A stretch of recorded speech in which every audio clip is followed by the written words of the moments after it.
Welcome home, gamer, and welcome back to Mechabellum for Weekend Tournament European number 73.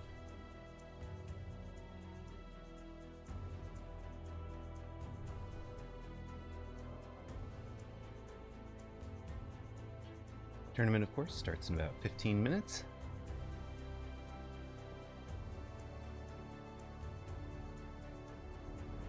Suppose we can go take a look at something else. 7 very quick signups.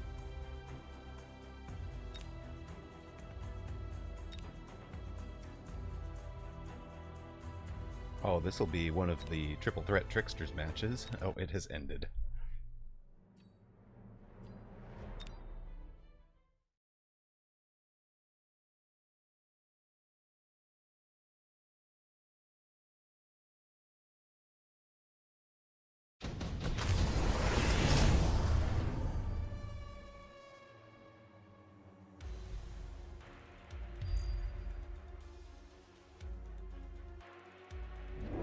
Hello, welcome back. How are you doing, Clint?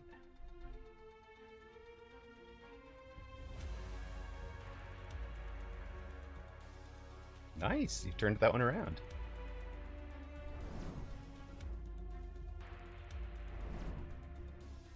Oh no.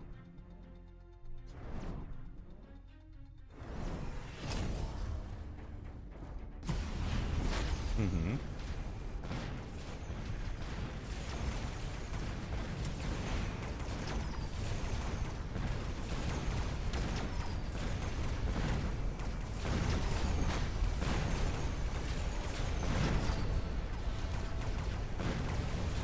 Right.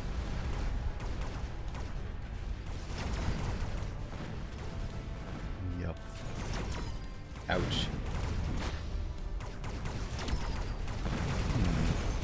Gonna have to do the restarting Chrome thing again. Just does not want to pick you up. No! Oh wait, it picked you up this time. Aha. There we go. I don't know what it needed. A good swift kick in the rear. Apparently, yes.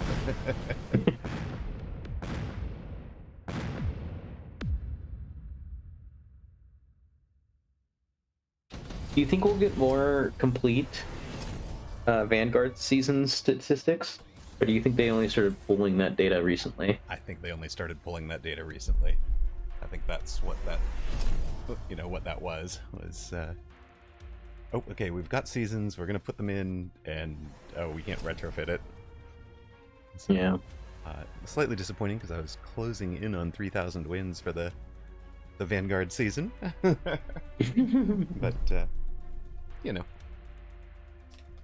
they will You know be what's lost really to cool, time. though, is you can calculate your win rate now. Yes, that's true.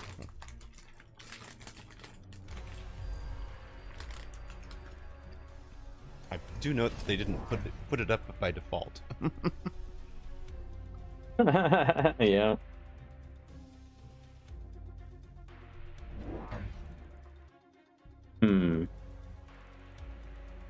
My 1v1 matches do not match up. Maybe. Well, it says on the leaderboard I have 34 wins. Seeing that, right? Alright. But it says I only have 33 wins for season 1, or 33 1v1 matches in season 1. I wonder if that's like to update every day or something? I don't know. So you're unbeaten +1? Yeah, that doesn't make any sense, right? Like, I've integer overflowed. Oops. Unless Bad. it's including your Triple Threat Tricksters matches and your 2v2 matches.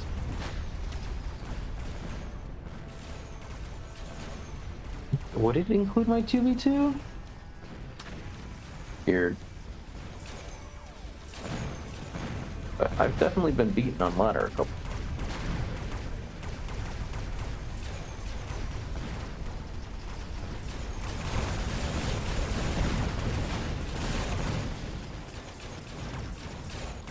Yeah, see, On the 1v1 division board, 3-4 win. Oh, maybe it is calculating everything together.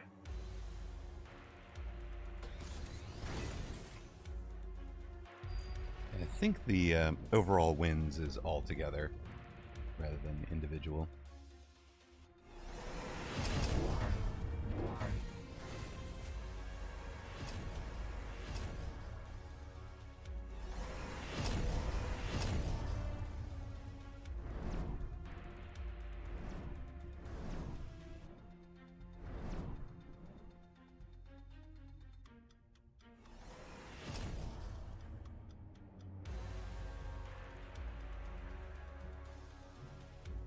$10 minutes to go to tournament if you're thinking about registering for it, folks.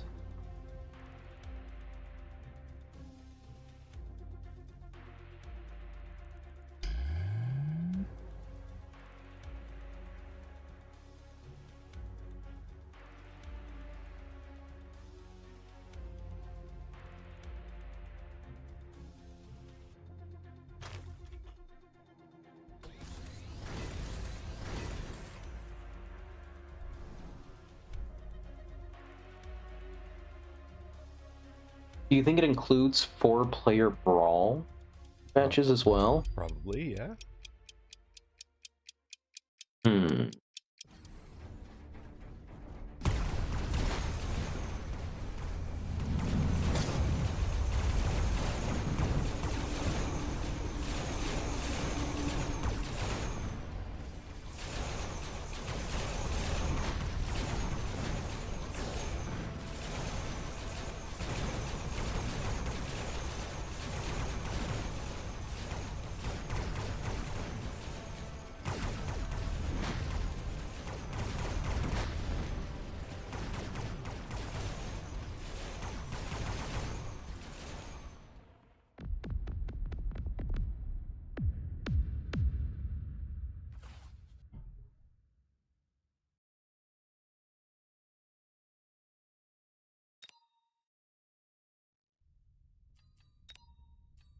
So, just so you're aware, I am likely to have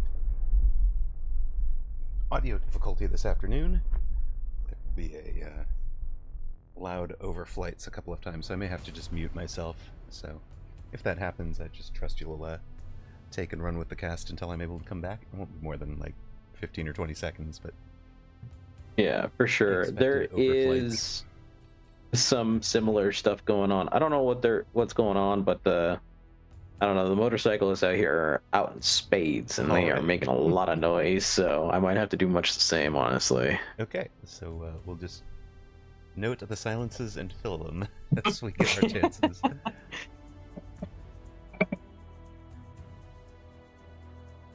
Perfect.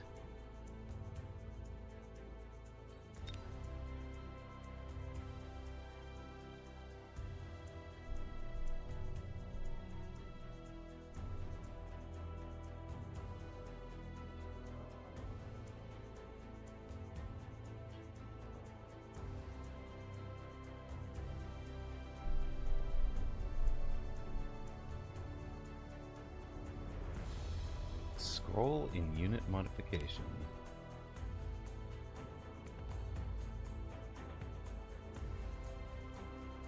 Oh yeah.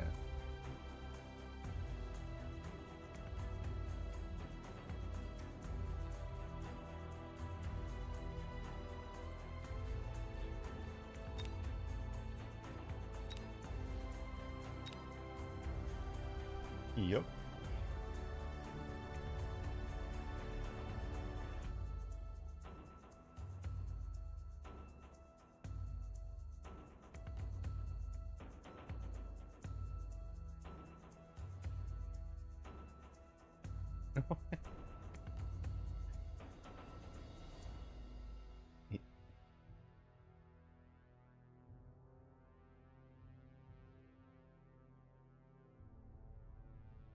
Indeed. A lot of people streaming with lunch right now.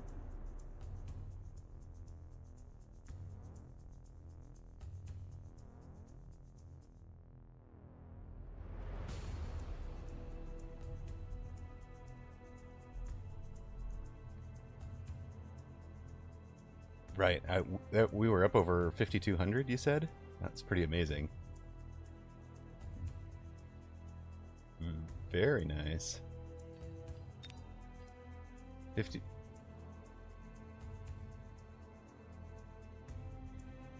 Well, I see 5447 right now, so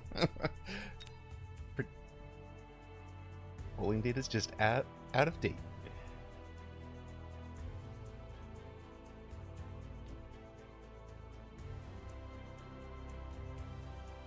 Look. Yeah, I do want to see it blow up for sure. Do you want to, I went and knocked on your Twitch, so if you want to, we can switch to that instead of Discord if we're both going to be streaming together. That way we get the cross-link to each other.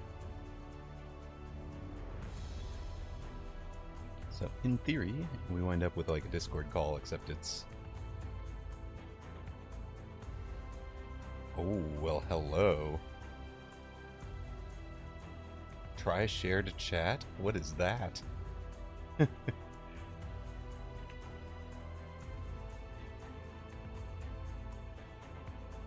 Yeah, I'm gonna do the same. I still hear you, yeah?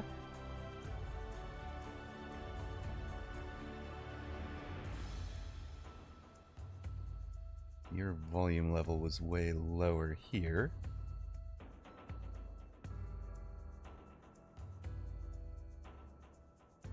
So my volume is too low for you, your volume is too low for me. Where did you find that?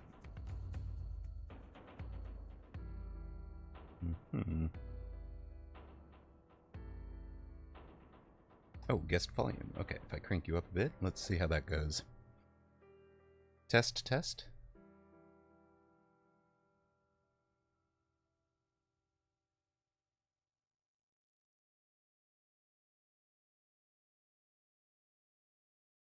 Oh, rot, of course, I do too. You're not pulling off of Discord.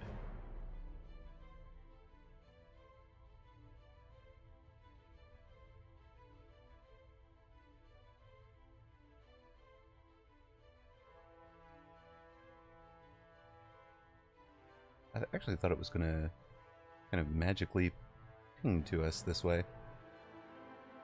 Mm-hmm.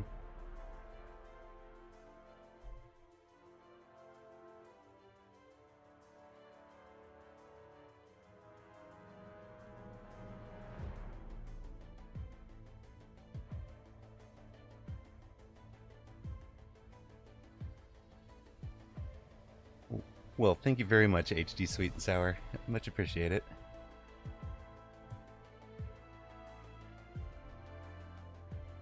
You.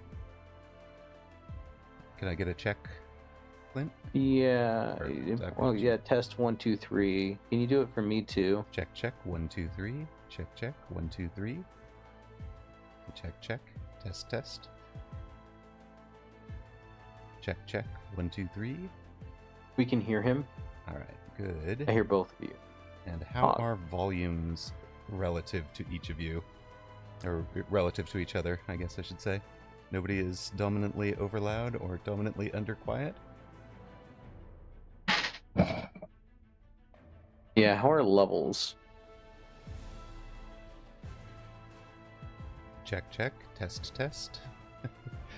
Just giving you guys the chance to give us the feedback here. There is about 1 minute to go to this tourney.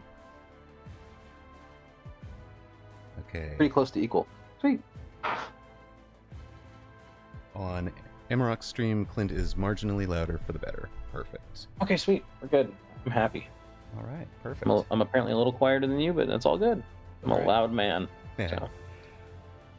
We have a 10-month sub from Blue Farrell. Thank you so much. Really appreciate it, Blue. Appreciate you being here. Whoa. Do you see that participants number? That participants number is huge.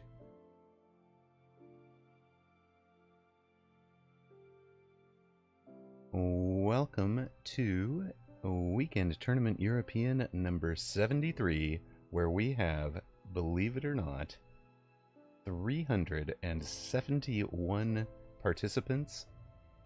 No, I have never seen it that large before, Clint. That's crazy. That is amazing. Tons of people with one four MMR groups. joining too. 4 groups already. Yeah.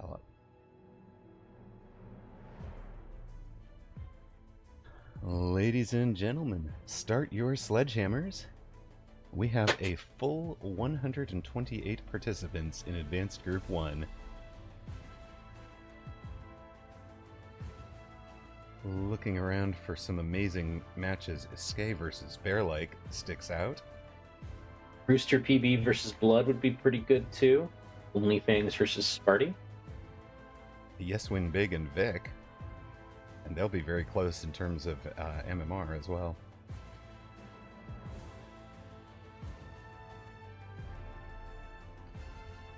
How about you make the first call? Alright. I am actually thinking we could do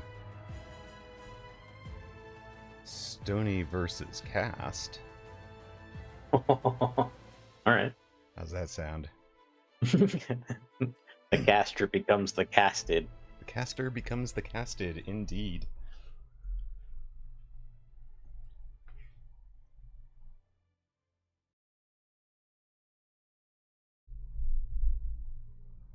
Alright, check. Is that any better, Arnaud? Trying not to pick up a fan off of the background.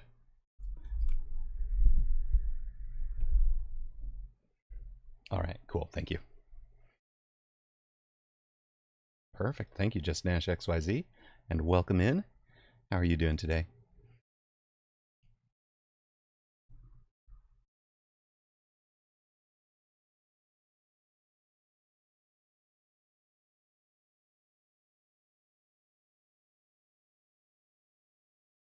I'm doing very well, thank you. Welcome to round 1 of Weekend Tournament European number 73. The story here today is Apucci trying to win 3 European tournaments back to back to back. But in round 1, we have Stony versus Cast. Joining me in the booth is Clint-Leetwood. How are you doing, Clint? I am doing great today. I'm excited for some Mechabellum and to talk about it. Game is alive and well, and it's exciting to see. We have the biggest tournament ever, and I am pumped. Now, you know Stony really well. What can you tell me about Stony's playstyle? He loves tanks, and I was about to say, here come 2 sledges, and sure enough, here come 2 sledges. Stony starts with Quick Supply, drops the 400 cash into 2 more sledges. This is good sledge gaming. I've got 6 sledges on the board already. Amaroq is a very happy man. Interestingly, you might note, though, that Sony is not running a fleet of carry techs. 2 carry techs, basically, and that's it, in both Mechanical Rage and Range Enhancement. I think a really key piece here, though, is EMP, Electromagnetic Shot. It is so strong on this unit. Multiple bodies makes EMP scale to the moon because it can affect multiple things, as opposed to like a hacker, right? Right, you're going to hack 1 unit at a time, you're EMPing 1 unit at a time. Same for example, Marksman. Now, we do have to give a shout out to Cast. Cast won the DreamHack tournament this summer, which makes him the all-time money leader in terms of cash prize purses taken home playing Mechabellum. So, really looking forward to seeing what he's got in store for us today. And of course, if you enjoy that kind of thing, Cast will be participating in the Mechabellum Launch Clash qualifiers tomorrow. Man, I'm so stressed out about it. You're in this tournament, yes.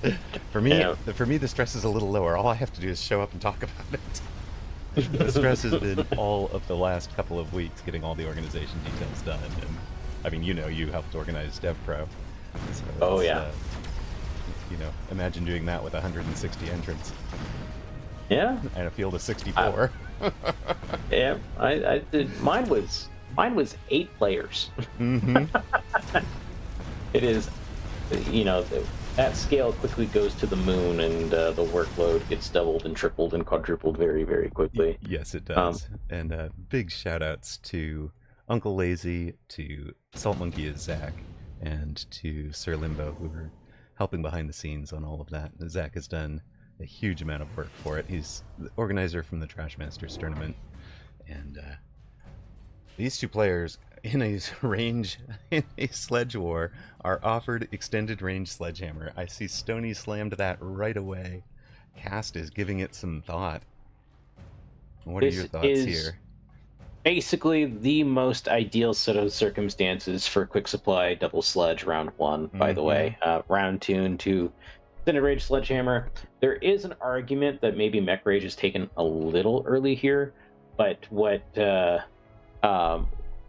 Stony here is really going to be doing is funneling all this XP onto these sledgehammers. Right. It gets the range from this from that last round, and yeah, just start slamming it. We're gonna have, he's giving up a deploy, right? Because he spent 300 on the Mech Rage. But the quicker he can start getting the experience into it, the better. Cast skips it, banking on the long term.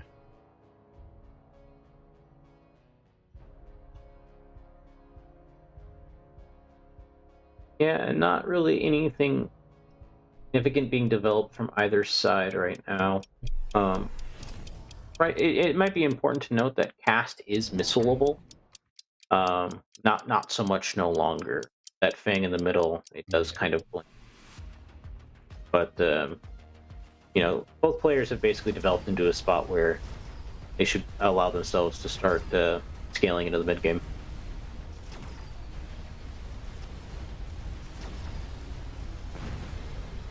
Note the Cast has the Typhoons coming next round. And took a third sledge in the classic Amaroq sledge flank. Talked about that at the end of Weekend Tournament European 72. That was my first version of what has kind of turned into the corner fort and the corner war factory. And you'll note that Cast, of course, is leaving the space for that war factory.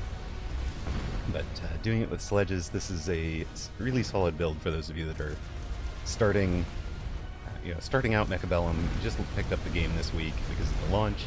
I do highly recommend it. And part of the reason for this is that flank actually pulls a whole bunch of units that would otherwise be involved in defending your tower, and opens it up for this tower push from straight in front.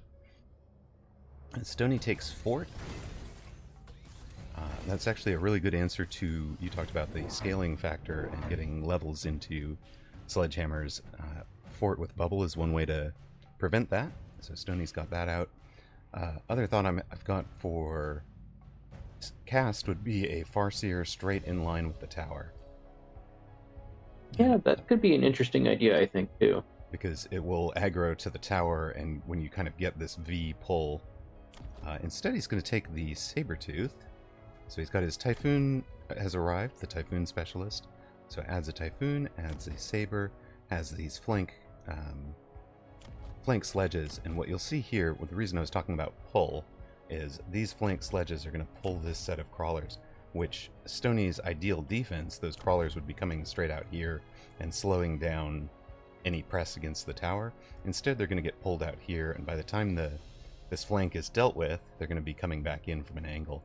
Which is why I was thinking about the possibility of a good long-range shot. But I mean, Cast already has this marksman lined up for that long-range shot. So positioning very important for this. There's a lot of subtlety to it. Yeah, no, I completely agree. I wonder if Cast is going for the Sabertooth angle with the intent of going for something like field maintenance later, but very fortunately positioned for both players. Well, maybe not so much for Stony. Less fortunate for Stony, I think. Yeah. And that has allowed this flank to come in. Now we've got a salient where more than one unit is firing into that corner. we'll just keep destroying whatever unit is on the corner, and then we'll move to the next one, and the next one, and the next one. And eventually, the plan is to win from left to right. Stoney's got the mech rage advantage, winning on the right side. Unfortunately, the tower timing goes wrong for Stoney there. Cast's flank gets things done first. These guys are hung up on a level 2 tower. And by the time they have the tower down, the entire rest of the army is gone.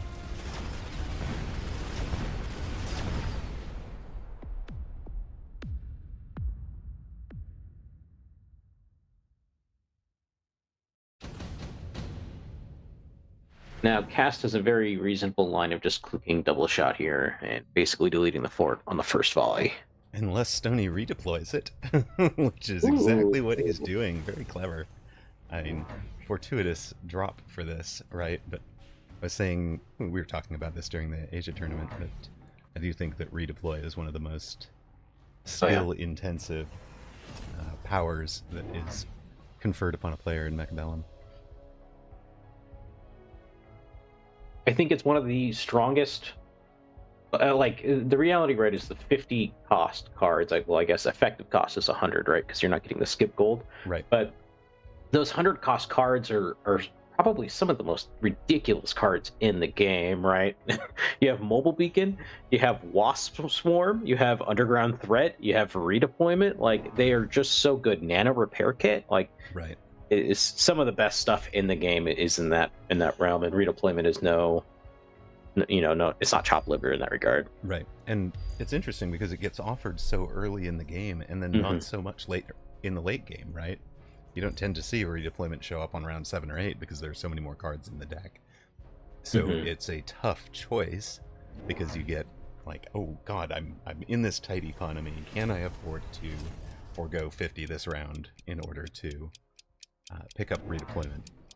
So Stoney took it, redeployed the fort in order to put some fangs straight in front of the saber. Cast did take double tap on the saber, the double shot, as you kind of predicted, but also goes with a flank wasp and finishes out this Amaroq sledge flank, complete surround on Stoney's units down here in the corner. Love to see it. This is one of my favorite plays in the game. And seeing it done by a player of Cast's quality just makes me so happy. Yeah, and while redeployment was, a nice little tidbit of tech for Stoney to fix his positioning, it's also a strong aggro tool. And the Cast did, right, is literally pick up one of his sledgehammers and throw it on the flank and give, Stoney more problems to worry about. And here's the other thing, right? These wasps on the right, now we have to play the gambling game of, does he sell them? Does he put a crawler in front of them? Right. And do I have to react to it? And if so, does he just redeploy those wasps elsewhere? And he doesn't. It almost becomes like a fighting game now. Yeah, he doesn't have to take jump drive to move them either. Yeah, it's big. Yeah, you get to this point where you're in these weird 50-50s and a real guessing game sometimes, and it feels, I don't know, it's when you get it right, man, it feels so good. It really does.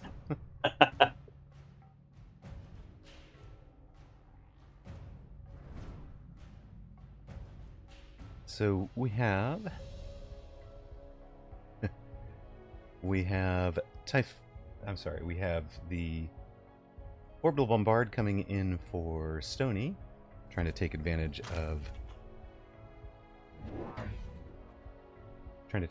the clumped positioning. Cast, we mentioned this right at the start of the match, had left that 7x7 gap for the War Factory. And in it comes. Yeah, I'm gonna be honest. I don't like Stoney's spot here. I think while that last round was close, I don't know, looking at this, I don't think this will be close. I think this War Factory is going to roll through everything here. Oh, but oil will slow it down. I don't know if Stoney is running acid. You know, he is. Oh. So acid crawlers is what you're thinking there. So we can drop It can get the War Factory stuck in the oil, and then have it stuck in acid if we drop a crawler right in front of it. Yeah. The oil, You also get the saber tooth. Yeah, I think the oil this time was intended to just trap things in the orbital bombardment, but it turns out to be brilliantly timed for Stony. The other piece of this is that Stony added the very expensive portable shield on Fangs, and went ahead and dropped a Fang in front of that flank Wasp that you were talking about. Mm-hmm.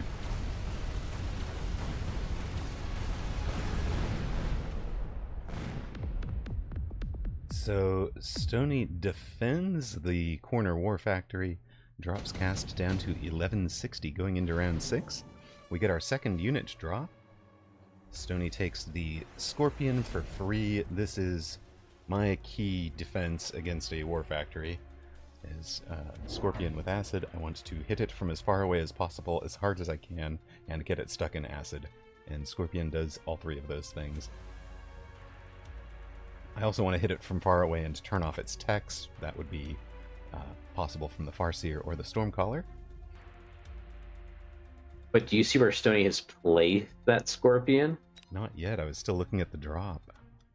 He's placed it on the right side. I think he's trying to recast, redeploying the War Factory to the right side. Right. And there is the GGs, which we want actually hidden. Thank you.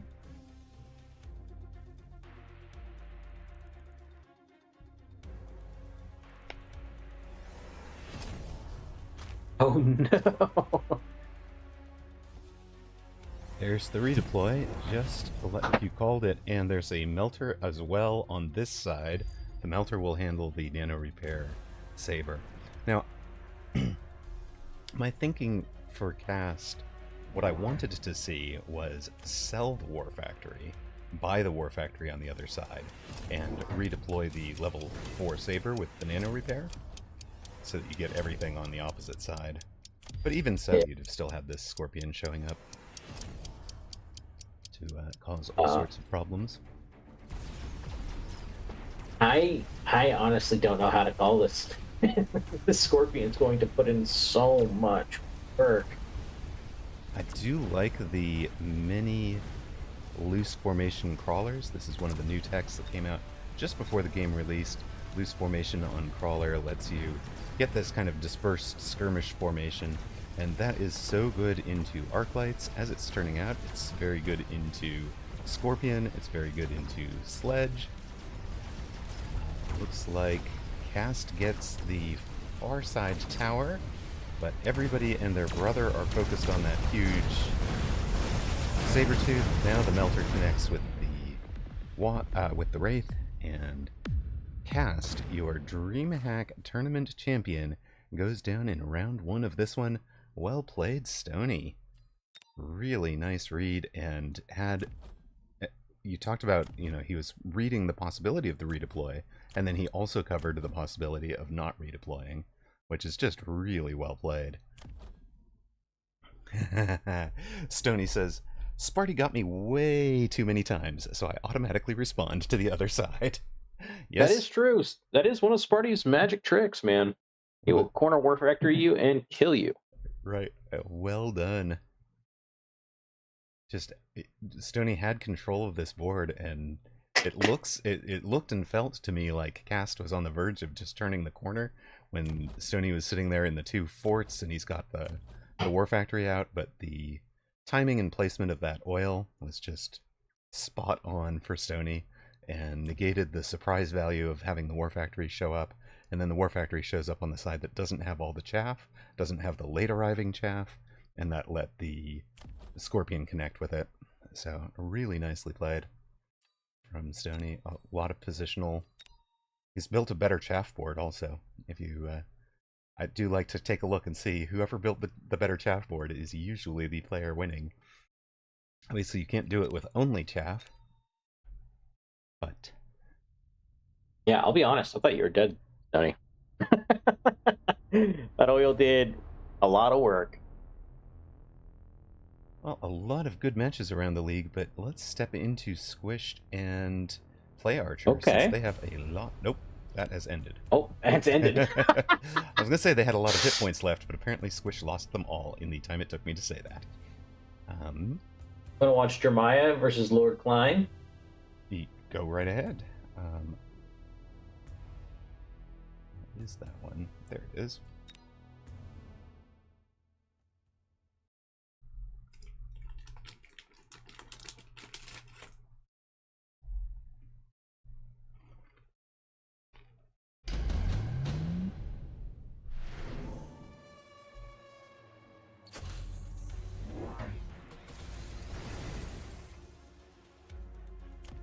She cast her curse before you even got in the game. And caster curse is so real. Right, it's true. It's true, Saab. Alright, Jeremiah, what are you doing answering a flank with a war factory, sir? I am so confused. How did we get to this board state?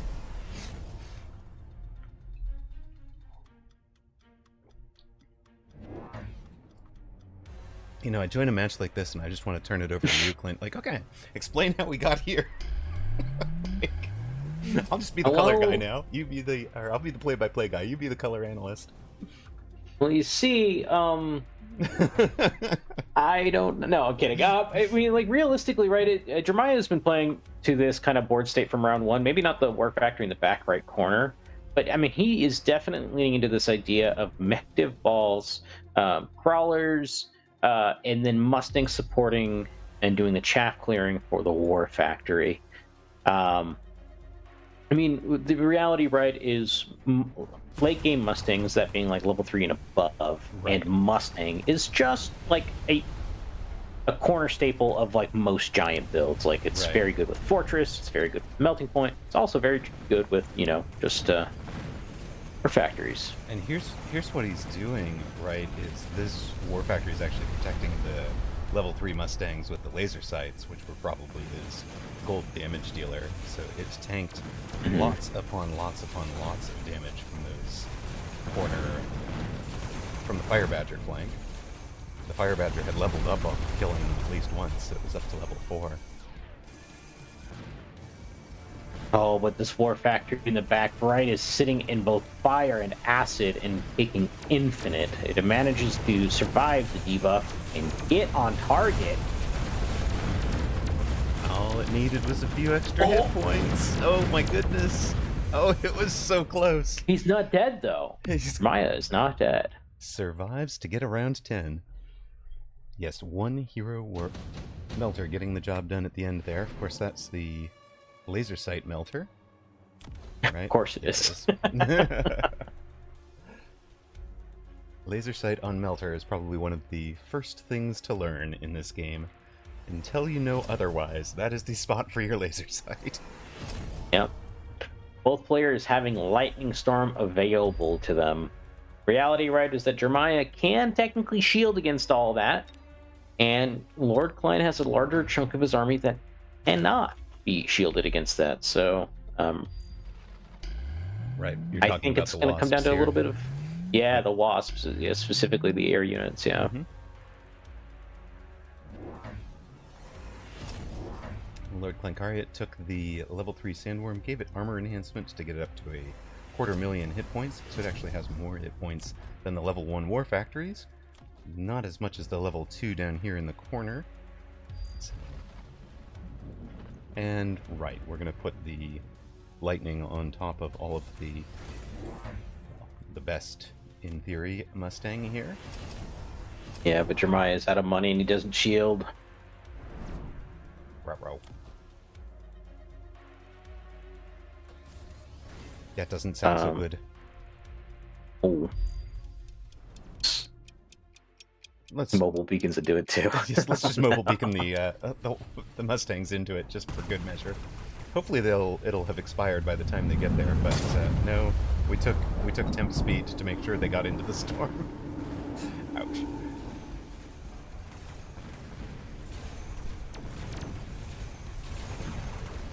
Yeah, I wonder if he was so in his own clan that he looked up, saw Lightning Storm, saw that he only had 100 left, and he's like, well, what can you do?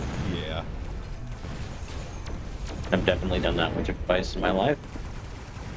Yeah, it's one of those where, you know, I do recommend playing around the spell.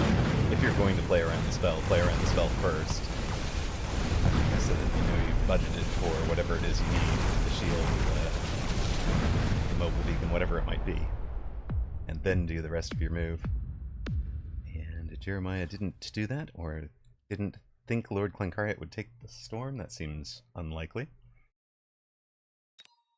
Seems more likely it just played around it and wound up with like, ooh, crud, I can't shield to cover.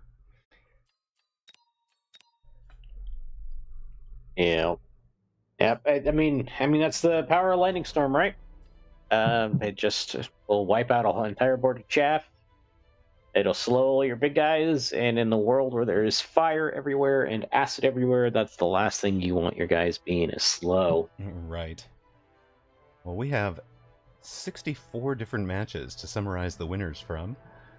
Rat beat Nolam. Underdog Blood upsets Rooster in round 1. Rooster started the Asia tournament with back-to-back losses as well. Sometimes a patch just does not suit a given player. Rooster seemed to be loving the War Factory build. War Factory took a big hit point nerf, and I wonder if that's really hurt his thinking, his strategy at the moment. Maybe he hasn't adjusted to the fire changes either. So, yeesh. Ik bin the better beat Please Hug. Please Hug is really difficult. They owned me on ladder recently. Riv Ruskende upsets Reven.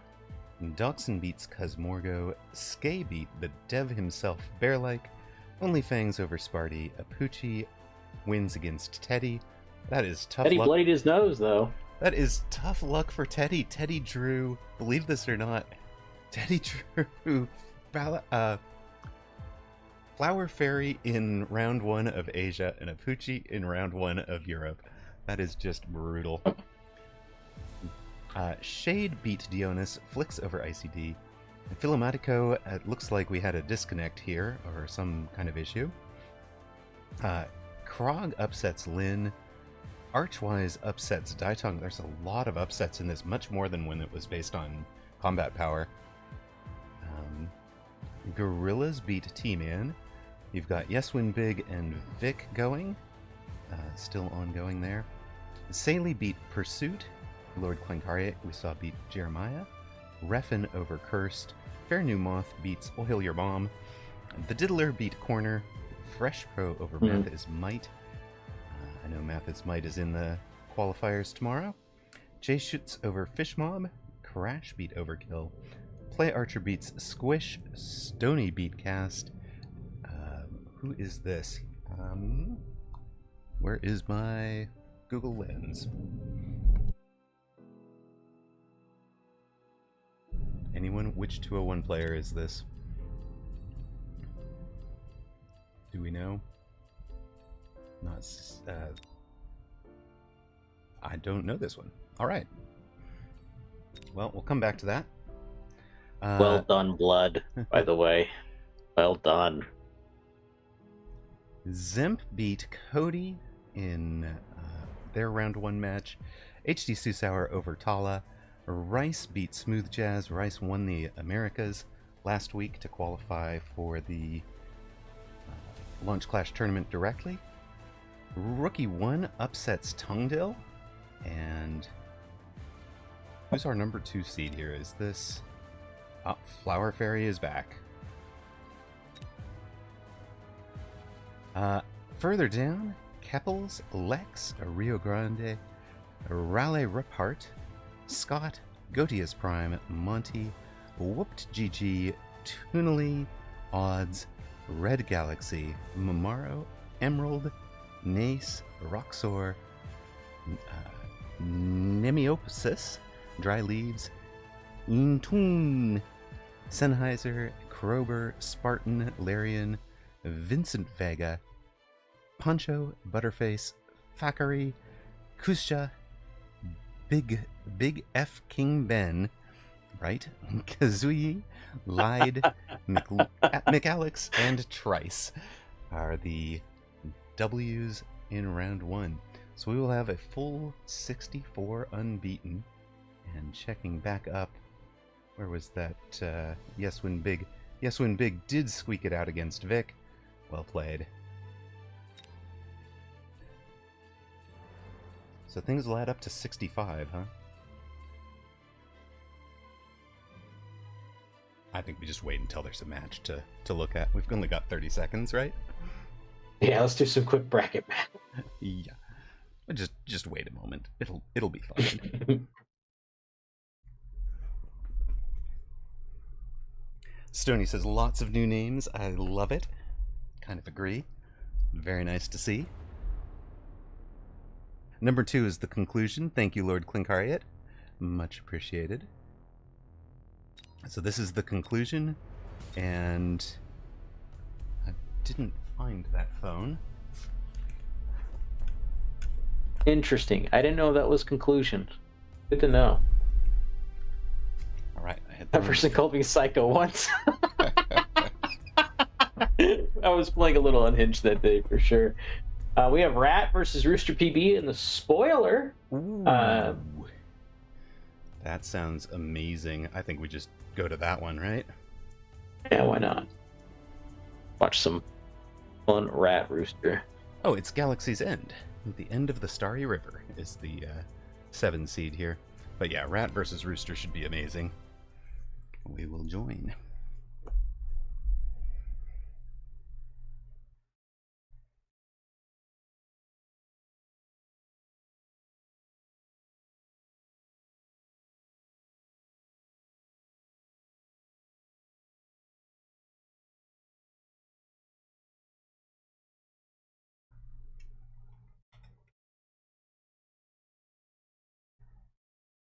Of course, we are co-casting with clientleetwood, so appreciate you guys supporting both casters here.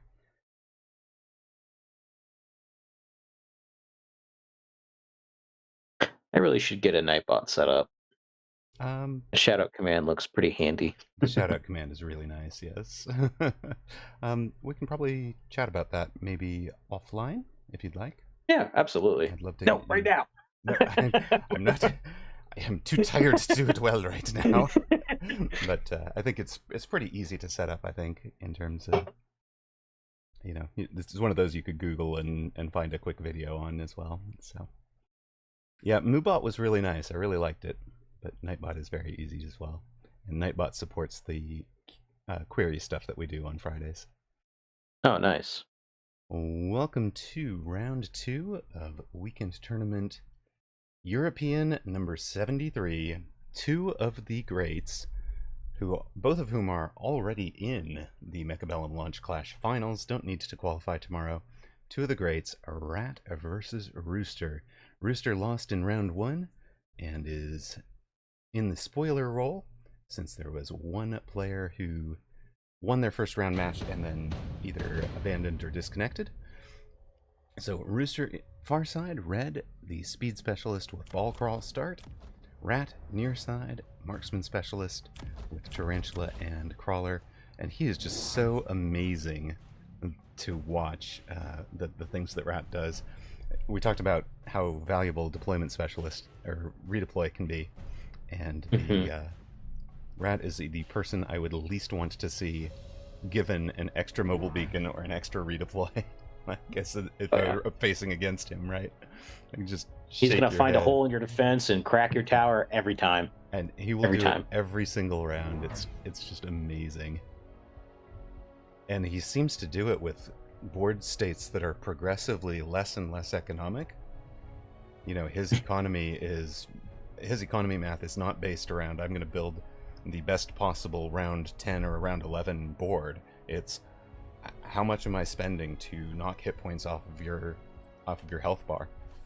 That's all he cares about, and he makes it work.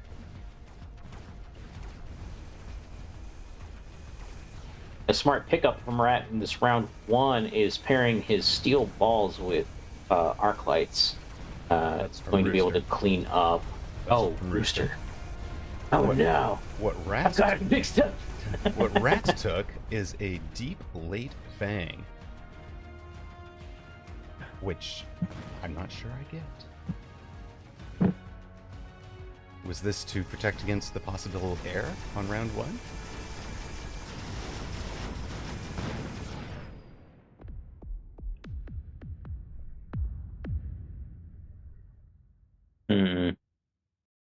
Yeah, I mean, it makes sense, right? It also kind of plays around some stuff like Wasps Yawn. Right, that's what I was thinking. But yeah, on round 2 or round 3 as well. Rat skips. Rooster gonna think about, I suspect all 4 of these are pretty solid for him. Anti-interference is useful against the way that Rat likes to play, because he's gonna go crack those towers. So at least having a unit that doesn't get debuffed can help. Rooster instead goes for the photon coating on a steel ball, so it's not gonna get knocked apart as easily as early. Rat took a Wraith right on the front line, also has his Marksman arriving, which is this level 3 Marksman that you get from Marksman Specialist. It's going to back up the Wraith here. Rooster went ahead and I'll see your Fangs in the corner. I'm going to take a Wasp pack, a Crawler pack, and a Missile and just get straight into the tower. So Rooster is the one playing a Rat-esque and gets an early tower debuff. And we might see an XP Pinata given out here to this steel ball, giving it immediately level 2. Ooh, yeah, that is painful. Their tower debuff, these Wasps might have enough time to do the job that they need to do. Because All order to kill a Wraith, but it's possible. The Wraith is stuck on all the steel balls. It's not killing the Wasps, and the Wasps do get the job done. And that is a good chunk of experience for them as well. Mm-hmm.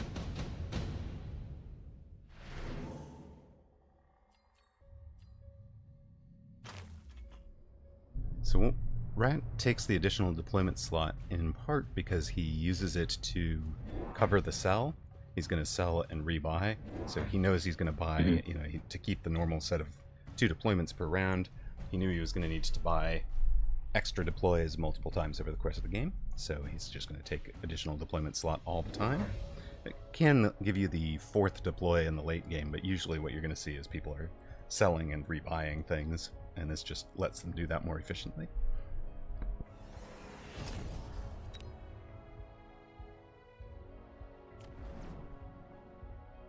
Yeah, and I wonder what PB is thinking about right now.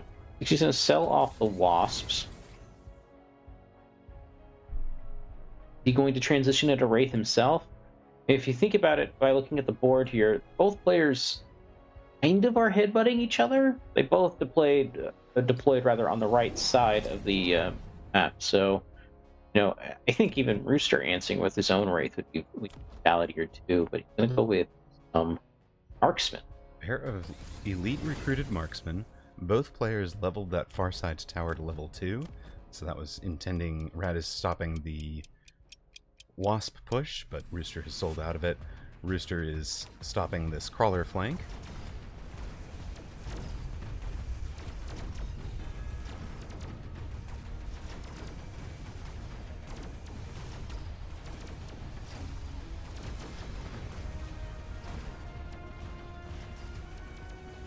So Arclight's proven to be just good enough to chaff clear this early on.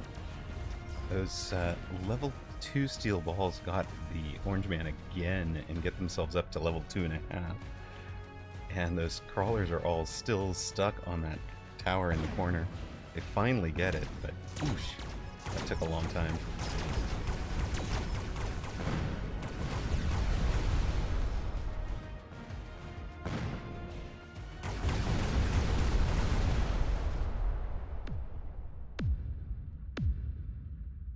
So Rooster drops Rat to 2618, having won all 3 of the first 3 rounds. Rooster's still on a pristine 4800. We get the unit reinforcement drop. Level 2 pairs of Stormcaller, Phoenix, Mustang, or Sabretooth available. And it looks like Rooster is now in Mustang, or Ball Stang, as it's called. Mustang and Steel Ball. Rat takes the pair of level 2 Sabertooth, which should do some really solid damage against the steel balls, but also took a Replicate for the crawlers, and buys a Wasp. That's going to be unfortunate into the Mustangs. And the idea was to have it out there, I think, and tanking for the anti-air marksman. The anti-air marksman was pretty telegraphed by the fact that Rooster took them, placed them where he did, and elite recruited them. So it's certainly the... Go ahead. I was going to say, kind of heads up though, if we look at the back left of Rooster's board here on that level 2 tower, we see a level 2 Arclight. That was mainly picked up because of the potential of there being a level 2 crawler on the a lot of respect given there. Right. And there we do see a level 2 crawler on that flank. And note that Rooster's positioning of the Mustangs also covers the near side flank. So well aware of the way that Surrey will look for angles all over the board.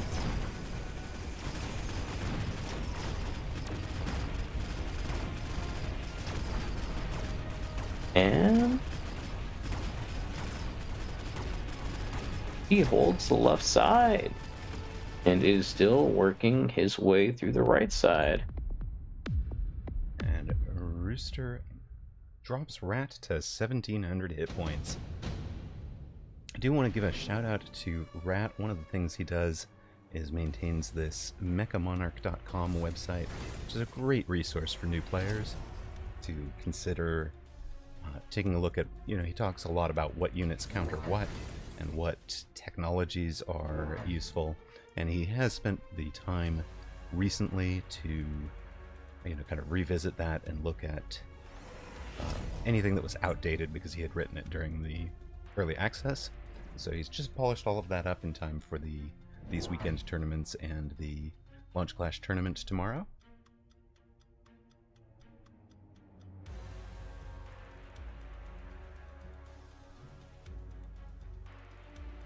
That goes for Impact Drill on top of his Replicate to try and win the Crawler Mirror more. I wonder if that's an attempt at reading PB doing the same idea with Replicate. Well, I think it was reading the counter, right? We know that Impact Drill counters right. Crawler Replicate, so it's kind of the tech that Rooster, quote, end quote, should take to answer the Replicate, so he's going to make sure he wins that. If that was taken. He couldn't afford to lose the Crawler War at this point, I think. Mm-hmm. And Rat's in kind of a tough spot here. If we're paying close attention here, this level 3 marksman on the left, basically in the center of PB's board, does eventually end up locking onto the Wraith. Actually, not this time because of a range enhancement, but there's a couple other marksmen on the other side taking care of that Wraith, and it looks pretty rough for Rat still here. Yeah. And you were right, the level 3 does eventually get the lock.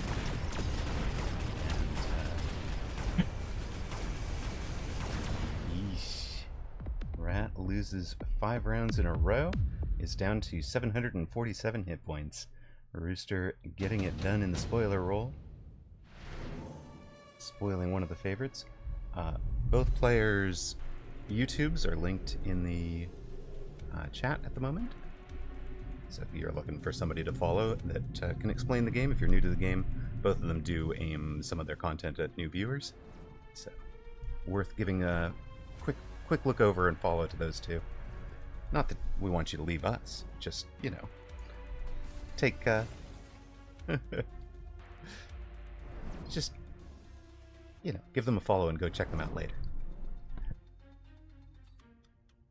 Yeah, and I don't know if we've talked about this ever, but in this scenario, right, unit drops are symmetrically given. Each player gets the same selection, but is asymmetric in power.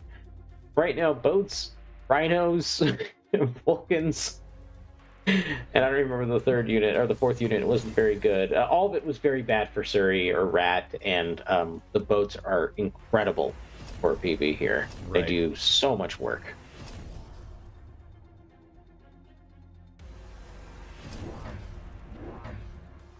Rat takes 3 sledgehammers, putting them vertical.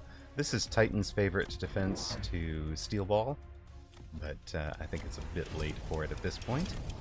It will tie up the Overlords for a while. He's given them armor to try and tie up the Mustangs as well, but it looks pretty grim for Rat, I think. If he's... I'd be very surprised if he's able to pull this out.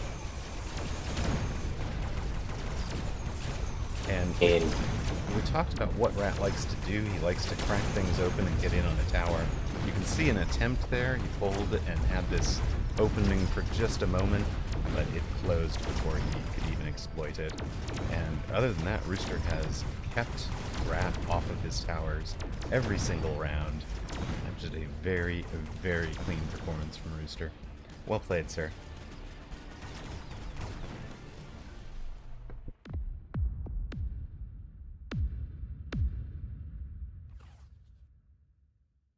So Rooster in the spoiler role beats Rat.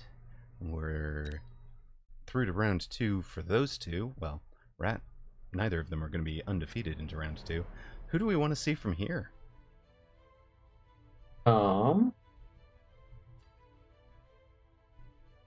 Yes Win Big and Roxor are on a what looks like a long battle. And Yes Win Big, check that out. Yeah, Yes Win Big was the long pole of the last round. Yes, Sob, we are experimenting with shared chat today. So this cast is available on both Clint's channel and my channel. And if you're watching on one or the other, you should be seeing chat from both players' chats, and there's a little icon next to each individual indicating which chat they originated from. So, you can kind of tell.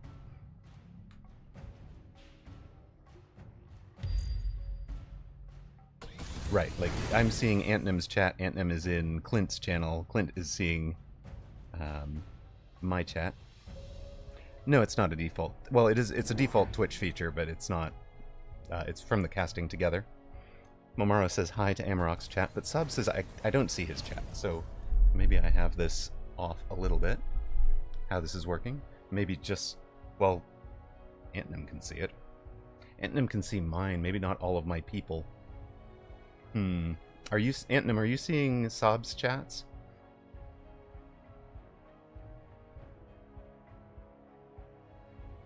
Yeah, I see shared chat. I see everybody chatting in one big room. Yeah, that's what I'm seeing as well.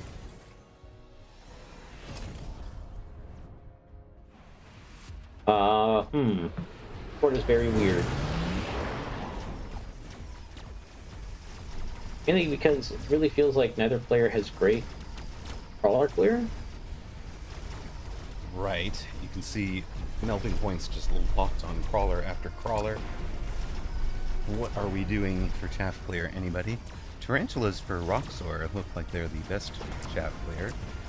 I guess when Big hasn't teched anything on the Stormcallers yet. So in theory, high explosive ammo on the Stormcallers should help. Not high explosive, yeah, HE, to increase the splash radius, right? Yeah, but we're suffering from a lack of range over on Roxor's board. Those late arriving things were like really clingy at the end there. Gave just the amount of chaff right in front of the right side. Allowed the melting point to get the edge out here. So yes, when Big is on 4,000 hit points, Roxor down to 1,300.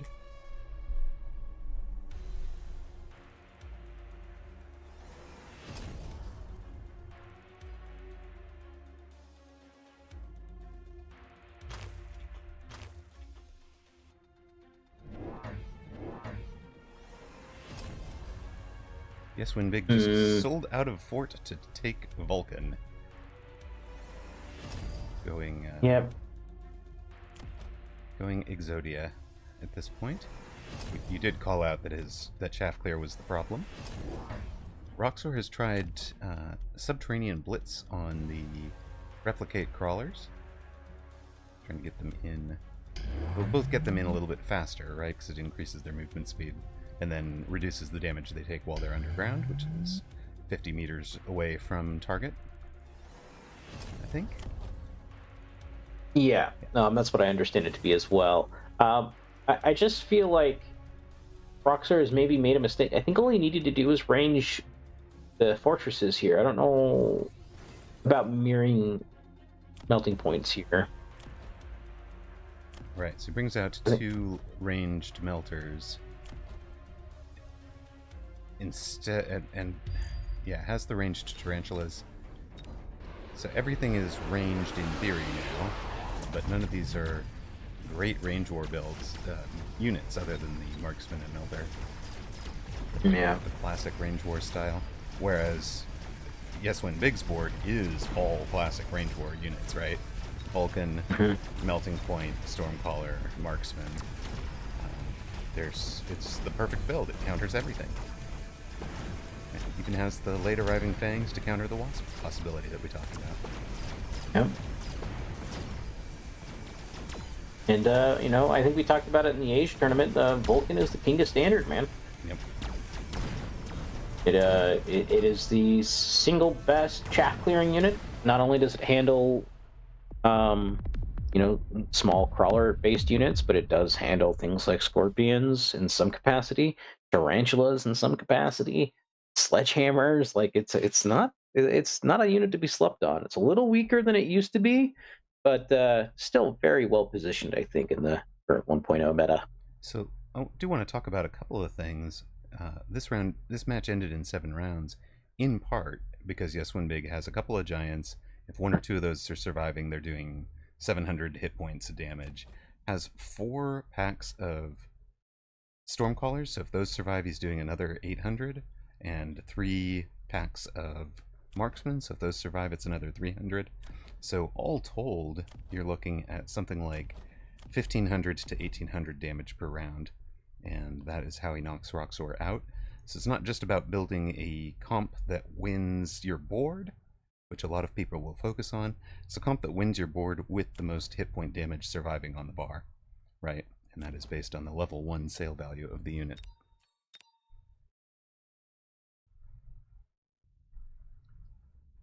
Yeah, and the reality, right, is you only need that to go about 3 times your way, and the game's either over or very close to being over. Right.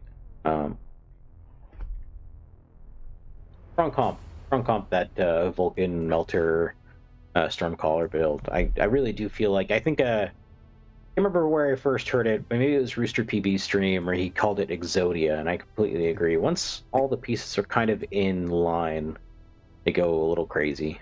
Right.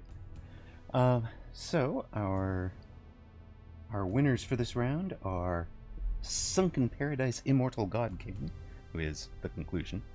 HD Susauer, Doxon, Skay over Fakari, Play Archer, Crash, Flix, The Diddler, Lord Clinkariot. Now, you're noticing that the favorites are winning all of these. That is kind of by design for these tournaments, that round 1, the top half of the tournament is facing each other. Round 2, the undefeated top half of the tournament is facing each other. And that does mean that, for example, the number 2 seed is facing the number 126 seed or something out of this tournament. So it's not always the most even of matches. Refn, Krog getting wins. River Skende beat Godius Prime. Blood gets to 2-0. Very nice. Keppels, Rio Grande. Stony, who we saw in round 1, beats Monty to get to 2-0. Fresh Pro, Archwise, Gorillas, Yeswin Big, Fair New Moth, and again, you are just seeing favorite after favorite win here. Philomotico, Spartan upsets Shade, so that is actually a pretty big upset. Well done. Apuchi beat Vincent Vega, OnlyFangs, Galaxy's End, Zemp, Rice, and this one, less of an upset. These were 2 of the top 6 or 7 seeds of the tournament. Rooster was in this match because he was 0-1, so Rooster beats Rat. I'm going to take a quick break. Do you want to jump in to spectate one? Yeah, I'm watching the Whooped versus Jay Shoots final round right now. All right. that match has ended. So you are correct that it's the final round. And it is crazy. There's a nuke coming down for both sides. They're both gonna land. There's an army of wasps running into an army of stangs. There's fire everywhere. Both nukes come down. The wasps are gone. But yet, a small pack arrived through the clouds. One tower is about to go down for Whooped, and that might be all he wrote.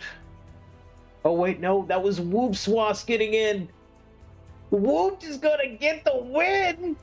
I had the board backwards. Sorry, there was so much stuff on the screen. My computer was, not doing too hot. But Whooped getting a win over Jay Shoots here. That's crazy. Jay Shoots is a very strong player, and Whooped has had a bit of a renaissance recently.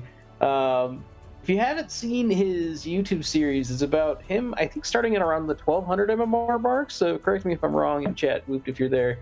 And then working his way up to 1800, or roughly around that spot. And it's super cool to see. You get into the mindset of like somebody really building up and, trying to understand the fundamentals and getting their building blocks all figured out. But this is a big upset. And Whooped is 2-0 in the tourney now. Well, thank you for the radio play-by-play. That was spectacular. I loved it.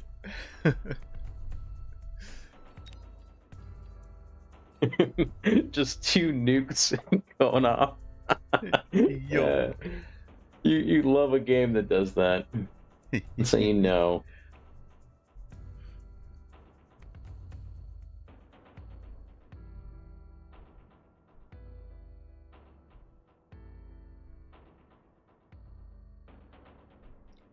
All right, we are through into round 3. We should have 31 unbeaten, except it'll be 30 because Saley has abandoned at 2-0. So Whooped is the 30th seed at this point and will be drawn into HD Susauer, who is number 1 at the moment. That is the reward for winning that match. Dachshund, Skay, Apucci, Crash, Flix, Philomontico, the top seeds. Down in the middle of this group, we're going to get Rice versus Zemp. Are you kidding me? Let's go. Also, the conclusion against Galaxy Ends would also be spectacular. Can we watch that Whooped Susauer game? You want to go for Whooped and Susauer? I really want to go for Rice and Zemp. That is two spectacular players. Rice and Zemp is also good, yeah.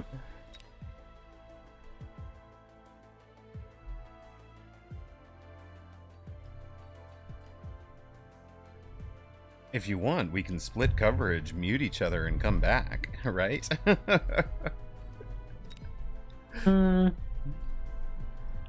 No, let's stay together. I like the dynamic. We got a good rhythm. I do like the rhythm.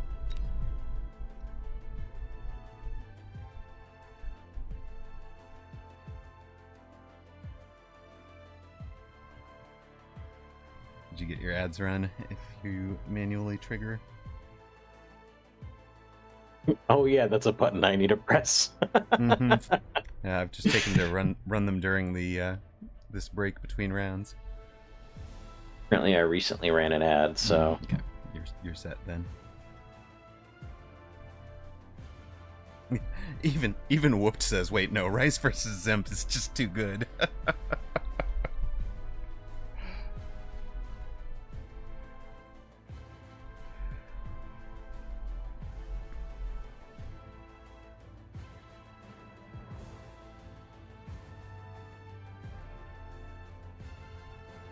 Well, appreciate all of you who are hanging out with both of us today, whether you're on Twitch or on YouTube, wherever you're catching this. Really appreciate you guys. Whoops, just didn't want the caster's curse.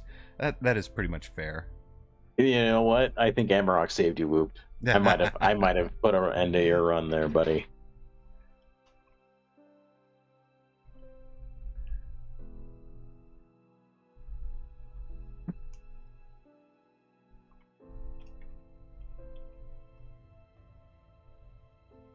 Okay, we've got Rice versus Zemp. Rice is the defending America's champion who took the final slot in the Mechabellum Launch Clash tournament by winning the Americas 72 last week. Zemp, of course, was your Dev Pro champion. You want to talk a little bit about that tournament, Clint? Yeah, that was the most ridiculous game one of a series in Mechabellum I think I've ever watched.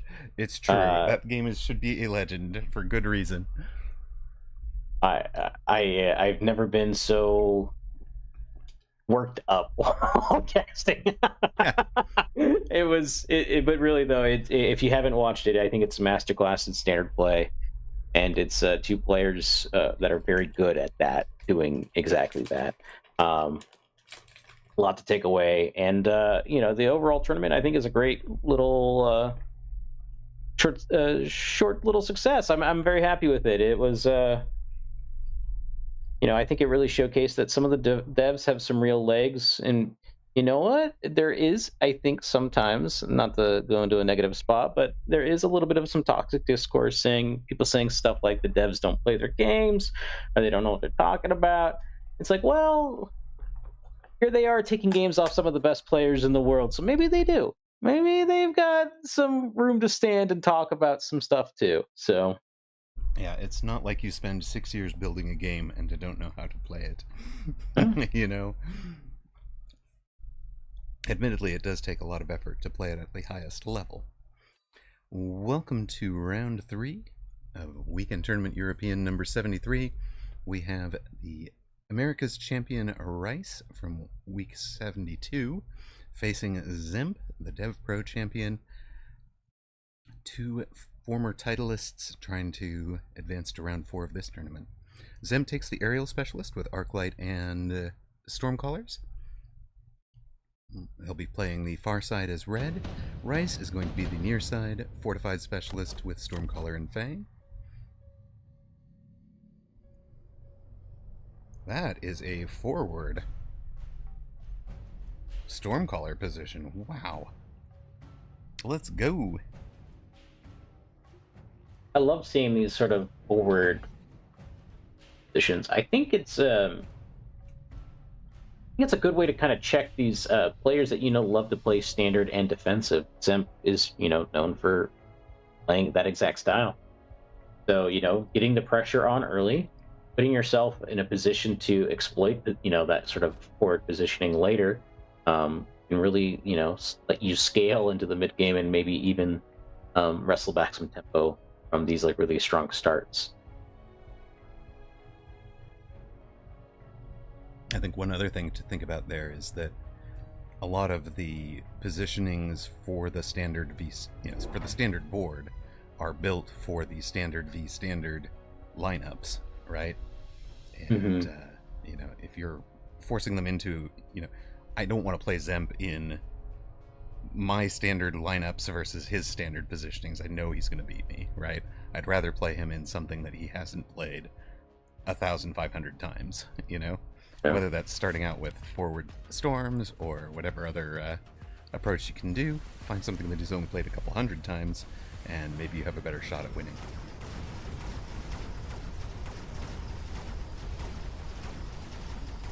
Yeah, no, I think that's an important thing to be doing, right? Sometimes at this higher MMR bracket, sometimes it's all about just creating an imbalance and being able to pilot that imbalance better, right? Knowing a board state maybe a little bit better than your opponent. Maybe Rice is onto something with these forward callers. Well, it's not going to pan out in round 1. Looks like round 1 goes to Zemp, so he'll be at 5,100 hit points. Rice down to 4,580. But I'm really excited to see where this build goes for Rice. Yeah, what do you think he's making these holes for?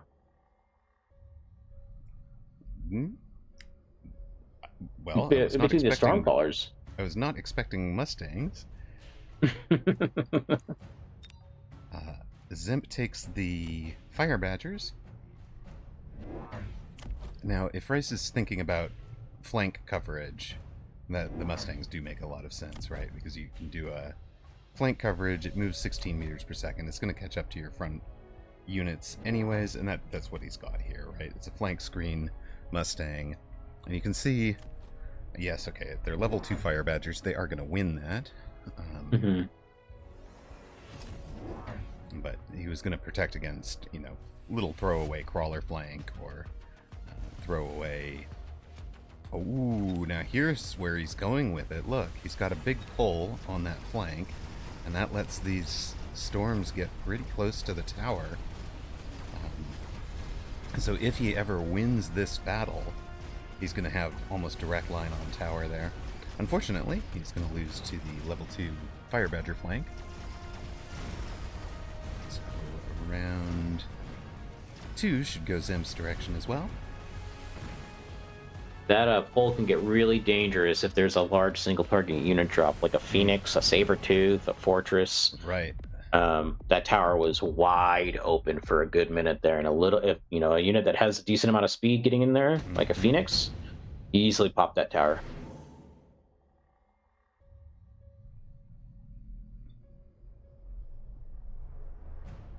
Rice skips. Zemp took the sticky oil bomb. Okay, looking to drop it and light everything on fire with the Fire Badger. Now rethinks that and decides to slow down the opposite side of the board. He can, of course, just put a Fire Badger right here on the line and light all of that on fire when the crawlers arrive. But it looks like that's true. He's probably going to save that for next round.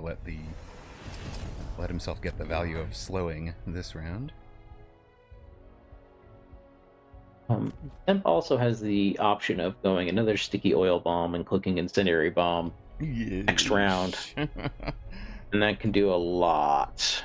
Really put Rice in a spot where he doesn't have a lot of HP to work with to close up the game. That would pretty much wipe his entire board, but doing it that way would let him possibly see it coming and shield around it. Rice is going to cover the far side flank with this Mustang. Drops a missile, which is going to hit these guys for 5,000 damage, but also kind of stop them down in the corner, hopefully before they're in range, so their movement is reduced. And that's going to let the Mustangs finish out one of them before getting completely destroyed.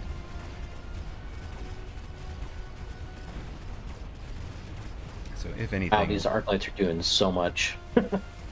Right, there's nothing on the board that has any kind of longevity against an arc light, right? No, and Zemp is running carry Architects. The last thing you want to be doing is feeding these arc lights. That was a lot of experience fed. Oh, we don't want to actually ignite this oil. Yes. Okay. Zemp's army did not want that oil lit on fire. So Rice is down to 3,400, Zemp at 5,100.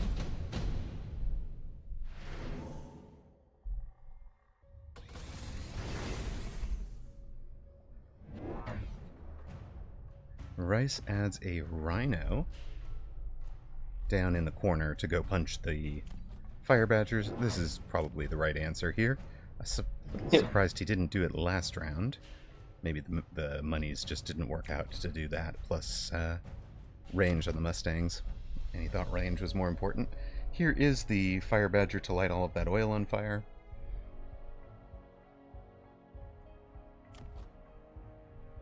Zemp does still run Incendiary on his Stormcallers, not afraid of the 20-meter reduction in range. So does Rice. It's their mirror Stormcaller techs.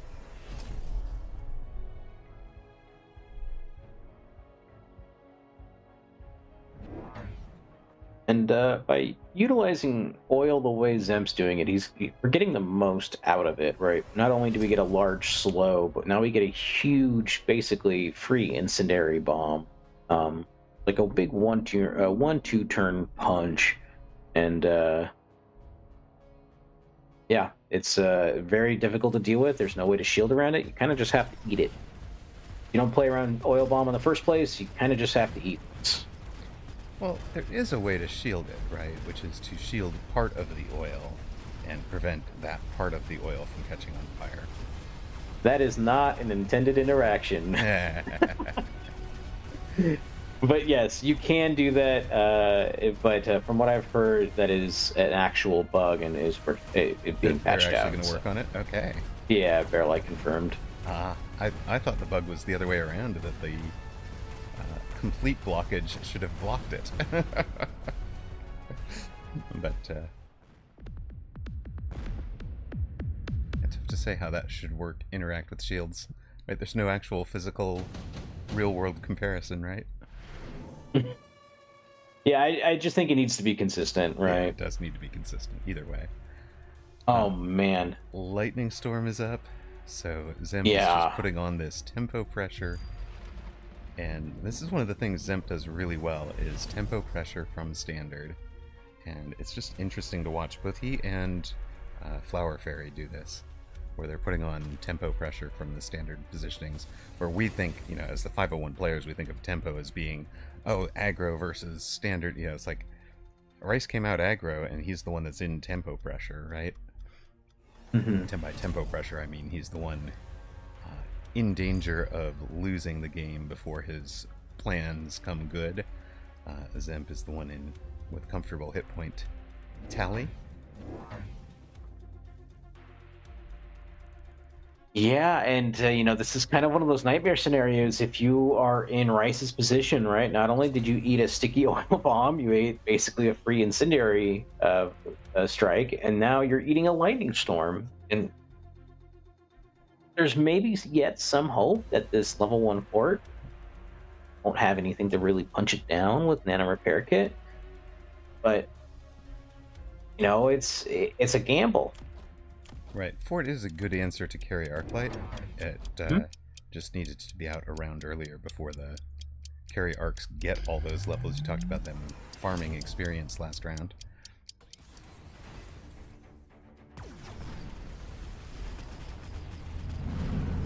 This mobile beacon is being used to keep and or attract units into the storm, but they went down to the fort too quickly, and these level 2 Mustangs did get pulled out. So now you can see the Nano Repair Fort just sitting here tanking almost everything Zemp's entire army can throw at it. And this fort has drawn the arc lights, allowing those crawlers to get in. Unfortunately, the fort goes down before the crawlers could actually do damage to the arc lights. The Nano Repair Fort on the other side goes down with crawlers nomming on it, and Rice is down to 1,300 hit points. Is there any way out for Rice that you can see? Bubble, but we're going right into a unit drop that looks very favored, right? Level 2 Melter, right after you just committed to forts. Right. You want to see, man. Nope. He's gonna take the Typhoons, so triple Typhoon.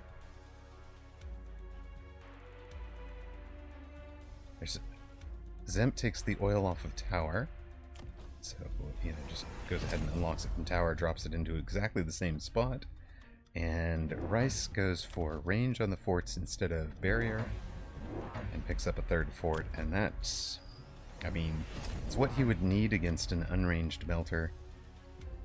It's just painful with the oil coming. Yeah, I think when your only real meaningful chaff here is Mustangs, mm-hmm. And by that I mean, right, like obviously you have Fangs and Crawlers here, but the mini game inside this game is, do the fortresses with range lock onto the melting point before the melting point with range locks onto the fortress, right? And so we need stuff to be in front of the fortress tanking for the melting point, and that in this case, with both of these being range created, would be the Mustangs. Right. But that's a little moot. When they all burn. Yeah. The Mustangs have a 135 range, the forts have a 140 range, so that is going to let the Mustangs get out in front a little bit. And of course the Mustangs move faster, so they'll advance a little more quickly. And you get this formation, which is what Rice was going for all across the board. And you can see it working on the left, not working on the right where the fire was. And yeah, that is going to do it. It does get the Nice left timing, side though. tower, but both the forts are down. It bought him just enough time to survive one more round. 307 hit points left. Zemp still clean at 5100, hasn't even got a bit of dirt on his suit. Yeah, but I think with that being the oil turn, right? Unless there is a... Oh man, but there's another oil. So we have to respect that and play around it. Yeah, his oil is Zemp's back other up, oil right? is back up, yeah. Come on, take that. Don't take both the levels. Take the barrier, please. I'm begging you. Loan for barrier. I think the storms may have outweighed their usefulness here. Oh man, this Rice is in a bad spot. So Fortress versus Melting Point math is very tricky. And generally, whoever is ahead in numbers is winning. Mm-hmm. And right now, Zemp has 4 melters, and Rice has 3 fortresses. Raw numbers is favoring Zemp here.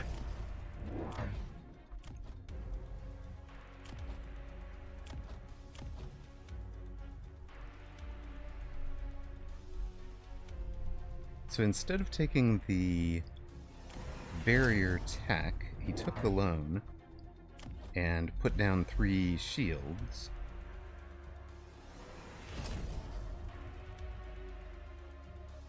So it does cover the oil in his own territory, but not the place that Zemp is dropping it. Zemp is, of course, sold out of the fire igniting capability at the moment.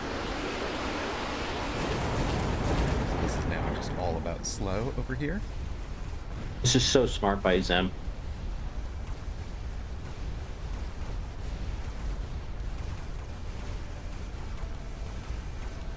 Without a singular source of fire on the map, we get maximum value out of this oil.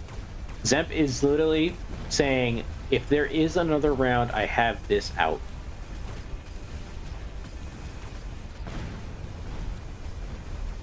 And there will be, very likely, another round. Rice gets through to the right side tower and punches through the level 1 melters. Oh. The oil doesn't matter at all. The 3 forts are barely able to get it done. Zemp down to 3,600 hit points. Rice still clinging to life at 307. All 3 forts can level, so he would have 3, 3, and 2, including 3 on that nano repair. Of course, that doesn't matter if... Oh goodness, here is Incendiary for Zemp. He can connect it to the already existing oil. And I'm going to zoom in a little bit. If you are looking at this, the inner label of the is exactly where the oil is going to be.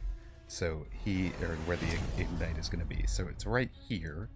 It's going to animate out to about here, but this is the spot that can ignite other things on the ground. So Zemp knows that and has exactly connected about that much oil. Rice is also trying to oil and ignite, but Zemp's shields, because the incendiary bomb was up, Zemp shields, that's covered most of the most dangerous spots that would be landing. Rice shields his own half, but can't shield the spot that Zemp's incendiary is landing. And even going loose formation on your crawlers does not save you from fire. Buying 2 more crawlers does not save you from fire. Oh dear.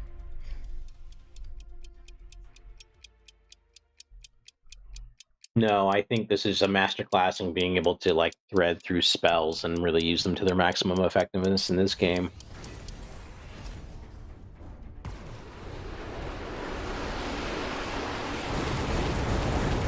And Fort Staying is, generally speaking, one of those builds that once it gets online, it's really, really scary. And Zemp is doing everything he can to stop it from coming online. Yeah, all the flames on the ground have really denied levels into the Mustangs. They're only up to level 2. The carry Arclights never got anything other than range and elite marksman, but they have done enough. Now the Melters with electromagnetic barrage and range are able to chew down both surviving forts. Zemp wins in 8 rounds. He's very, very good at this game. Oh yeah. Both of these players well above 2,000 MMR before the season reset. So the season reset costs them, 250 points apiece or so, 220 to 240 points maybe, but they will climb back up, I'm sure.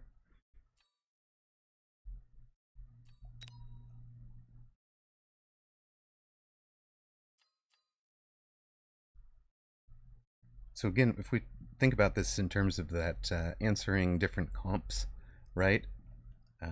Rice's answer to the fort would be, or to the Vulcan would be the fort. The answer to the Chaff is going to be the Mustangs and Stormcallers. Answer to the Wasps would be the Mustangs. And the answer to the Overlord would be the Mustangs and, of course, the Typhoons up front. Zemp has his answers in terms of Overlord and Vulcan are answered by Melting Point, so is the fort. And Chaff is answered by the Arclight. Wasps are answered by the many, many, many fangs on the board. So, that's how to kind of look at that, covering those 4 categories is what they're both doing there. Let's see if Blood can keep their run going. 2-0, facing Fair New Moth.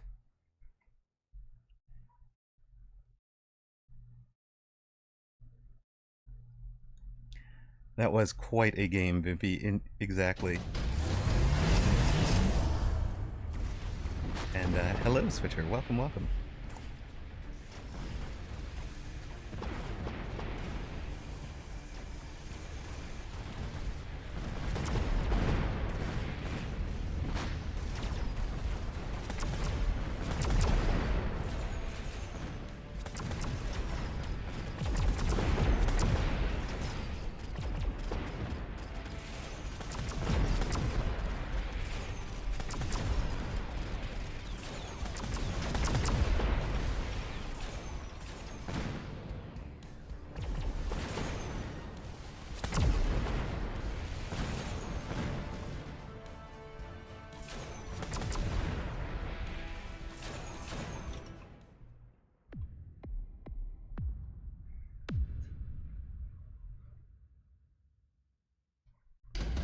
Alright, we are into round 10 of this match. My goodness.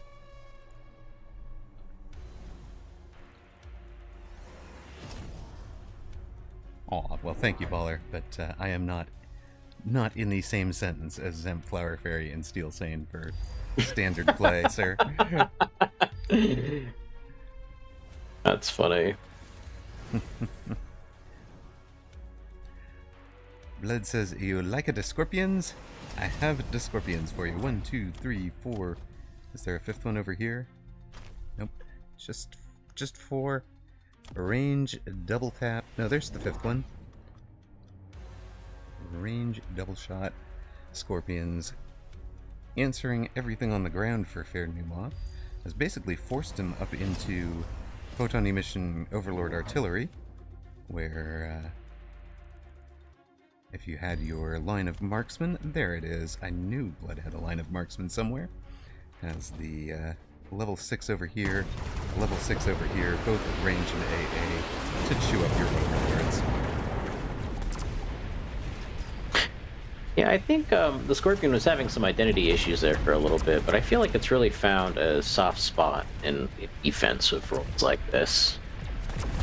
Yeah, I think it does have a very good role in defense. Arnaud says, what's a good counter to the Scorps? The Overlords are the counter to the Scorpion here. Unfortunately, they are in turn countered by the AA Marksman. Apparently the level 3 Phoenix was a drop, and they're just being beaten by Blood's comp in general here. So Blood taking names today. Ran out of chewing gum.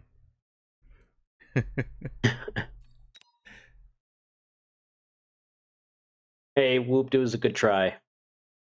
was a good try. He's through in round 9. Oh, sorry to hear it, man.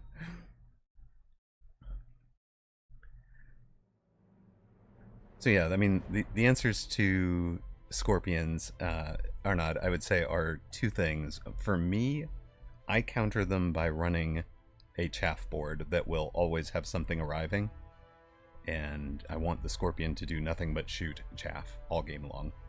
If I can achieve that, then both the scorpion and the marksman would be shooting at it, and whatever other unit I have is that does good single target damage is going to take out the scorpion the same way that you would take out a Vulcan. So that would be, ranged Phoenix, ranged Melter, potentially the Overlord there. Things that it can't shoot back. All right, we had 30 unbeaten, 15 matches. HD Susauer beat Woot, who said he threw in round 9 badly. Skay beat Riverskende. Fresh Pro beats Crash. Philomotico over Reffin. Lord Klinkariat beat Crag.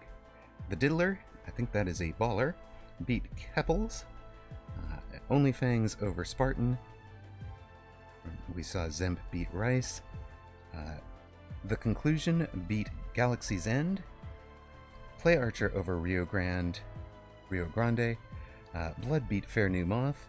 Yes Win Big gets to 3-0 against Gorillas. Flix beat Archwise. Apucci beats Stony. And Doxson beat Ich Bin the Better. So we have 15 unbeaten with Gorillas in the spoiler role. Gorillas is going to be up against Doxson.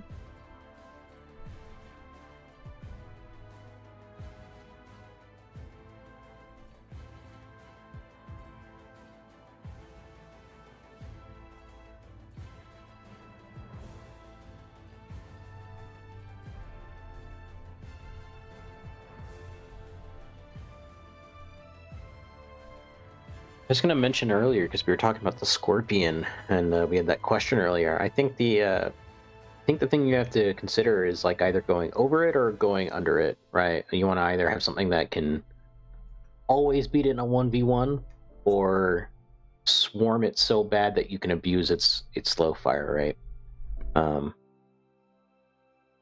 I think that should be how you want to approach it. So for me, right, my preferred approach is like range, double shot sabers with a bunch of tempo missiles to kind of clear the way from. That will very quickly latch onto a scorpion and delete it, and it's cheaper than a scorpion in all sorts of ways. So.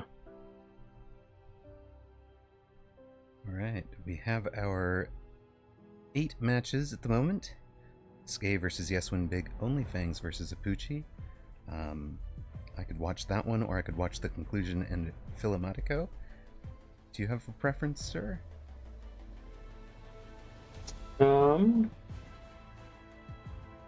Let's watch Onlyfangs versus Apucci. All right. Step into the defending champions run to see if he can pull off the triple.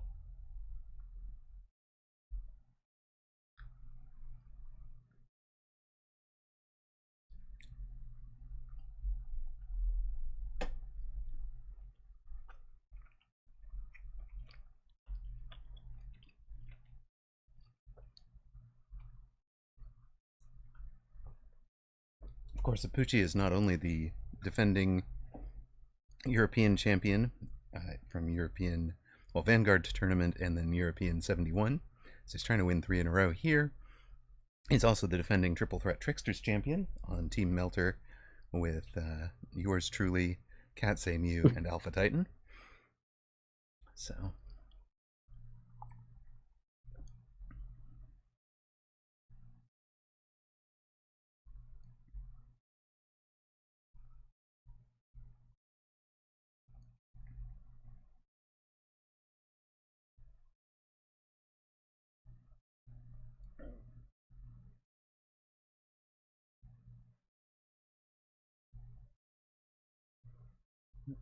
Switcher says carry sledges with EMP can turn off scorpion range and such, which it can.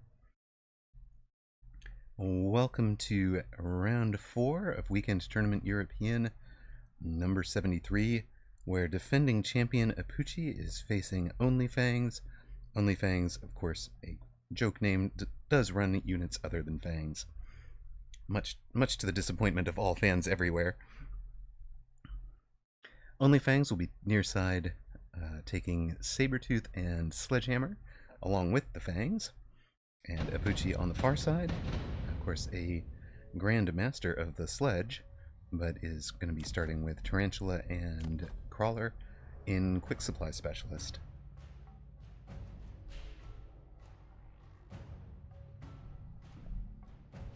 Yeah, and a little spooky to be in the Sledge spot, I would say, against Quick Supply. Tarantula starts, right? Because there is that potential double Tarantula opener.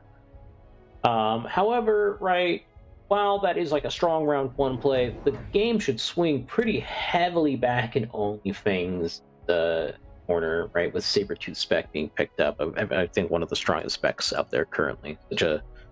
Such a strong unit to be guaranteed on round 2. And Sabretooth does pretty hard counter Tarantula, at least until the Spider Vines come out. Yeah. Onlyfangs adds a pair of marksmen and has the defensive formation, so this formation implies to me that Onlyfangs is expecting to see Apuchi on the line, trying to build a pull that will keep crawlers, etc., off of towers and just pull them to the next unit along.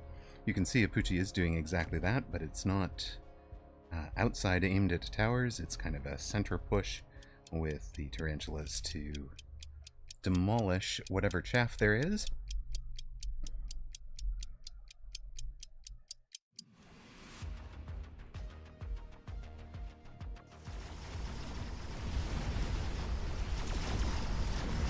Yeah, and this is going to look good initially until these tarantulas get into range, and then everything's going to go pretty heavily into Apuchi's favor. You know, like we said, right, this is going to be a strong round 1 play, but round 2 it should start to swing back a little bit in Onlyfangs' favor. Generally, the Tarantula wins the Tarantula Sledge opening packs, even without the additional 2 Tarantulas. So Apuchi wins the round. It does 400 hit points of damage, 200 from each Tarantula, and drops Onlyfangs to 3,800, which is where Apuchi had started. So now Onlyfangs gets the Sabretooth. It's almost like you can see the balance happening. You've got your 200 cost advantage on round 1, I get my 200 cost advantage on round 2, and we have the same hit points total. Let's go. So Onlyfangs skips, buys a second Saber to put on the outside, and a 4th Fang. Fang is going to be in a screening position, covering the Phoenix and Wasps from the left side. The right side is still open, but that would be pretty speculative for Apuchi. Yeah, I think there are some interesting cards this round. Subsidized Staying, which Apuchi ends up grabbing, I think is a mistake for Onlyfangs to not grab. I think Saber Staying is such a stable mid-game comp, and it comes online so fast. Granted, right, Mustangs aren't the best clear into crawlers, but, you know, if with a couple levels, they actually become effective mind killers and kind of disable that button from being pushed, or if they're being pushed, you know, it's not doing as much as it should. Yeah, I wonder if Onlyfangs was thinking the Mustangs into the Tarantulas would be just kind of contraindicated if he's trailing in and just getting et by Tarantulas for a round or 2 before he can take range. Instead, he takes the rapid deployment to take a third unit deploy and gets a Fang in the screening position on the right side. So if, you know, kind of what we're watching here is, can Onlyfangs clear the Mustangs before running out of chaff? And the answer is going to be yes on the right, no on the left. But there is still some chaff clear on the right, so Onlyfangs is going to win the round. Sabretooth and a couple of couple of tanks and a couple of marksmen surviving, along with... Yeah, those sledges on the left were pulling overtime in terms of tanking. Yes, they did. They went down in the end, but they did a lot of work. And then a round 3 unit drop. Yep, unit drop includes Vulcan, Rhino, Typhoon, and Scorpion. And Onlyfangs is taking 3 Rhinos. Is this going to be... Oh, both players took them. And Onlyfangs has already sold one, so he's thinking of them as Rhino cash. And of course you can put them in various corners to cause or protect against flanks. So that's almost exactly what Onlyfangs has done. He's put them on the side, outside, about even with the towers. Apucci is putting 1 each on the 2 flanks, deep into Onlyfangs territory. So Onlyfangs is going to have Fangs and Rhinos turning around to go take care of that. I should win that little punch off. Onlyfangs takes 2 Sabertooth up the middle and adds a 6th Fang somewhere. Just later arriving chaff in the middle of the board, I guess. Apucci takes a pair of Mustangs and puts them in flank screen and has a 3rd Mustang up the middle. So 5 Mustangs on the board for Apucci. Both players sold one of the Rhinos. Apucci is going to lose the Rhino off due to the support of Fangs, I would expect. Yeah, and I think Onlyfangs missed a slight opportunity here at clicking double shot. I think it's a very clear double shot angle. There was Typhoons offered, Rhinos offered, Scorpions offered, and a Vulcan offered, and double shot does great in all of that. Right. I understand wanting to round out your chaff board, but Sabertooth they shine right now, and they lose a little bit of their luster if they don't start to level up. And so these rounds are crucial. We got to be winning them big with these Sabertooths. So round 4 complete. Apucci is on 1600 hit points, Onlyfangs at 3800, and Orbital Bombardment is up. Onlyfangs is going to drop that straight over 3 packs of Mustangs up the middle. And Incendiary was also offered. He skipped that in part because you got to assume Apucci's going to shield, and at least the Orbital is going to be damaging the shields. Apucci also takes the Orbital. Onlyfangs is shielding the sledges and Sabertooths, but kind of left all of his chaff out and exposed.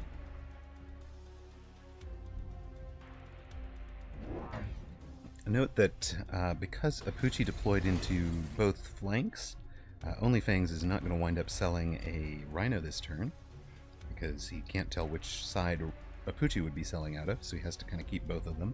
So Apucci, slight econ advantage there in being able to sell a Rhino that Onlyfangs couldn't sell yet.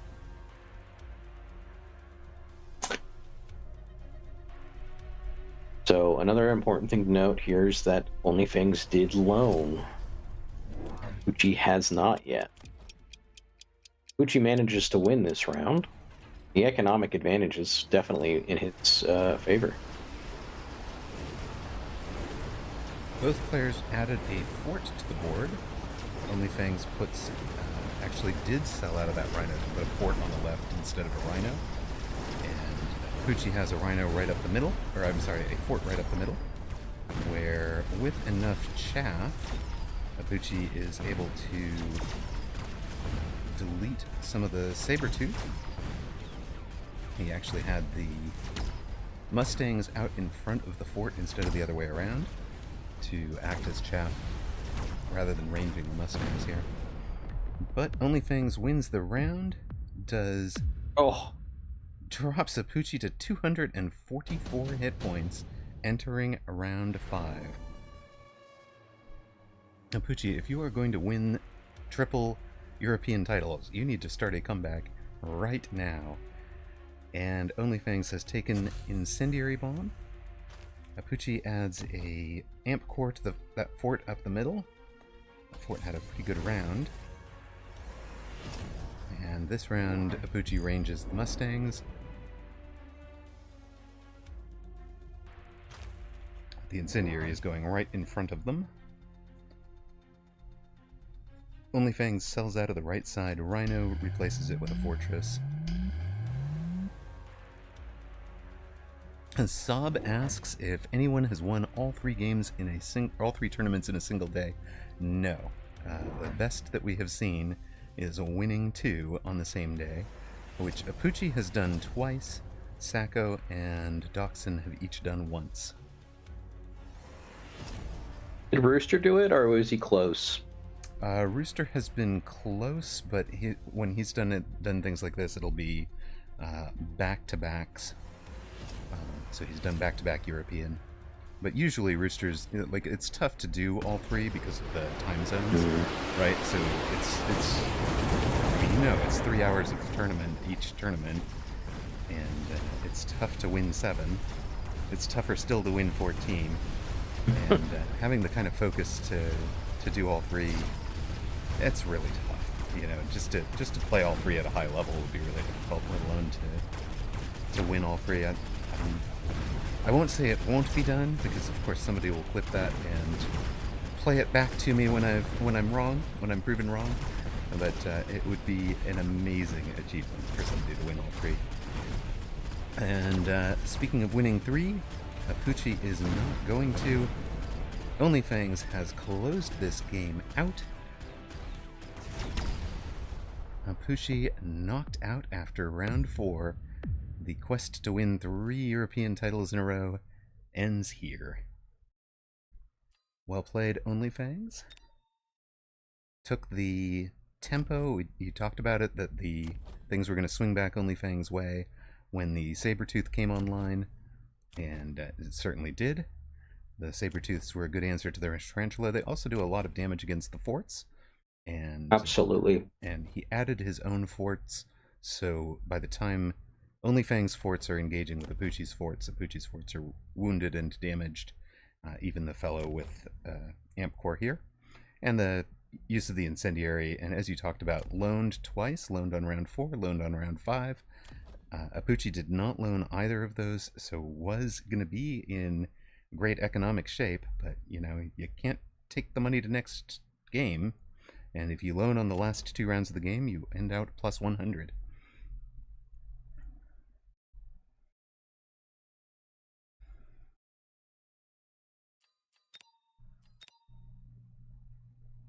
Who's still going?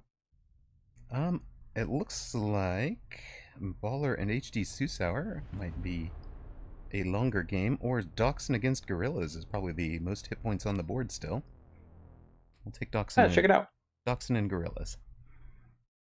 Give that a shout.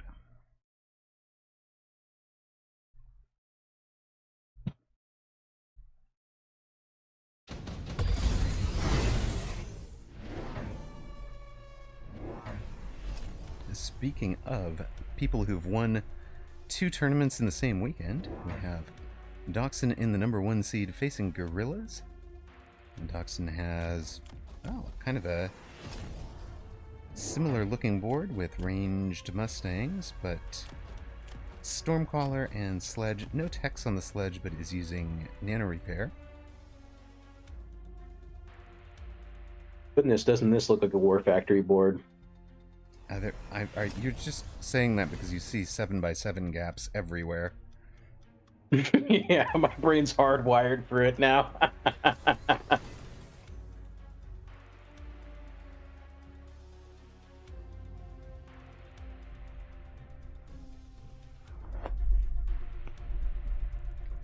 Uncle Lazy says, we are done driving. Sad Woot lost. You're talking about the Asia this morning?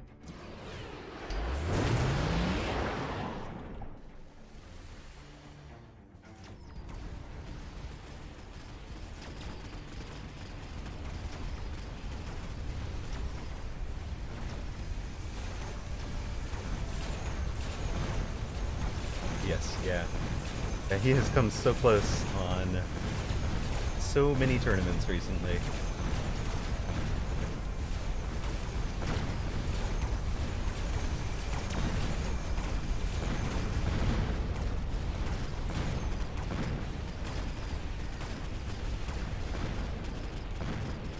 Doxson eking out the round though here with the backbone of Mustangs doing their Their job, man. They sat back and TPS like crazy. Yeah, this is the board Apucci thought he was going to get into. This many Mustangs that have leveled.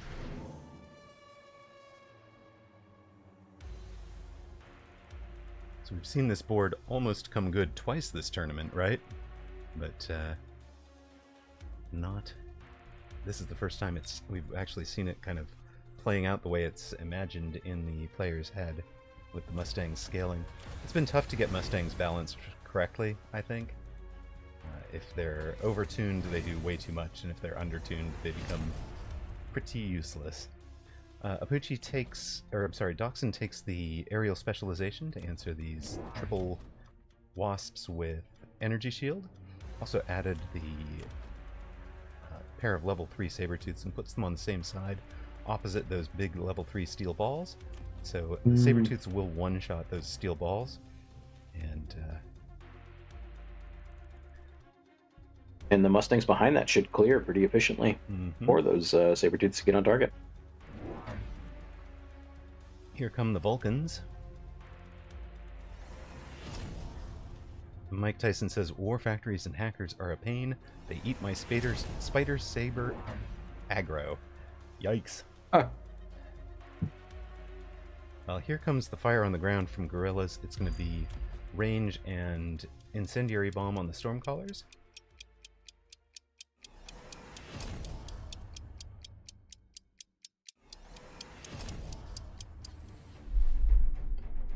Oh, thank you, June B. My sound levels compared to Clint is off again. He is much louder now. Alright, well, that was where we were the other day.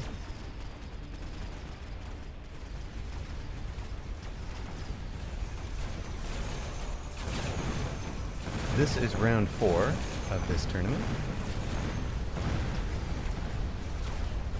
While there is infinite fire on the ground, the saber-tooth are just chunking away on the right side.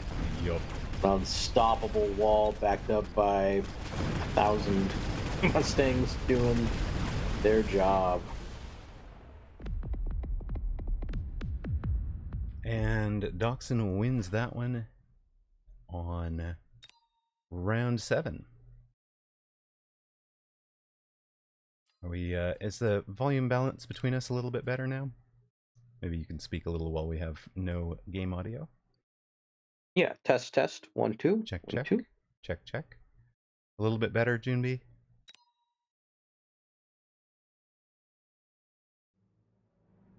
The Vulcans did do a lot better for guerrillas, it's true.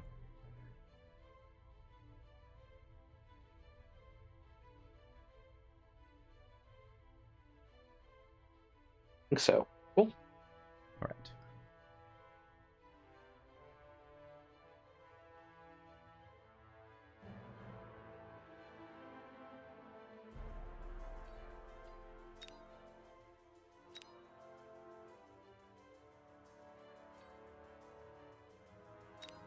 The Switcher, I actually kind of agree with that, where if he had teched the oil bomb and incendiary on the Vulcan, I think he does a little bit better than with Firestorms there. But that's the blue hair match, and that's the blue hair style.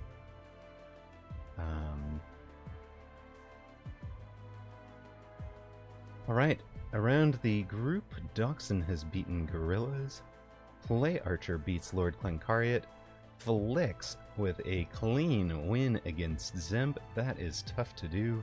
Congratulations. And Blood says, Zemp, the only man I have never beaten, is out. Blood gets to 4-0 by beating Fresh Pro. The Diddler beats HD Susauer. The Conclusion beat Philomotico. We saw Onlyfangs upset Apucci. Nicely done. Yes Win Big beats Skay. So, we're going to have 8 unbeaten. We're guaranteed our 7-round tournament. We go to the quarterfinals, where we will have Doxson against The Conclusion, Felix against Yes Win Big, Play Archer against Onlyfangs, and a Baller against Blood. Oh. I'm thinking Dachshund in the conclusion, right? That'd be a fun game. Yeah, I've been saying Addy's Addy Switcher instead of Addy's Witcher, but yeah. Good luck, have fun, Baller, Blood. Well, if we show up, obviously we're casters cursing one of you.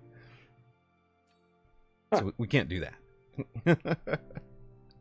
But the winner is probably going to get cast in the semifinals, so beware. There are, of course, matches going on a little bit further down the group. Which, of course, we could jump into one of these. Yeah, is anyone calling out to you? Maybe Bellicose Drake? Trashmasters champion from December back in the day. Yep, loading it up right now.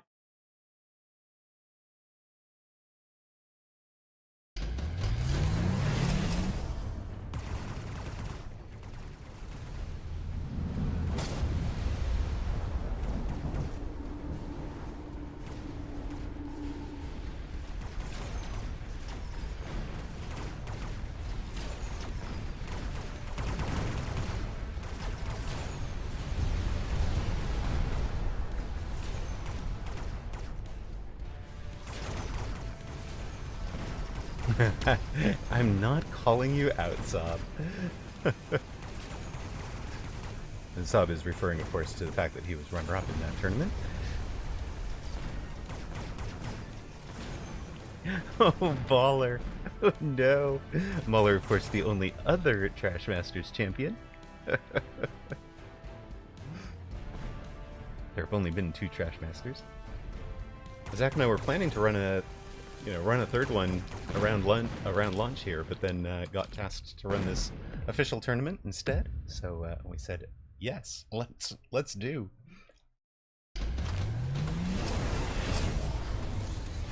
Yeah, I mean, I wouldn't turn that down either. Mm-mm. Although, I think we're due for another Trashmasters. I agree. Although, honestly, yeah, a Trashmasters to celebrate some of the new players arriving would be good. I also want to do a 2v2 tournament. Oh, a 2v2 would be sweet. Mm-hmm.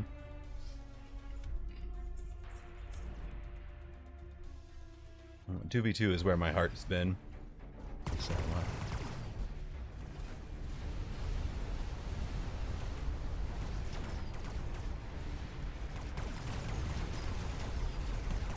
Okay, so infinite fire from our blue player.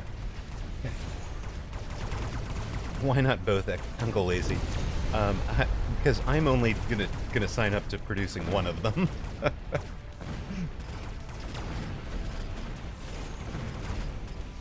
Uh-oh. Melting Point might be in trouble on the left. Oh. It survives. Absorption module saved the day.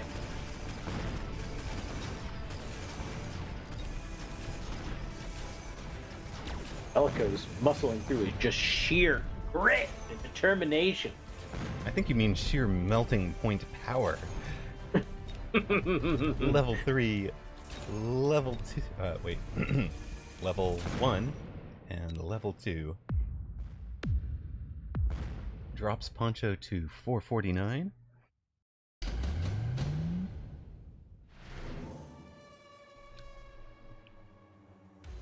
Oh, ouch, ouch, ouch. You see Team Boat is going to the semifinals here and no sign of Team Melter. Ouch. Hey, I'm here in the casting booth. Okay,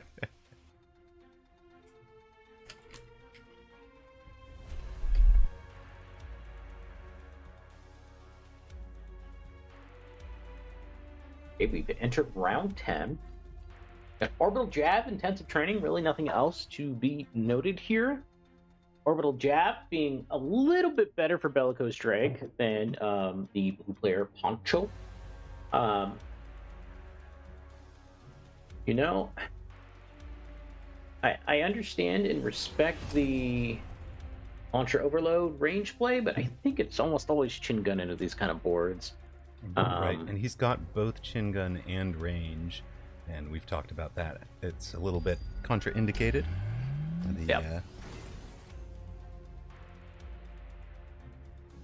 Ooh, Cast Rat and Monks are building a Finnish team for a tournament? That's amazing.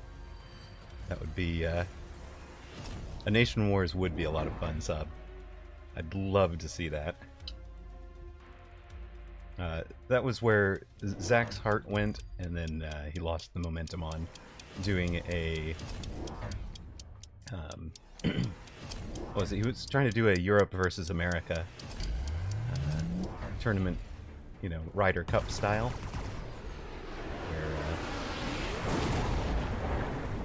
But the momentum fell out of that one.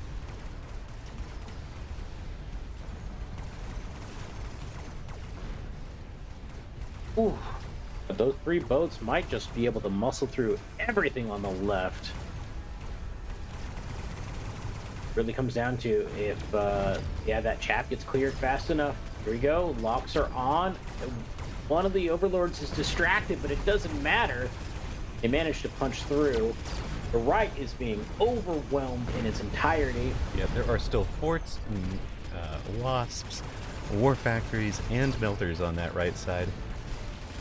There's even still Mustangs in there, in under the bubble. That one fort isn't getting touched yet. It's a death ball. Bellicose Drake has invented the death ball. Yeah, that was a death ball.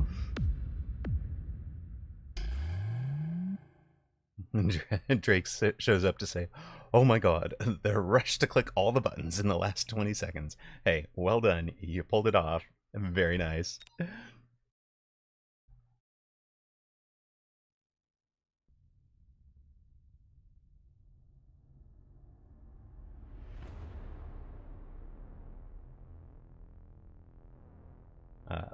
Baller says, where is this one?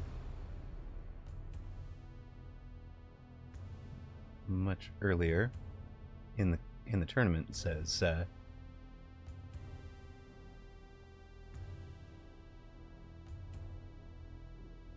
is that comment? For some reason, Sweet and Sour didn't take super money on round 4, so I just had 150 more than him for 6 rounds. Ouch. And then HD Sweet and Sour says, yes, it was kind of a difficult decision for me. I was low hit points, and your Stormcaller text scared me, so I tried to go for the range, and in retrospect, it was a bad decision. And they shared GG's.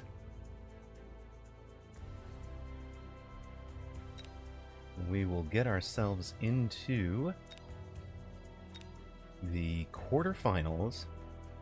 We'll have Blood versus Baller, and Dachshund versus The Conclusion. Play Archer against Yes Win Big, and Flicks against Only Fangs. I would love to watch the Blood versus Baller game. I would too, but Baller prefers that we are not watching that. He's a firm believer in the Amaroq caster curse. Oh, well, I mean, we can do some science right now.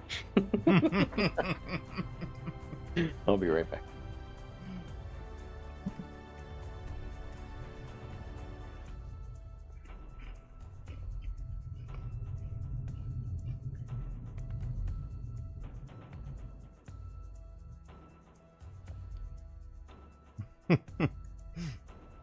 Everybody wants the Baller game. Do it for the audience. All right. I mean, it's hard to argue with the mob, you know. The public has spoken. The public has spoken. They want this match. Let them watch Baller and Blood. Mm-hmm. Are you not entertained?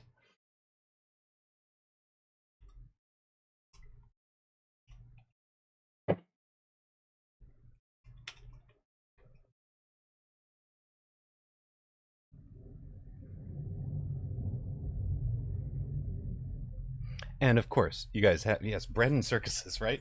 Let them vote themselves bread and circuses. And of course, your channel point predictions are up. Time to go all in, says Saab.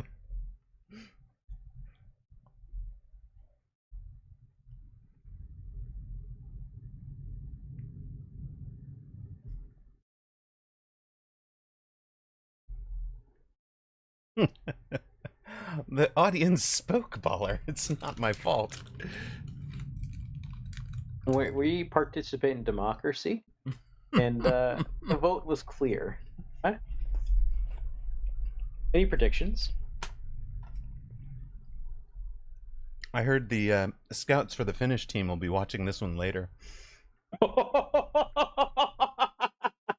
Yeah, better not disappoint, Baller.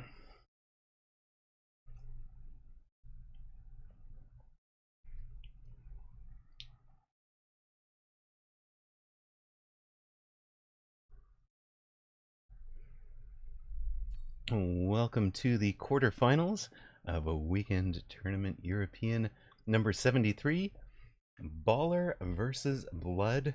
Baller, of course, playing under the name The Diddler today in honor of a certain individual being arrested.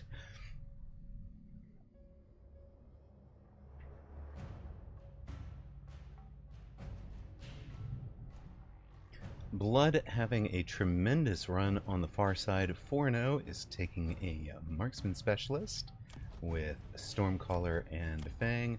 One of the things we know about Blood is that he loves the Scorpion, one of his favorite units. Near side, Diddler, the Sabertooth specialist with Tarantulas and Marksman. We saw in the OnlyFangs game how strong Sabertooth is into a Tarantula. So one of the ways you can perhaps more safely take a Tarantula start is if you have seen or are the Sabertooth Specialist. So even if you're not picking the Sabertooth Specialist pack, you can perhaps save yourself the heartache of drawing into the Sabertooth by, if you've seen it available, if you've seen it offered, because what is offered to you and what is offered to your opponent are guaranteed to be different. Blood wins round 1. 2 packs of Stormcallers surviving, drops Baller to 4050. Blood is at 4500.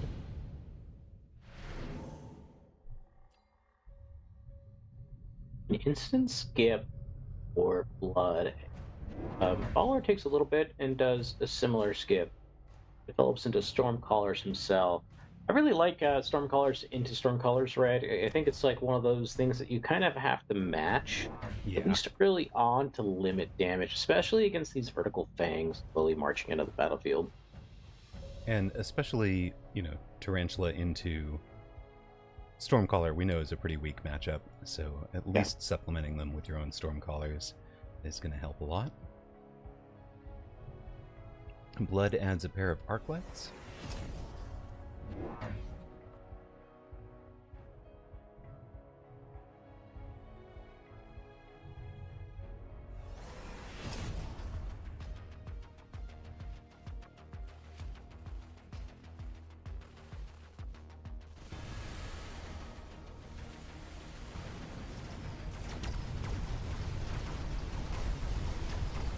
And the real added benefit here, right, is that the Stormcallers, in conjunction with the Tarantulas, kind of keep the army moving a little bit to at least limit some of the Stormcaller damage, make the rounds at least a little bit closer, right? It's going to come down to a Storm v Storm duel. The Storms on the right actually do get the experience for the level 3 Marksman. Oof. And Baller does not allow his Stormcaller pilots to drink. Look at these accurate volleys. And abstinence pays out for the Diddler. Blood down to 4400.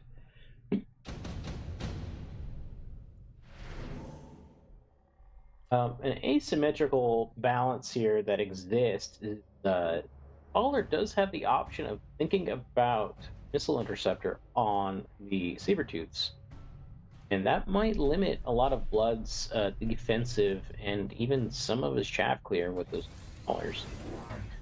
We had the unit drop. Baller takes the level 2 Wraith. Blood took 3 level 1 Rhinos. So Blood taking the potential cash sale value here.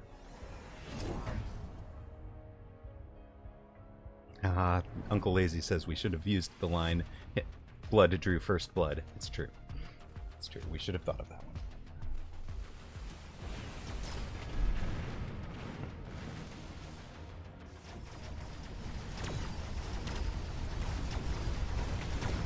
slightly scary development on Baller's board. On the left side is this level 2 Wraith.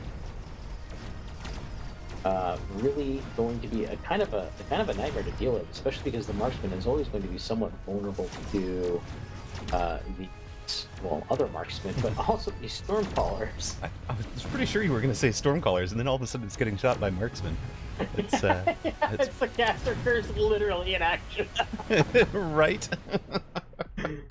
Every single time. Baller drops blood to 3932.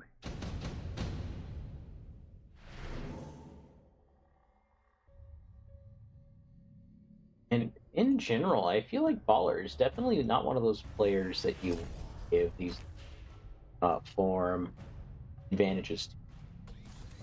Yeah, both players take the late supply specialist offer, supply enhancement now, and that will not pay off. It'll break even on round 6. It'll only pay off if this game is going, 7, 8, 9 rounds, and you can conceivably skip it and have a tempo advantage, right? Because your opponent is down cash for the couple of rounds. Since they both took it, well, here we are. Blood takes the range on Stormcallers, and Baller sold out of the Wraith.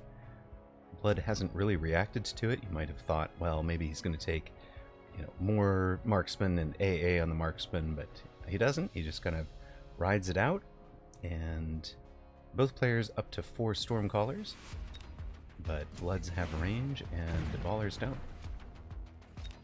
So, classic range war at the moment. Absolutely. Some anti-missile devices being picked up by a little bit. Yeah, Baller's buying a bit of time with the anti-missile devices for sure. And of course, with extra range, that's more time in the air per missile, which is more time to shoot them down. Missile devices, anti-missile devices do hit point damage to the missiles. The missiles have a hit point total. So that's how that works, if you've ever wondered. We finally got an official, source on it, too. Yes, yes. We've been theory crafting how it works for so long, and now we actually have the developer going, yeah, no, this is how it works. Yep. Didn't want to overwhelm us with too much information, but at the point that you're at the 2000 MMR level, it's like, no, I've absorbed all of the information. I'm actually looking for more information.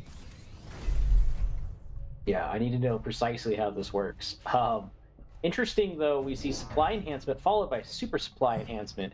These players are playing for the long game. Both of these will basically pay out around round 8, so that's where I think we'll start to see some real haymakers being thrown. I think outside of that, players are going to be scaling and determining their next move. And speaking of next move, I see Blood has gone ahead and unlocked War Factory. Unlocked but not bought it. That's an interesting one. And also techs wreckage recycling on the rhinos. So without selling, the income he gets by just clicking alone is 1,600. So he could slam 2 War Factories. If he sells, the math gets a little weirder. Right.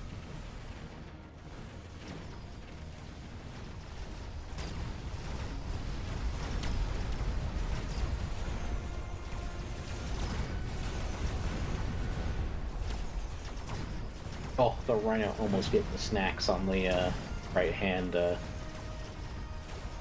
saber tooth. Baller's wasps are doing a lot of work over here. There's not much left that can shoot them. In fact, there is nothing left that can shoot them. They just need to catch back up to the Rhino. Rhino healing itself through everything. Now it is finished.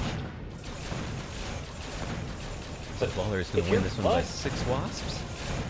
Yeah, if you're Blood, you're very happy to take this loss. It's totally fine.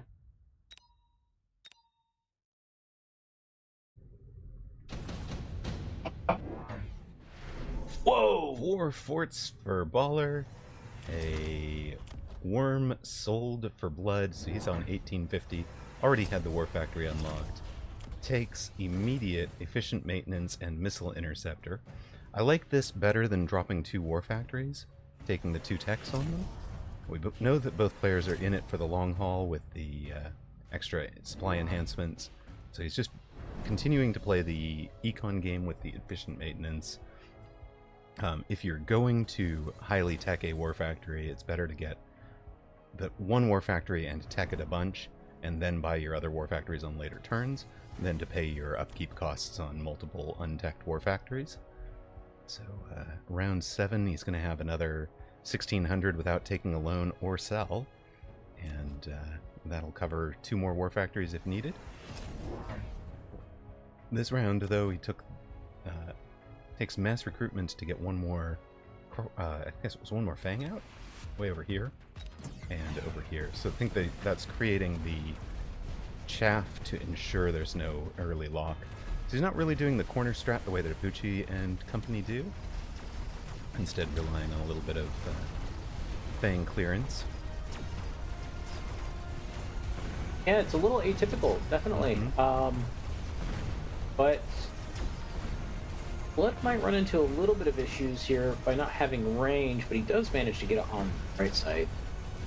And begins to eventually work its way through it. And again, all of the anti-air is gone, except for a couple of things. War Factory gets the tower. Eventually those wasps, they're now level 2, get through to the far side tower. And, oh, Boyd of Zinj with the bit cheer, thank you very much. To ask the question, okay, this is version 1.0, but I hear there will be new units past the Farseer. When do those units show up? I have not received word on what release dates for those are. The team has not communicated anything about their plans beyond the 1.0 release to us in the Curator program, other than to say, hey, we have these new units coming. Here are some preview art for them. You can look at them when you get... you can even show them off to the audience, which a couple of people have done, and but they haven't indicated what those are or how they're going to get used, or even what their style of unit is, how much they would cost, none of that. So we know they are planning to continue the development. We'll see how it goes. Both players took the Lightning Storm here for round 7. Blood has a second War Factory on the board. And for Baller, it's barrier and range on these fortress. So barrier to protect them from the storms, and in fact has the barriers protecting his Stormcallers during the storm. Not that many Stormcaller shots are landing anymore, but the War Factory is doing their jobs. Yep, slowly probably churning through those missiles, eventually getting onto those fortresses. And there are still a couple of things left coming from the left to eventually handle these wasps, who will be stuck on a War Factory all day. Pew pew pew. Come on, Fang Gang, you got this. So, Baller loses round 7. Blood wins that with 2 War Factories remaining, and that drops Baller to 2040. Blood at 2960. We go to round 8. New unit drops are possible. Mobile Beacon taken for Blood, as well as a level for the War Factory. War Factory is now up to, includes range enhancement. And for Baller, it's ranged melters to melt those 2. Fair enough. That seems like the play. Blood, instead of taking additional War Factories, chose to level both of them. So he's got 2 level 2 War Factories. Sold out of one of these Snacks Rhinos now. And mobile beaconing from right to left across the front of the map.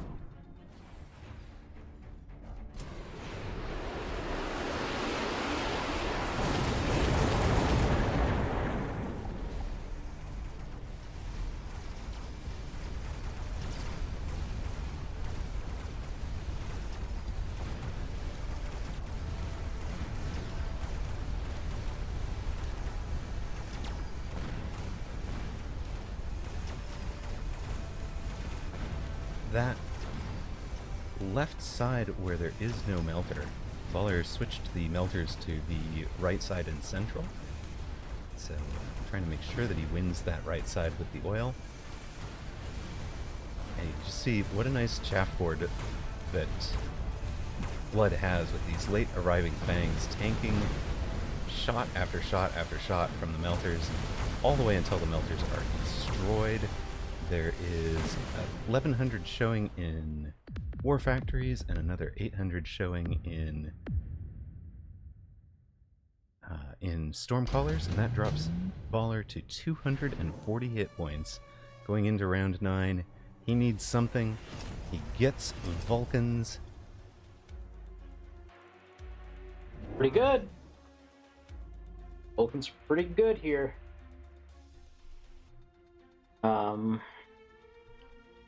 I am Blood. I guess the play is to also go Vulcans. And I don't know. There's part of me that felt like Phoenix's might have been an interesting route here. Phoenix for ranged EMP, right? Onto the melters. Oh, yeah. Yeah. I think that's the direction I'd have liked to have gone as well. Is this a production angle, tech angle here for Blood, by chance? He needs to do steel ball production. That would be the right choice, and does. He's still got 1,100 left if he wants to buy another one. And goes for Mective. Cool. Right. Buys himself a normal steel ball, text Mective on it. That's fine this round. It'll be less fine when Baller takes Electromagnetic Barrage, assuming Baller gets another round to do that with, because he didn't take it this round. Instead, he's got the Melter on the left side, the 3 Vulcans, so he's running, Vulcan Fort and Melter all together under the Wasps. Lights the oil on fire. That is enough to change that late arriving chaff component that we called out last round. But you can see over here the melting point keeps locking onto first the steel balls, then the chaff that's created when the steel ball dies. Here's the next, the next steel ball. So it just, steel ball production overwhelms what a single target melting point can achieve. Going to win Blood the game. Baller never does get the chance still to too respond. many steel balls. Yep. Steel ball beats melting point. Well, steel ball prod beats melting point. Blood, nicely piloted, makes it to the quarterfinals, makes it through the quarterfinals to the semifinals for the first time. Well played, Blood.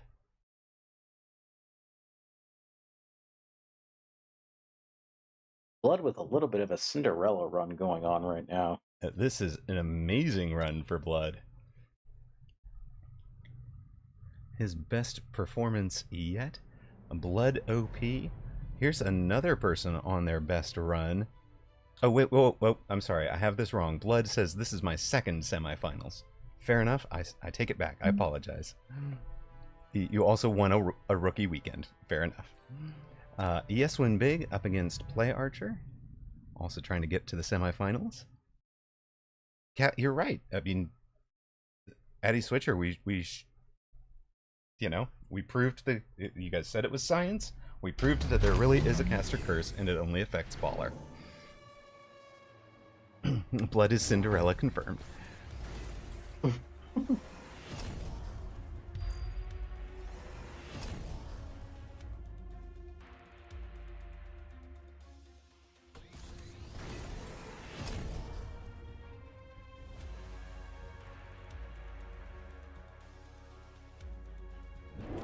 Yes, when big, that board looks a little bit like Ballers, with the Storms, Vulcans, and Melters. So again, an Exodia build. This is the range and Scorching Flames, with range on the Melters, and range on the Storms.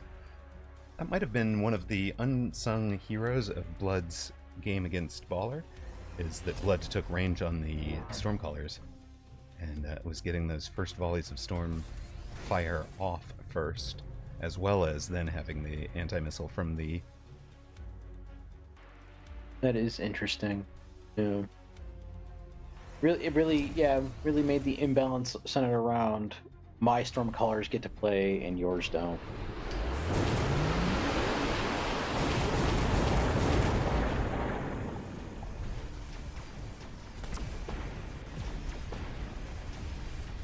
Arnaud, WF is War Factory.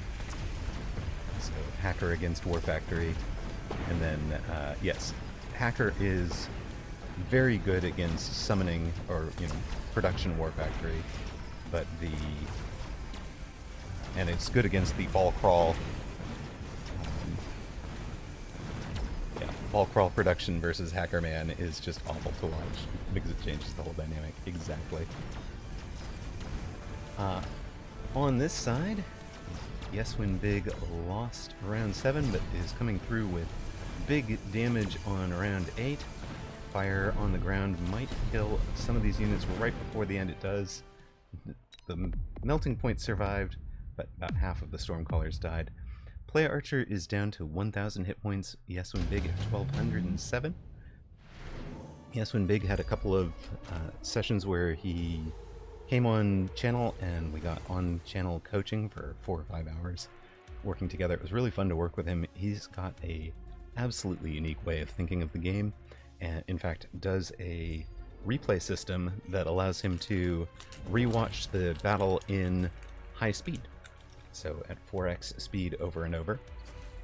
So he'll just watch the same round over and over and kind of let his eye go to different parts of the battlefield, and then if he needs to figure out why something worked or didn't work, he can kind of zoom in on it.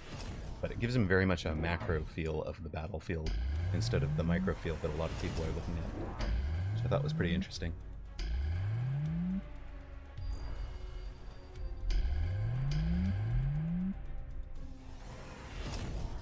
Nuke coming out for Archer here and being positioned over that left side. That won't end up killing either the level 2 or both the level 2 and Vulcan and Melting Point. But I think the better question is, does Archer have enough shield break to get here, 1, in time, and then 2, DPS down these shields for this nuke to really matter? I don't think he does. I think with the shields that should stay up. The Scorpion is range and acid, but doesn't have siege. It's not going to be putting shots that deep. There will be chaff out in front that takes those first couple of shots.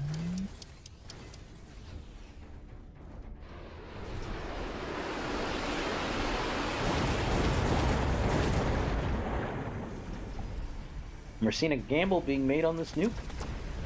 Let's see if it pays off. It will capture some of these wasps coming in, and it will get the Vulcan on the left, and the Vulcan in the middle gets tagged by it, but it's still alive.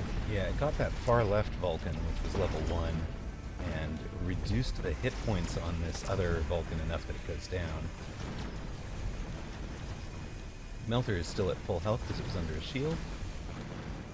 And Yes Win Big just shrugs off the nuke with shields, continuing on to win this one and get to the semifinals against Play Archer.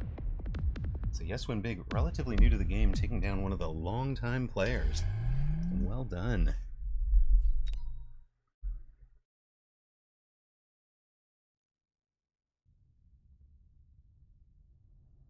That's fun. It's been really fun to watch Yes Win Big and Blood come from where they had been to the level that they can get this deep into a tournament that had this many good players. Unfortunately, it's going to be OnlyFangs against Doxin, Blood against Yes Win Big. One of the two of them will make it to the final, and the other one will not. We just followed the Cinderellas, right? Oh, yeah. Okay. Just checking. I'm gonna pour myself a coffee and be right back. Sounds good.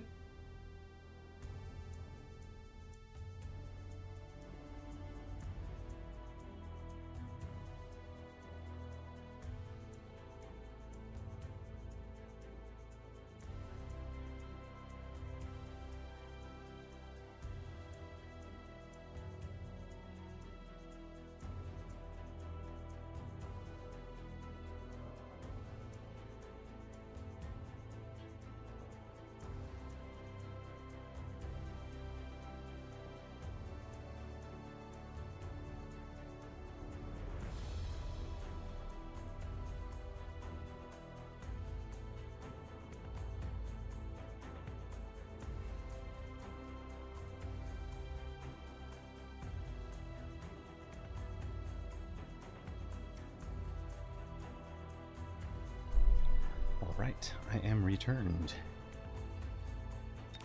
Welcome back. Thank you, thank you.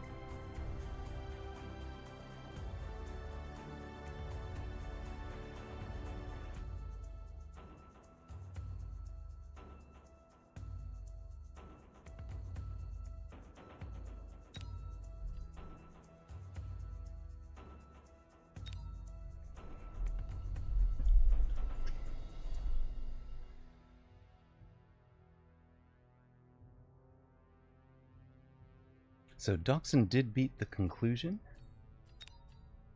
and Onlyfangs got the win against Flix. Blood beat Baller, and Yeswin Big beats Play Archer, giving us a final four.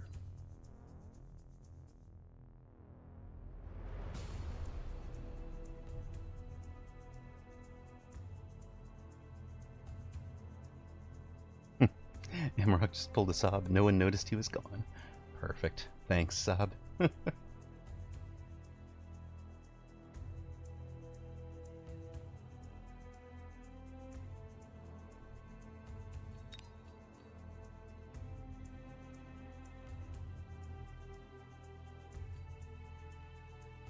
Blood has definitely done this the hard way, with wins over Rooster and Fair New Moth before taking on Fresh Pro and Baller.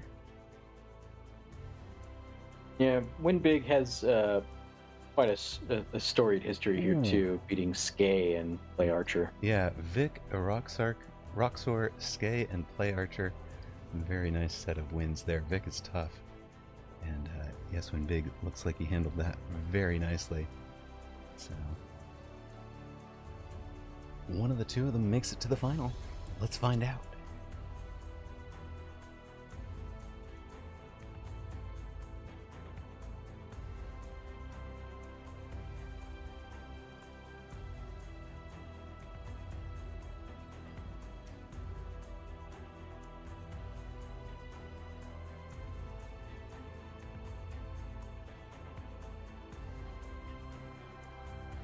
I do appreciate all of you joining us for your Saturday afternoon enjoyment.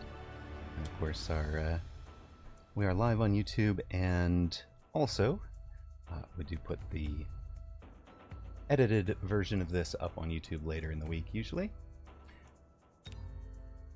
We will, in fact, be following Blood.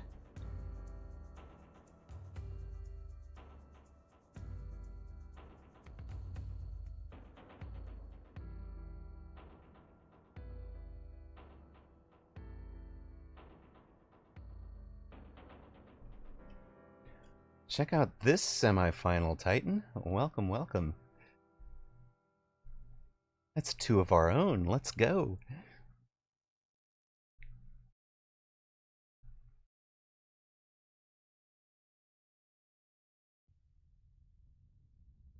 Of course, right about now is when Amaroq gets nervous that somebody's not going to ready up. Oh. That'd be a heartbreak and a half. Right? And it's like, I don't tend to worry about it when it's not people I don't care about, but click the button. Please click the button, guys. I can't watch.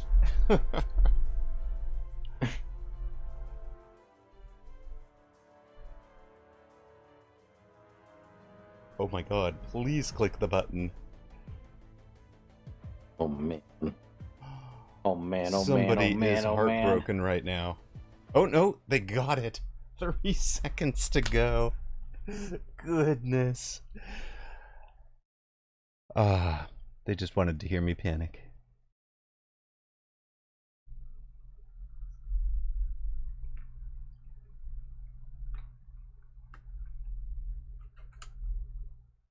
I'll just be over here in the corner, crying.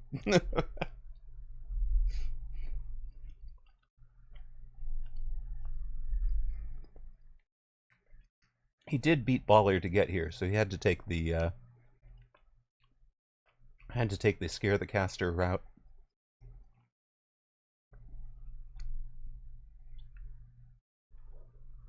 Of course, we're 2.5 minutes in, or 2.5 hours into this tournament, so It's more likely people were take a rest, take a break.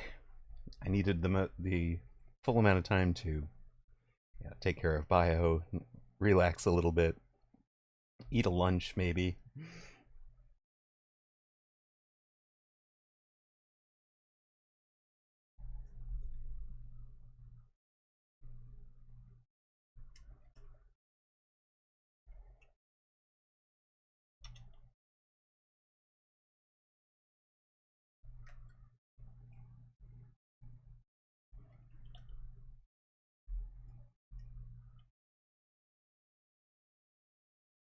Channel point predictions are up for this one.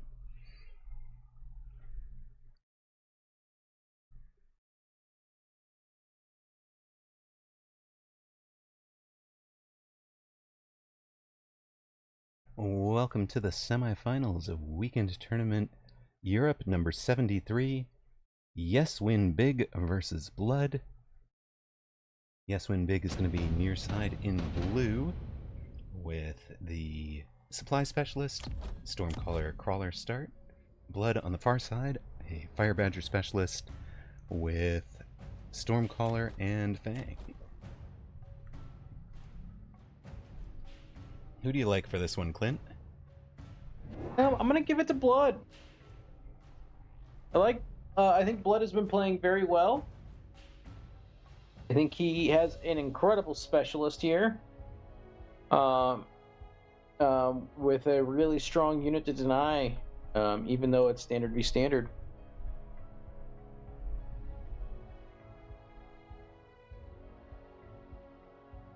How about you?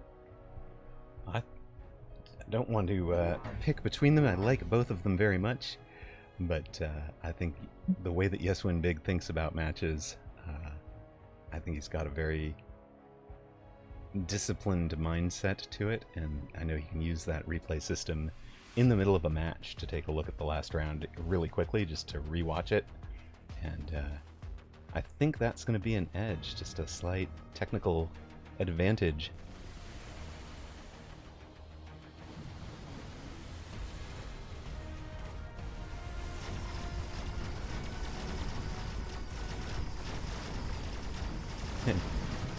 Yes, Drayon Walker, Gamba is up. You just have to come over to this channel.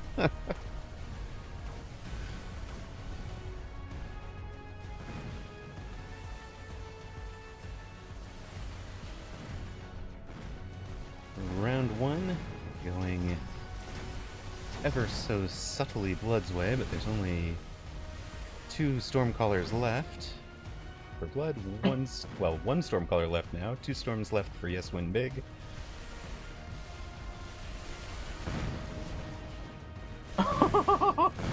There we are. You can't pick between these two. And the camera falls through the floor.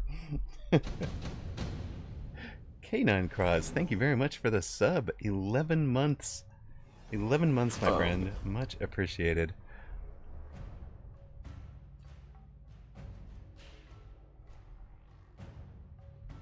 Of course, without you guys' support, we wouldn't be here at all. So, really, really do appreciate you folks that have kept us on the air for this long. Alright, if they just do that 12 more times, Yes Win Big wins this. Oh, no, wait, Blood wins this. Right? Because he's got more hit points. Because it goes to 13 rounds. Mm-hmm. Yeah, very rare. I think to see a tie at all, but to see a tie on round 1? Yes, I think that's like pretty incredibly rare. Yeah, that's pretty amazing.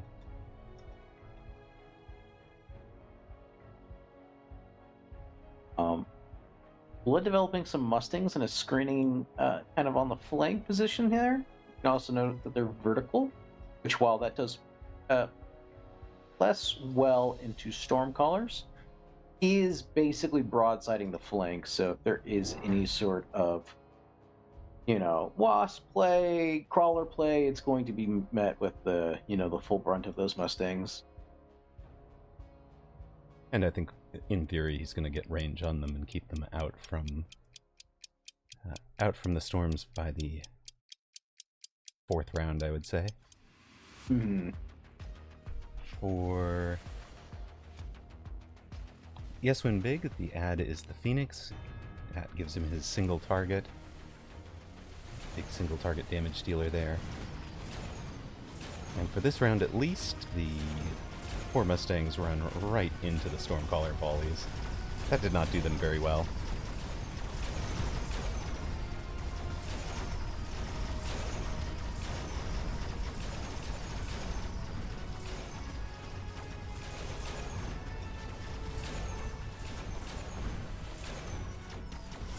There is still this roving pack of Middle Fangs getting a lot of work done, but eventually going down, which means Blood will end up taking 300 damage in the air from this.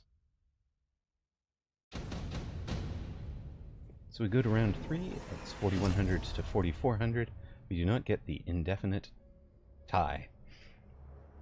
Blood takes extended range Stormcaller. We saw Blood use that very effectively, although detect range rather than taking extended range, against Baller in the quarterfinals.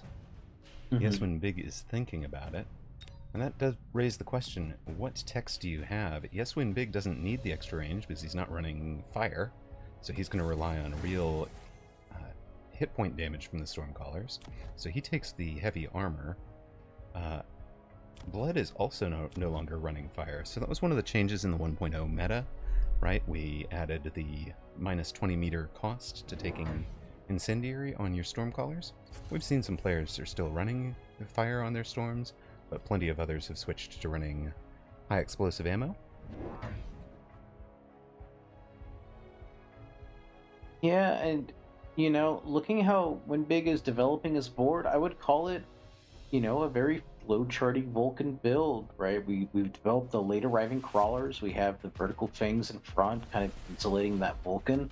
We have the Stormcallers on the outside of the towers, which, you know, is a great way to not get caught up in these mobile beacon shenanigans. Mm-hmm. We have late arriving fangs behind the towers with spots for horizontal crawlers. Like, you know, in terms of like chess, I guess. This is like a King's Pawn opening, you know what I mean? Right. This is one you recognize, you've seen it before.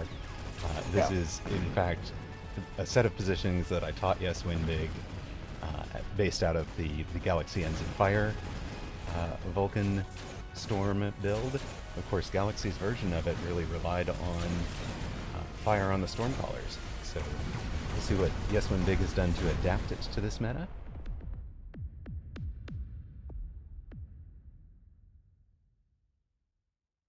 Well, thank you very much for the follow, Mr. Zyke. It says, first time chatter says, of course, I just got into Mechabellum and I really enjoy the insight. Well, appreciate you being here. That is what we go for. We'll be on tomorrow for a full day of tournament action as well with the Mechabellum Launch Clash qualifiers. So, look forward to seeing you then. Assuming you're not one of those who has their Sundays already packed with other things. Both players took the Sticky Oil Bomb, and Yes Win Big's got the heavy armor on that Vulcan on the left that's got experience. Vulcan on the right is new this round. Third, Stormcaller. And this is slight divergence from the Galaxy Ends positioning, where he would have had, Galaxy Ends would have had those more separated to ensure that there was better fire coverage and to leave some gaps for little 3x3s. For example, the Scorpion drop that you might get or such. And yes, Mr. Zyke, that's exactly right. It's great second monitor content while I'm learning the game. Right up until you get distracted because you're paying attention to the commentary and click the wrong thing because I just said a unit that is not what you need. I've done that. Shoot! This isn't what I wanted. Mine's a lot less PG. It's true. We do run a family-friendly channel here. It is true. My dad's an ex-officer and prided himself on being able to absolutely cuss somebody out without cussing. So, like, you know, just the perfectly legitimate family-friendly word choices, and that the set of connotations and meanings added up to something absolutely devastating. It was amazing. And Winbig really starting to eke out larger and larger advantages, but Blood, I think, came in with the intention of losing this round. Really became a matter of how much. This is a pretty big hit. An unlock that was done for Blood last round was the War Factory, which means we could just see War Factory efficient maintenance. Or, now we can sell a unit and fund even more. Yeah, and we've seen that is Blood's play, right? He likes to take that, unlock the War Factory, and go straight into it, which is going to let him, for example, he knows he wants to go into the War Factory, so on the round that he's not taking the War Factory, he's not unlocking anything else, he unlocks the War Factory, and then comes back to be able to take the War Factory and one other unit if needed. But at this point, Yes Winbig doesn't know, of course, that the War Factory has been unlocked. He can't see this, but he saw the drops, he knows what was available there, and went ahead and took the level 2 melter as his drop. And that kind of plays into that Exodia build, right? Vulcan Melter. Yeah. Vulcan Melter, Phoenix, and Storm. And he's got the fangs to answer the wasps. So, right back to that theory of answer 4 different unit types. Chaff, Ground Giant, Air Giant, and Wasp. And he's got that covered with this pack of units. There is a very strong possibility that Blood will take these crawlers and force it into this new oil that is being placed, and that will cause a lot of headache for Yes Winbig's left side and center side. Yeah, he took the fire off of tower, or oil off of tower even.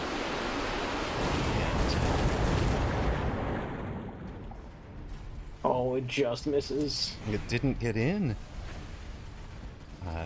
Blood also took the anti-missile devices, so that's slowing down some of Yes Winbig's damage output with the storm callers. Mustangs have the range that you were talking about earlier in this game. Uncle Lazy, yes. I think running this build that almost exactly the way that you've seen it, almost save this game and run placements that Yes Winbig has run on it. It's close enough to formula that you will win more than you lose, up till at least 1600 MMR with it. It just takes grinding it out, right? You're going to run more and more and more of them, and eventually you're going to need to learn how to take the economic advantages that really make it pop, or that, spot the builds that can beat it. But yeah, just with any new strategy that you do pick up, right, you're probably going to lose the first 10 to 20 games with it, like, pretty bad. So, just commit to the bit and keep grinding it away, and eventually this comp kind of clicks, and you start to notice how easy it is to transition in and out of things, how realistically all you really need is 2 Vulcans. You don't need, like, the 5 or 6 or 8 Vulcans some people make on some boards. Right. What you have here is good enough. Yeah, that's the kind of the key that, basically the way that I learned this one from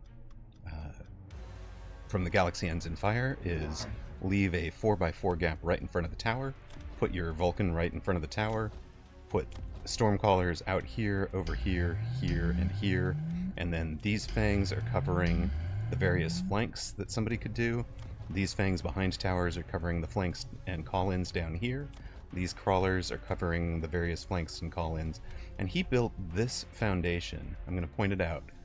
Crawler, fang, crawler, fang, crawler. That was his round 1.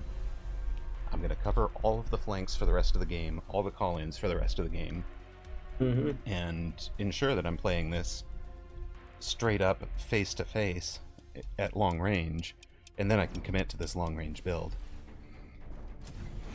And so he kind of covers that and then forces this range war. So this is the canonical range war build. He'd build range war on the Phoenix. You'd build range on the Phoenix if you were going to really commit to this. as your range build, but obviously he's ranged the Vulcan and will range the Melter probably before the Phoenix gets ranged. And he's taking advantage. He's not getting hit in the middle again, and these giants with too much chaff supporting them are slowly marching towards these Stormcallers. Yeah, I was going to point out these Stormcallers are doing, 30% less damage because of the reduced DPS from extended range, and I wonder if Blood was really expecting them to do, intuitively expecting them to still be doing full DPS, because it used to be the case that you could take that and run fire and it wasn't really going to make a difference to you. They do eventually knock down all of the giants, but Yeswin has won 6 rounds in a row, drops Blood to 622, and is now on the verge of making it to the finals for the first time. Enhancement module for both players. It might be a little bit late for Blood. He really needs this game to go long. Levels a Stormcaller for free over here. And welcome back, Toast. How are you?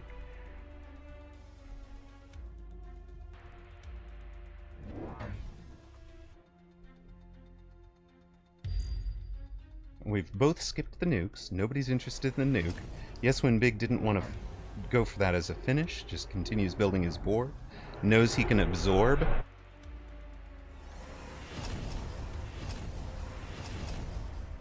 Knows that he can absorb the damage from the nuke, and Blood. He's kind of forced Blood to shield around it, even though he hasn't taken it. Yeah, when you are in these do or die scenarios, when you see a big spell like that, like Lightning Storm, like Nuke, you have to basically play around it, and it really starts to limit your style of play. Yeswin Big's in a very commanding position with a ton of HP, and is, basically slowly but surely closing the game out. Nah, Stony, Vulcan Storm is not OP. It's just difficult to beat. It's got a... It's one of those... There are ways to beat it. We are not seeing them today. And not on this board at the moment.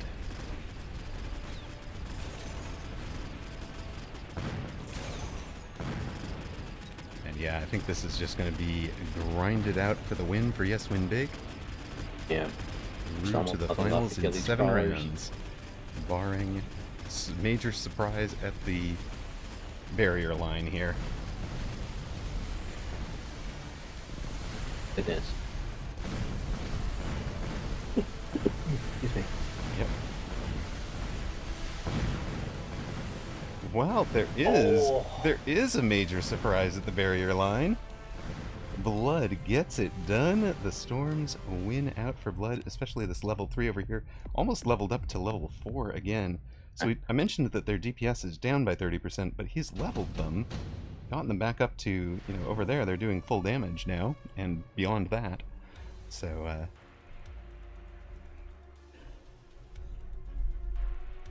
Yeswin Big is down to 3,700. Stony says, easy counter, drop 8 anti-missile devices and win for Yeswin Big.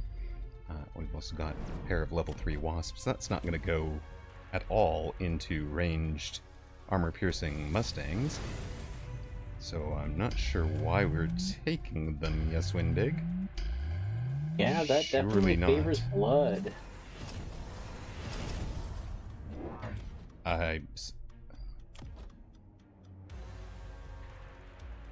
He's got range and anti-air, so perhaps what he was thinking was, let me take it, and I'll tech them if Blood also took the wasps. Blood took them, but sold out of 1 already. So, we're not getting, flanked with them or anything interesting there. A bunch of anti-missile interceptors. Yeah, come on down. That's exactly what Stony said, right? 6 anti-missile devices there. Of course, they do take damage, so if Blood lights them on fire, they will take damage from that. You can nuke them, you can javelin them, your Stormcaller Splash will hit them.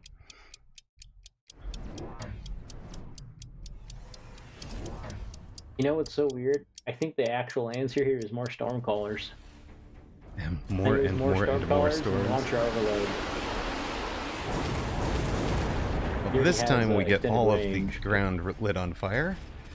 And maybe that is part of what Yeswin Big was thinking with the wasps. I'll have some later chaff that is not on the ground and on fire. And if I've lit the ground on fire, I've burned the Mustangs that would have been a problem for them. Of course, very few of the wasps, none of the wasps have survived, but all the giants are still on the board. Uh-oh. And there's a phoenix left. Nothing shoots up anymore. Uh-oh. And there it is. Yeswin Big reaching the finals of a major tournament for the first time. Congratulations, sir. Well played. Leaves Blood with just under 0 hit points. No time to stabilize. Blood shows up and says, I tried to meme.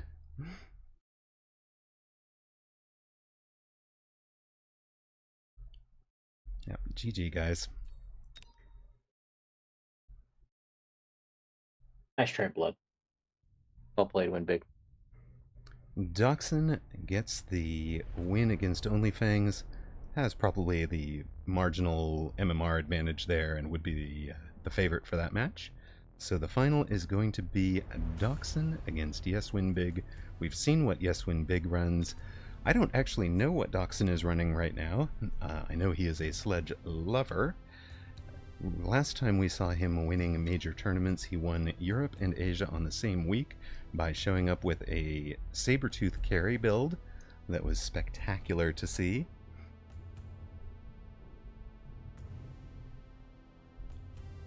Yeah, I think he's been playing kind of random recently. I've ran into him on ladder when he's playing standard. Right. I've seen him play a lot of aggro, a lot of headbutt stuff. So, you know, I think this might be a by feel player. I don't know. I haven't really ever talked to Dachshund about his play style, but just extrapolating a little bit. He might just be, you know, like go with the flow. Whatever feels best is probably best. You know, don't second guess it. Don't force into a weird spot. Toast, I have those. I won't promise to prep them this week because you know my week is going to be slammed. But I do have those saved to get uploaded to the YouTube for you. So both tournaments of his Sabertooth carry, I was going to package them up and get them up on the YouTube for folks that would enjoy that. So I'll let you know when that happens. It's probably 2 weeks out, at least. But I do have the videos saved, and they're not going anywhere. All right, let's take a look at how they got here. Dachshund beat Ich bin the Beta, Gorillas, The Conclusion, OnlyFangs, after starting out with wins against Gizmorgo and Big F King Ben.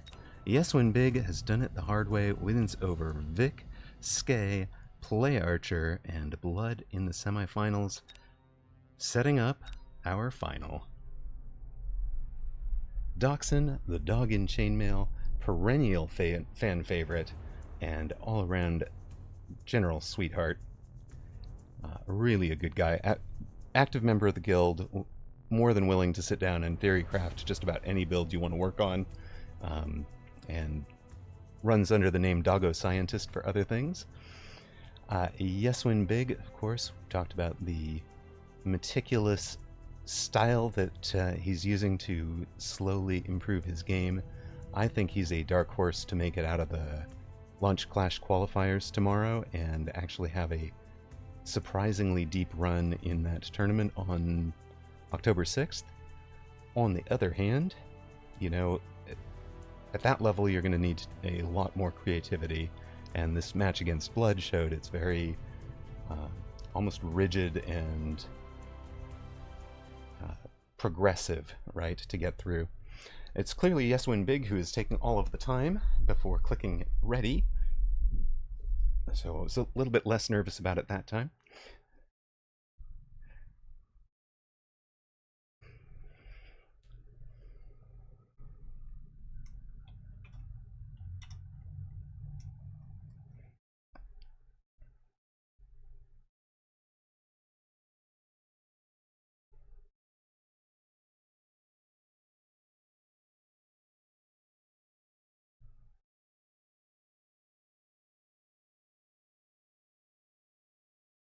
do have to say something. Slightly Auto said, nobody really wins when there's that many Stormcallers on the board. It's true. Also, you had a question if Mothership boats handle Exodia. Mothership boats handle the Vulcan plus Melter. Yes. Mothership boats would lose if you have that properly supplemented with a Wasp clear. And that's why I talk about the your comp builds need to think of answers to Chaff, answers to Ground Giant, answer to Air Giant, and answer to Wasp. So that's if you're building a comp of any sort, you want to know what unit in your comp is supposed to handle each of those 4 units. And then you should incidentally handle everything else, right? You're going to handle War Factor if you're handling the Vulcan. You're going to handle, you're going to handle Sledgehammer eventually. So. Ooh, insane AI cheats now. Eee, that could be fun. I might have to try that some night when I can't sleep. Welcome to the final of Weekend Tournament European number 73, Dachshund versus Yes Win Big.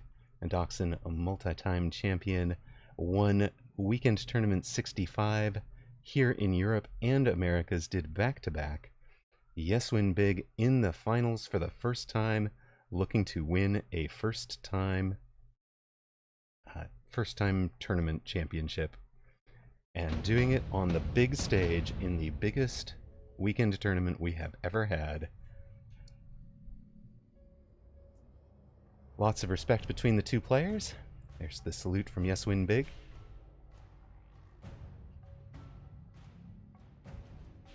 Dachshund is near side, a quick supply specialist with sledges and marksman.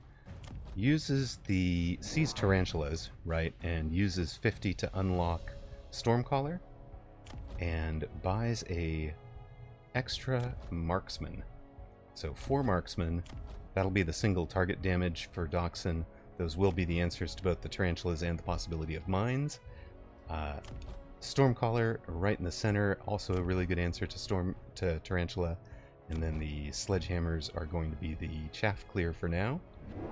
For Yes Win Big, we workshopped this a lot in Yes Win Big's on-stream training, and the start then was adding those 2 marksmen behind the tarantulas, and those marksmen would be a good answer to the Sledgehammers. But what we know is that the Tarantula beats the Sledgehammer 1v1. So, Yes Win Big, the Fire Badger Specialist, just going to pick up 2 crawlers. I know Dachshund's not going to get Fire Badger. Doesn't know that Dachshund isn't going to pick up Chaff, but there wasn't much reason to into the Tarantulas yet. And,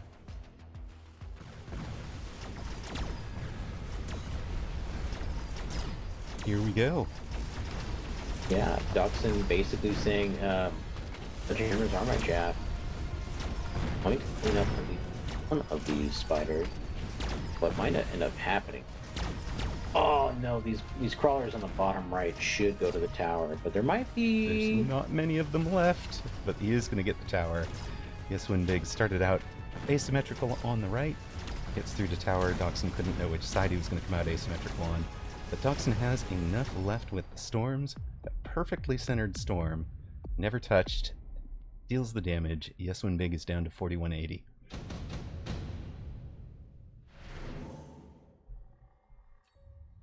Mustangs, Farseer, Typhoon, or Sabertooth available. So Dachshund is no longer in that Sabertooth carry. Goes to Mustang, and it is Yes Win Big that will pick up the Sabertooth instead. Oh man, this is deadly. Sabertooth flank and a Fire Badger deep. That's a headache to deal with. Not many great answers, both of those. Right, your Fire Badger is going to delete the new chaff back here, and the Sabertooth comes in, essentially, if all of this gets pulled, the Sabertooth has an unimpeded run, and Yes Win Big is extending the front with another Tarantula, and both players, I think, mass recruit here to get a third chaff out. For Yeswin Big, it's a crawler far side, what looked like an unprotected tower. Dachshund has crawlers there as well. So Dachshund dropping 3 crawlers in the Mustangs. Yeswin Big with a tempo missile. This sledgehammer up about 50% XP gets deleted, so there's no chance of it leveling.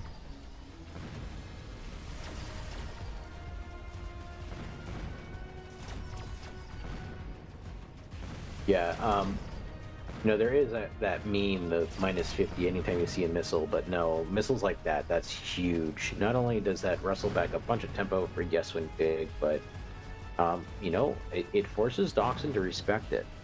If I can drop 50 credits to delete, 400 credits of your army at this early stage of the game, I'm going to click it every time. Right. So I'm going to, there's that mental game now that can appear, right? Where you have to kind of make that like 50-50. Is he going to missile me again? Or should I shield it? Do I put, fangs in front of it? It's all this like little math that can add up, this mental stack that can add. But new cards coming in. Rhino Assault being picked up immediately, Dachshund. I think this is great to check the aggro player with. Yeah, it is a really good choice to drop there. That backside is completely open. There's nothing protecting it, and of course there is a little bit of crawler here, but they'll have run in front of the tower. And Dachshund puts his Rhino offset, so it's going to head towards the unprotected one. Note that Yeswin Big drops the shield airdrop and is going to use that to protect a Tarantula. That Tarantula is basically not going to come under fire this round, but it's going to be there getting to be protected next round. Dachshund takes a Rhino to answer the Fire Badger. This is kind of what you were talking about. It's a little bit of a trap into the Sabertooth, because the Rhino comes over, punches the Fire Badger, it's going to come up here and it's going to lose to the Sabertooth. But also, Winbig is kind of setting up like a spider jail right now. And I really feel like while Stormcallers might have been a good band-aid for rounds like 1 and 2, I think committing more into it is a mistake. I feel like Winbig is basically hand on the gun, ready to pull the trigger of spider mines, and this is going to get really, really obnoxious to deal with.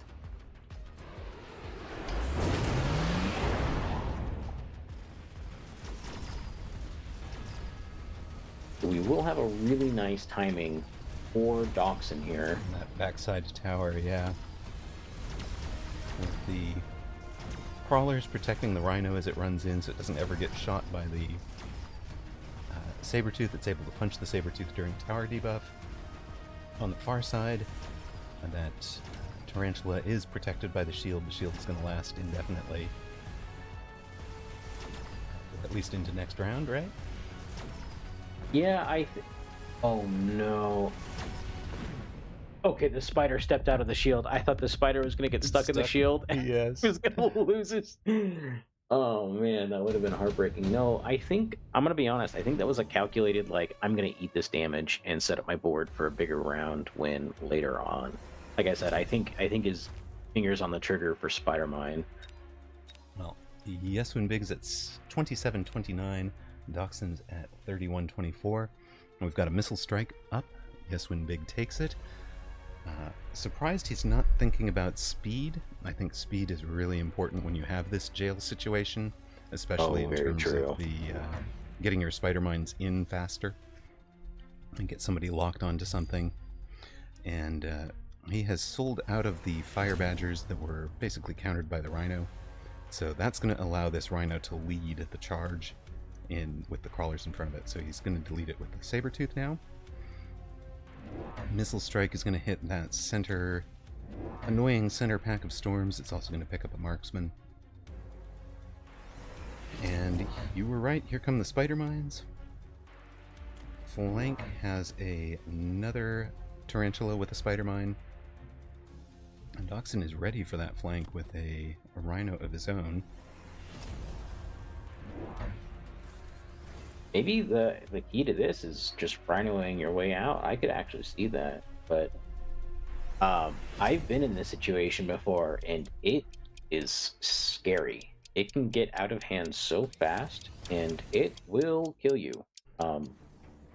Once this kind of gets rolling, you're going to be hit from so many different angles that you can't actually properly face units the correct way to deal with the ways that you're getting pushed. Right. That's what these corners are about. This tarantula corner and the saber-tooth corner. What Yeswin Big is missing right now is there's nothing that runs straight in on the towers. So something like a Stormcaller or anything that follows up and goes straight to the towers would be huge for him, because he's getting those pulls. He's creating those V's that we talk about, where there's an opening, but he doesn't have anything that's really following in to exploit those openings right now. Regardless, he wins the round even though he doesn't get the towers optimally quickly.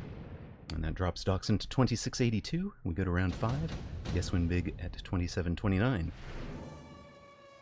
And much like the last game, right, where via standard play and assembling basically the pieces of Exodia as we've been calling it recently, very slowly kind of like suffocated the opponent by creating just so much pressure and through so much HP. This jail that Windbig is setting up kind of does a lot of that same pressure. It starts to slowly kind of constrict around the opponent and overwhelm you very, very quickly. Two more spiders coming out, but slightly delayed behind the first initial wave. That means that while your stuff is too busy dealing with mines, you're giving him more time to make more. So Dachshund took the redeploy. A redeploy is the Rhino that's been losing out to the level 3 Sabertooth. Deploys it to the back corner. Yeswin Big also has a redeploy and used it to get out of this corner. Back onto the main board, I think that's probably this Tarantula is the one that got redeployed. And then the 2 new ones behind. So both players transitioning a little bit towards more standard play, but Dachshund now has this flank that Yeswin Big is going to have to answer. Next round, will the flank buy him enough time this round? Another tempo missile coming out, but Dachshund thankfully throwing down a pair of vertical crawlers right in front of it.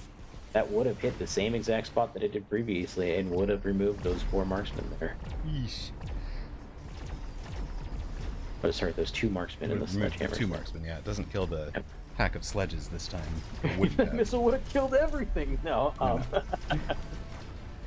But yeah, here comes this big wave of spider mines, and in this case with this tech, it's usually not the first wave or the second wave that gets you. It's the third wave, right as your army's starting to run out of gas. Your army is engaged on the tarantulas themselves. The tarantulas throw down the mines. You can see everybody's targeting the tarantula. The mine gets in on your units.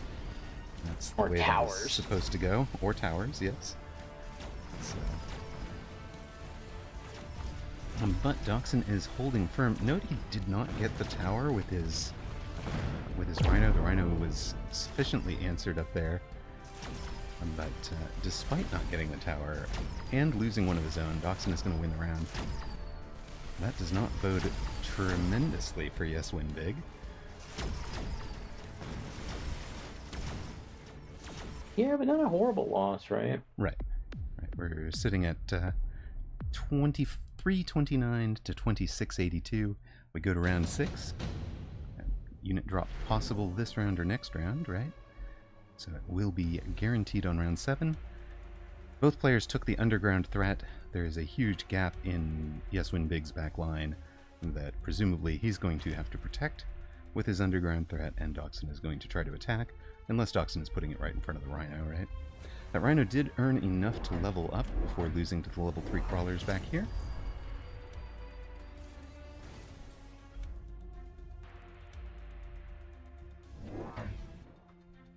There is, I feel like Windbig's line here is a underground threat right in the middle. And you would have everything get pulled in the middle, that stuff pulling it off to the left, and the stuff kind of getting filtered into the middle and to the right. I think those towers would be wide open to some amount of like Wasp beacon play or Phoenix beacon play. I don't know, I'm just spitballing right off the positioning, but underground threat is, we were talking about this earlier. So one of the best spells and best cards in the game. It's so much utility. It's so much tempo. It's so strong. Right, and it beats a single pack of crawlers head to head. That's part of why Dachshund's got 2 packs back here, and supported by the Mustangs. But again, I feel like Yeswin Big has all of the elements except for the let me punish you for my pulls, right? He's performing the pulls, but there's no 16 meter per second unit running right up this narrow line to hit the tower. And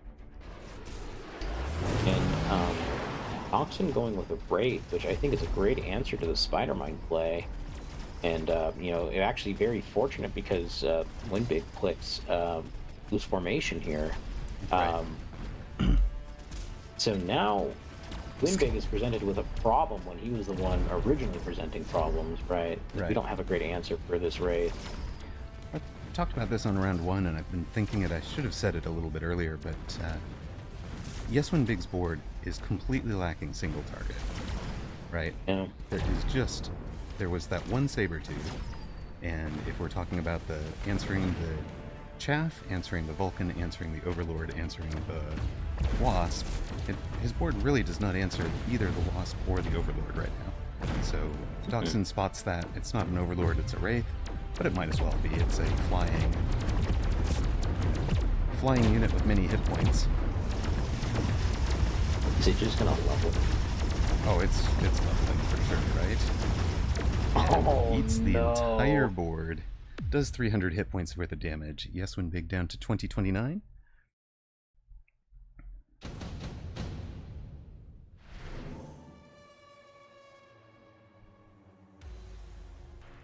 Oh man. There's the single target. Phoenix. Level 3 Phoenix, a pair of them. Give them range, put them outside. Call it good. This is about as ideal as it gets, man. One back here and one back here, right? Yeah, just chilling right behind both main pushes, I think. Actually went straight for the has them closest to tower, which I was pointing out for sure.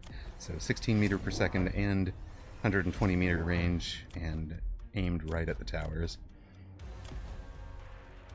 For Dachshund, a second level 2 Wraith, and took the forts in the 4th drop. A third level 2 Wraith, so he's elite recruiting these, and gave them all range, and leveled the one. So he's got level 3 Wraith, level 2 Wraith, level 2 Wraith, and 2 forts. That is a lot of hit points to chew through. And with the Wraiths up in the air, they're immune to both the range Tarantula and the Spider-Mine Tarantula. So Dachshund is out of money, so this Missile Strike will come through, deleting both a pair of Stormcallers and a group of Mustang. So that's not insignificant. It's minus 400 credits on the board. Right. That can mean a lot. That was a pretty big hit. And oh my goodness.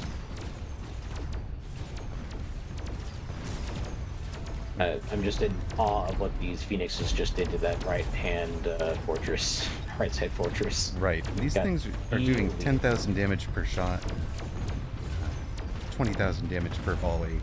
They will work their way through anything. The level 1 Phoenix over here was enough to handle the level 3 Wraith. And yeah, Yeswin Big adds the single target, and all of a sudden, things look very, very grim for Dachshund. Suddenly down to 648 hit points. Does have the forts on the board, so if he runs anti-air, he has a hope. Incendiary Bomb for Dachshund. That'll help against all of the crawlers. I mean, there is a huge wave of loose formation crawlers coming. Yeswin Big takes the portable shield and puts it on the largest of the tarantulas, so it basically doubles the hit points. These things are basic giants at this point.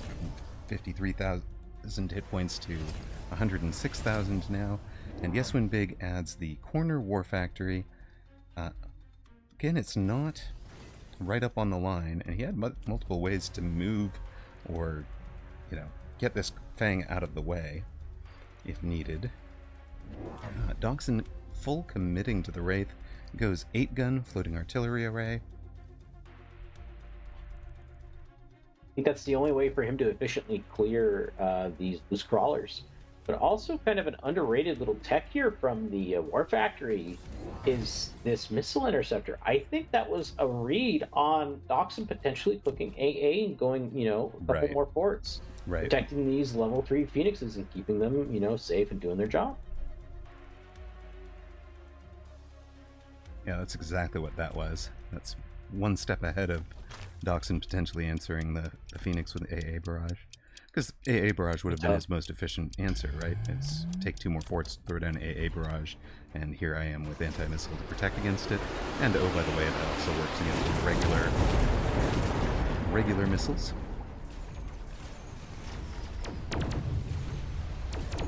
Here we go, potentially the last round of this tournament.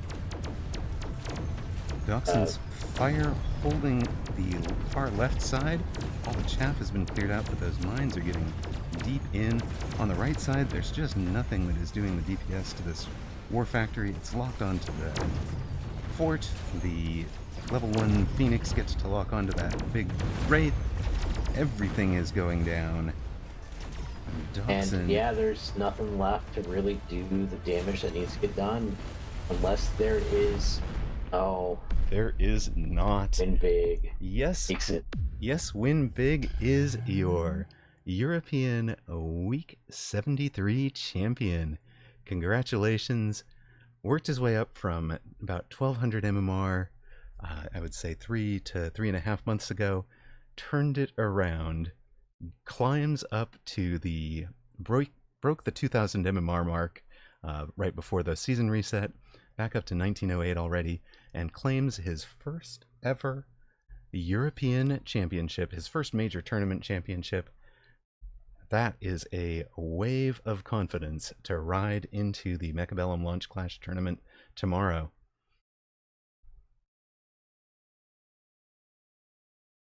It's really fun to see this board, this Tarantula board that he'd workshopped with me for a while.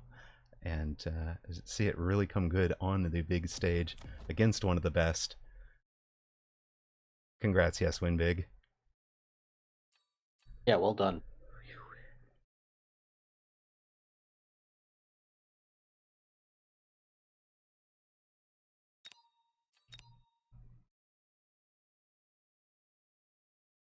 And that is our tournament complete.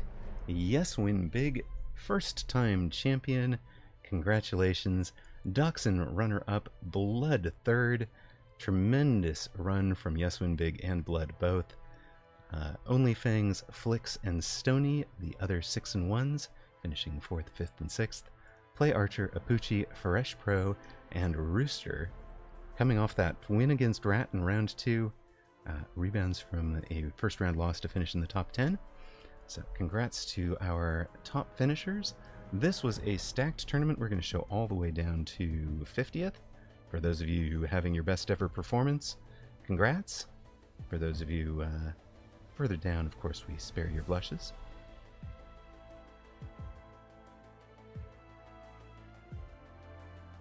Yeah, stacked tournament, and probably the most users ever signed up for a tournament. Yeah, that is the largest stuff. That's the largest weekend tournament we've ever had. 377 going into it, giving us a full 128 in Advanced Group 1 for the first time. Nicely done, folks. And again, congrats to Yes Win Big, Dachshund, and Blood. Well played, guys. Whew. Well, thank you for joining me for both Asia and the European. Really appreciated getting to work with you again, and I'll wish you luck for tomorrow. We will be. I'm certainly planning to be on to cast the Americas in 2.5 hours, but just going to say a bit of a farewell to Clint. Yeah, it's always a pleasure, Amaroq. Thank you for having me on, and I imagine I'll be tuning in or doing my own little thing for the Americas later if you're on. Yeah, if you're entering that to warm yourself up for the Launch Clash qualifiers, I would say good luck, and I'll probably try to cast one of yours. But I am kind of thinking I want to cast some of the folks I know are in the Launch Clash tournament, Launch Clash qualifiers, so that we have some, recent footage of them and recent thought about what they've been doing. So, looking forward to that. And thank you so much, man. Really appreciate you. And farewell to Clint's chat.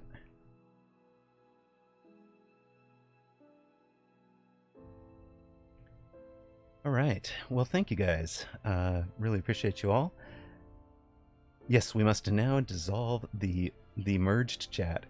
Congratulations, Yes Been Big. Would you like to come join the booth for a minute to say a word or two? I believe you still have permissions here. Oh no, you do not. Hold on one moment. Let me. You certainly don't have to if you're not up to it either. I don't want to put you on the spot.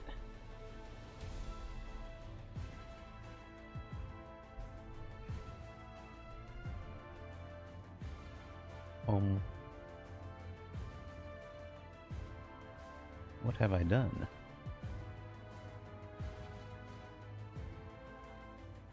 Oh, could you PM me the guild invite? You nuked your Discord. Wait, what? Why did you nuke your... Why did you... Okay, fair enough. We will get you that DM. One moment. How did you nuke your Discord?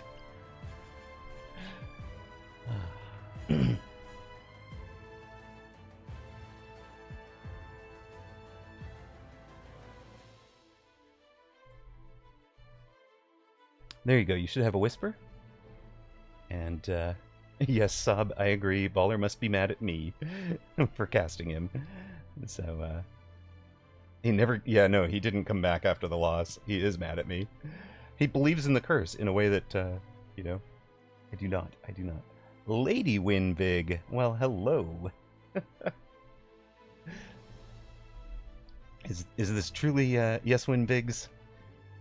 Yes Win Big's lady? Very nice. Aww.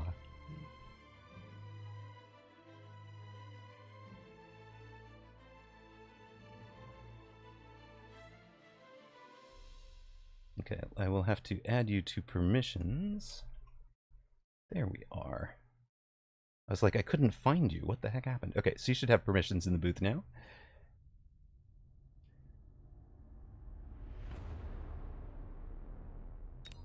Of course, the rest of the tournament is still going. We wound up with 3 groups of almost 128. Delaret is the winner of the rookie group. Congrats to Delaret, with Nilistrix and Emperor Neo runner-up and third. In the intermediate group, our final is still ongoing between Aladdin and TNT-11. I do see a fair number of recognizable names that wound up in the second group here. We had 128 in... That's just amazing. 128, 128, and... How many were you? And 128. We had exactly 3 128 groups. I mean, precisely 128. What's up? Hello, hello. Congratulations. Dude, thank you so much. First ever tournament win. How does it feel? Oh my gosh. I've put in so many hours in the last few months. I know you have. Let me... I did not pick up your Discord there, so let me restart interview. Check, check. Nope, still does not want it.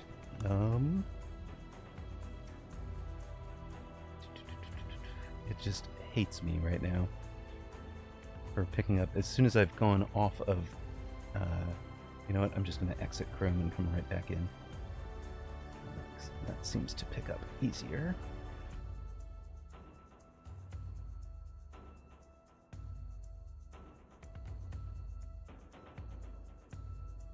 Apologies for this technical hiccup, guys. I switched to OBS, or switched from OBS to Streamlabs, and the Streamlabs version and Chrome Discord don't seem to love each other in quite the same way that it worked previously. Here we go. Check, check, and let me add you to audio source here.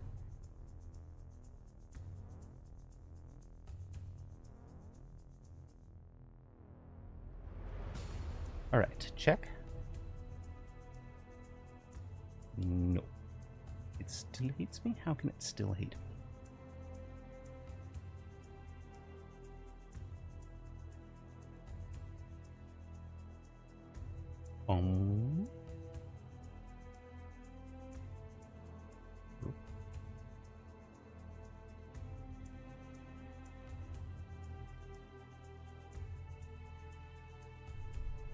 Really? That one. Okay, try again. For flip's sake.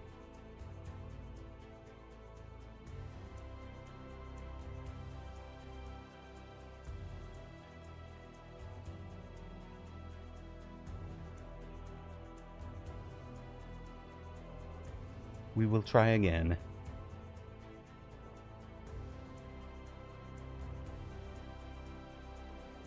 Check, check. Czechoslovakia. There we are. Hello, hello, my friend. Congratulations on your tournament win. Well done. Oh, what's up, dude? Thank you so much. I put in so many hours, and you and the community have basically brought me from a total noob to a reasonable player. It was really fun to see you run one of the builds that we had workshopped on stream alive. That was really cool to see you run that and beat Doxson with it live, you know, in the finals of the biggest tournament that Mechabellum weekend tournaments have ever had. That was the single largest field we've ever had. So, congratulations. And what was going through your mind on that last match? Well, first of all, I have to say I'm kind of like strung out from the stress of playing the matches straight, so Yup. I may be incoherent, but Fair enough. I basically played the first 6 games forcing the most vanilla Vulcan Melter Stormcaller comps. Right, And that's just what the specialists were giving me. right. All of the starts that had chaff wanted to play into Vulcan. Right. And then in that last game, I had nothing. It was like spiders or go home. And Right. so it just felt like, I don't know, my hair was on fire, so to speak, trying to pull off the redeploys and keep the tempo up and avoid Doxson defending something I'm sure he's seen a million times. Yeah, he was doing very, very well on that last, on the defense, the rhinos, to knock you out of corners and such. It was really nicely done. But you had him covered. Oh, it was really interesting. When we workshopped that build, you were running marksman behind the tarantulas. What prompted the change out of that? What I've noticed is that with all the recent balance changes, especially the addition of loose crawler, mech rage commit on spiders is no longer as good as it used to be back when we were playing Right. range mech rage on stream. Right. And I had been watching a bunch of the recent tournament winners like Apucci have success using volume of spiders to generate lines, which are like they're like an orthogonal form of chaff in Right. a way. Yeah, they are. And I think at a certain volume of spiders, that consistent spawn of chaff is super hard to deal with. I think hackers might be one of the only counters to that build once it comes online. Right. We saw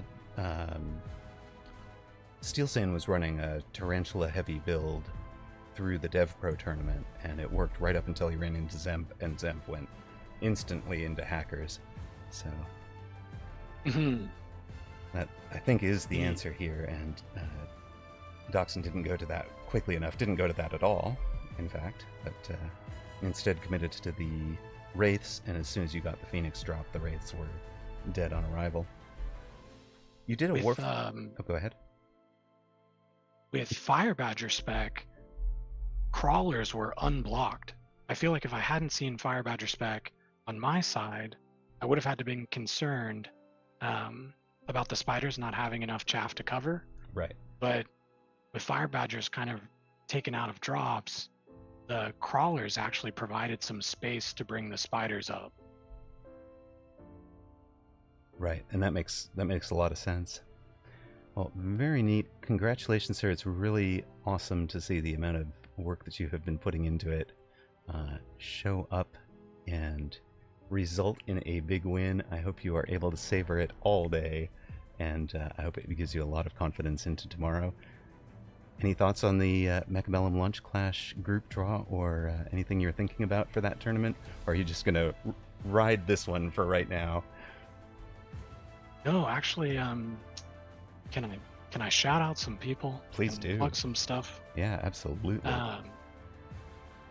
If anyone is new to the game and looking for mentorship, Amaroq, Woot, Angst, Cast are all available for coaching or for mentoring.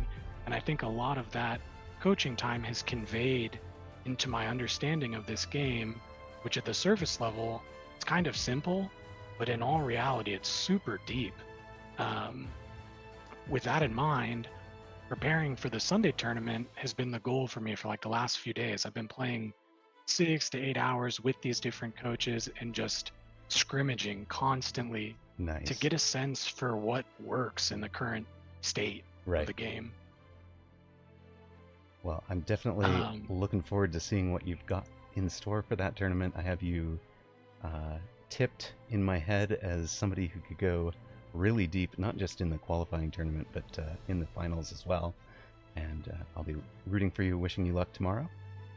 Thanks for joining us. Okay, last plug. Yeah, please do. Last plug before the Trickster tournament. Woot and I are hosting a $2,000 cash prize by region invitational. We've selected some team leaders, Sacco, Jemp, Masao, Yoda, just to name a few, and they are currently seeking to fill out their roster with players who are interested in a cash format. And not to put you on the spot, but we were hoping that maybe we could find a caster who would be contractually available to cover that event more towards late October, November. That actually sounds perfect. I believe my schedule is as yet unbooked, so I would love to have that conversation with you guys, and would look forward to casting or helping to do a little bit of community organization behind the scenes. Uncle Lazy, I know, was commenting about helping to support community organized tournaments earlier, so if he's still listening, that may be a possibility. So, amazing. That would be tremendous. Well, congratulations again. I hope you are on the moon tonight. You deserve it. You have worked really, really hard for this. Congrats. Thank you, my friend. Peace. Peace. So there is a man who took things to very, very seriously, studied the game as a student of the game, really took it intentionally, and has done very, very well. I'm going to jump over to the Triple Threat Tricksters group. I see a Melter's voice chat. Check, check. Hello? Hello, hello. How are you, my friend? I'm doing well. Excellent. I had not happy starting, unfortunately. So, we're off to a bumpy start compared to what I'd like to be, at least. Kat and I did get some games in to kind of practice a little bit last night, though, so there's that. Good. Yeah, I saw you guys were working that together. Is there spectator delay on this one? Yes. Perfect. So I can spectate. Or do you want me I can share screen, though. That would be better, yeah. There you go. All right. That way you can see live with us without... Right. Mm-hmm.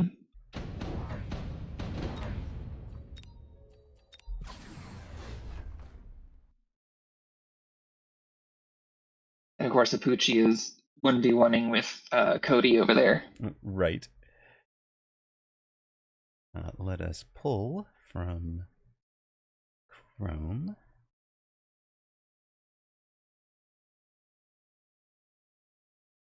There you go. What do I want here?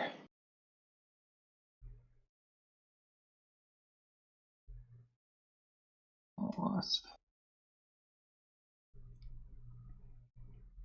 Cat, we need to be potentially mindful of Wasp. I'm going to use mine to cover our mid in case they try to pull something.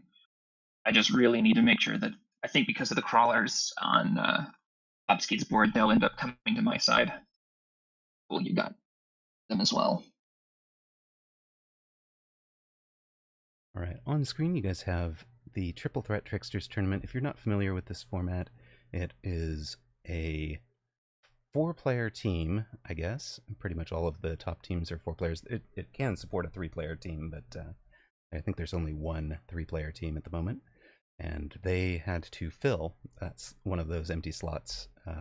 You basically, you're going to run 3 on any given weekend, but you want 4 in case somebody's unavailable because he's, for example, trying to cast multiple tournaments on the same weekend and has exhausted himself.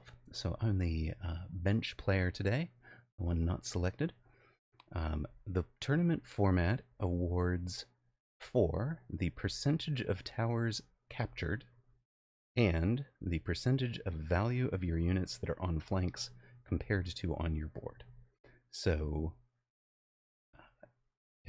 it's designed to reward aggressive play. You're going to see some things like this middle wasp piece, where that's, even if it doesn't achieve its goal, it is scoring some triple threat tricksters points that make it worth having done, even if it's not necessarily the optimal play in game terms.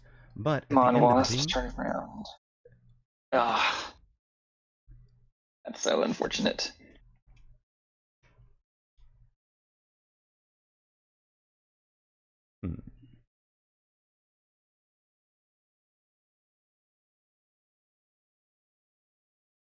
Oh boy, oh boy. And that level, because it took down 2 packs of level 2 Wasp.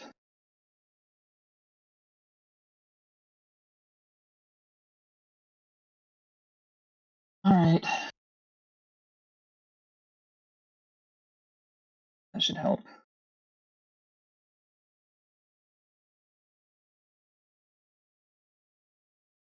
I'm gonna put that on this side.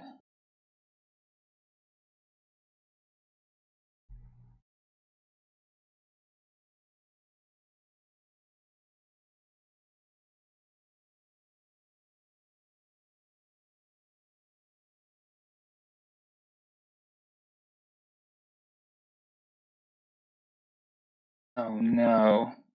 Cat misclick, that's sad. Eesh. Ouch.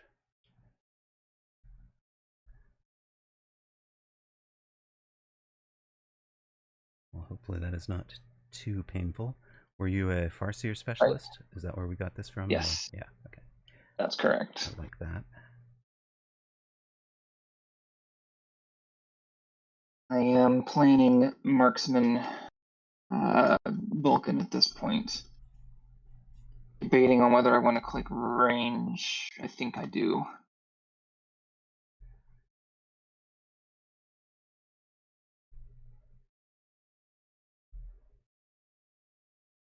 I'm gonna rely on my level 1 marksman over here, and hopefully my Farseer will help to cover the Wraith over here. Yeah, Farseer does and very, we're going very well Mega Storm right? already.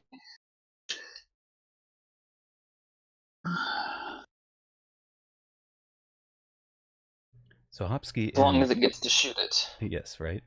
Hopsky and Titan are both playing to win the game because the format does actually reward winning the match, winning the game more than it rewards the flanks and such. But so you can kind of score decently well by winning in standard. But of course, as a group, we do better if we're, or as a team, we do better if we're committing to flanks and such. Unfortunately, it looks like we're going to lose round 3 pretty heavily, and this is tempo danger for our guys. So, I did not like my opening start, and the Wraith super hard countered. Our round 2 drops.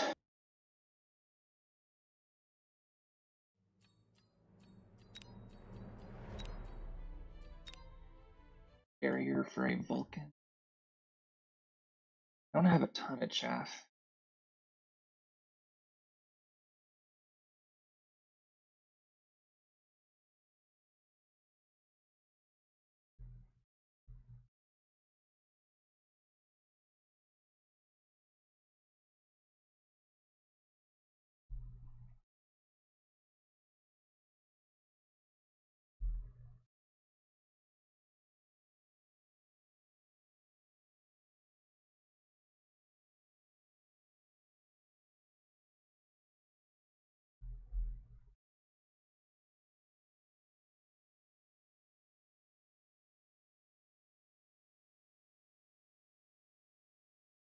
in the other match, it looks like Cody is playing tricky flank games, and Apucci is just trying to win from standard. And I would, from board position, they're pretty much even for score, but from board position, I'd be betting on Apucci. That's good, because we may need to Yeah, go round 2, shall we say. right.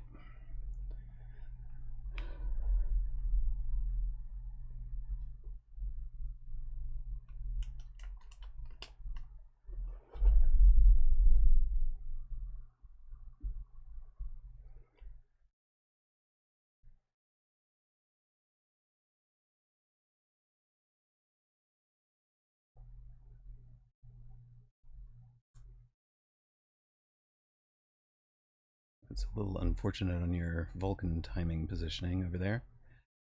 Not actually doing the... I'm actually really happy with it. Yeah? Okay. Because it's going to tank the Wraith. Hopefully the Marksman and Farseer combined will be able to take it down. And with Right. it being extended range with the launcher overload, the range on those storms dropped, and my Marksman will get levels now, which means that Wraith is far less dangerous. Right. That was really big for getting any kind of levels.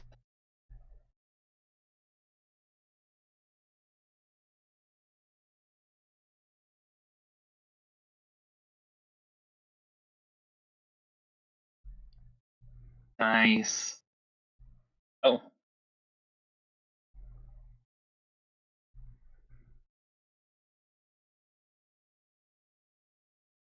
Very close. 13:47. We've done 100 damage. We are not shut out. Yeah.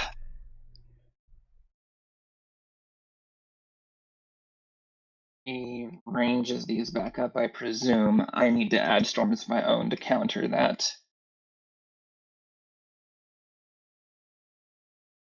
I don't really think it's... I think it's the...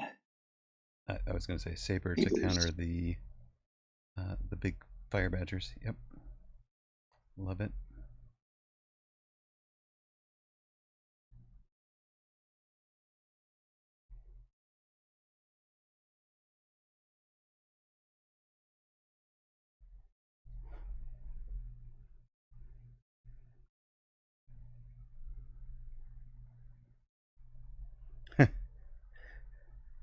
And this is bringing you to... Toast says, this is bringing back to 2005 YouTubes, when many gameplay videos were captured by pointing the camcorder at the screen over the guy's shoulder. Love it. Oh my goodness. It's so true. Of course, we're getting grainy footage, right? Because it's not... because it's Discord compression and then... Twitch compression are completely different, and they work against each other. It's a little bit rough.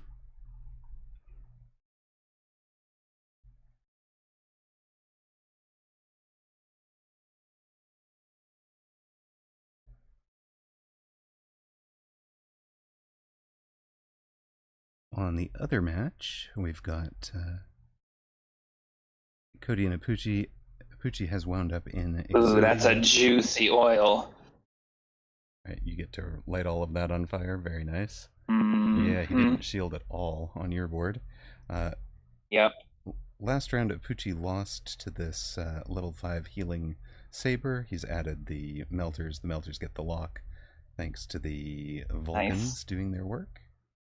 And what he's achieving really nicely is countered the flank. He's not conceding towers, so he's not giving up a whole lot of points to Cody's play, and he's just winning with a standard build. Okay. Hey, I got 2 towers for us. Yep. Yeah, it turns out lighting your guy's whole board on fire helps you get towers. I like it. And, Right. Kat says, I stole your guy's stuff, like, a lot. So that helped to ensure that you guys had towers. I can just delay killing it long enough. Oh, almost. Nope. So you guys got 3 out of the 4 towers there. That's nice. That was...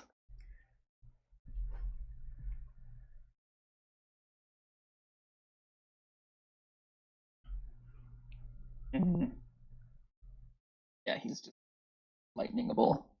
Yeah, that is all lightning. If Hopsky doesn't shield that center after getting hit last round.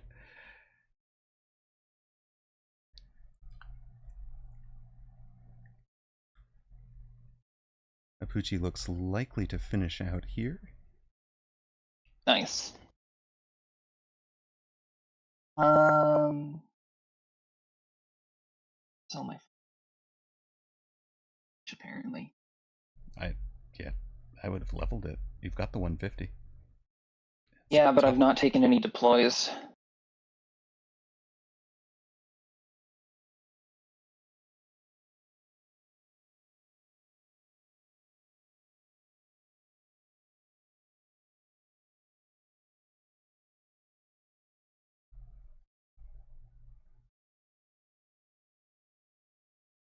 Yo. Hello, hello. Welcome back, Apuchi. How you doing? Pretty good. I won, but I didn't flank and I only got 1 out of 14 towers. So almost, wow, okay, so you... minimal points. But my opponent got less points than me. True. Yes. But not by much, to be honest. He took a lot of towers. Nice. We had a brutal start, and then had Kat and I both took wasps, and they both took wraith. Oh no. Yeah. So was tough, but we're somewhat stabilizing, maybe.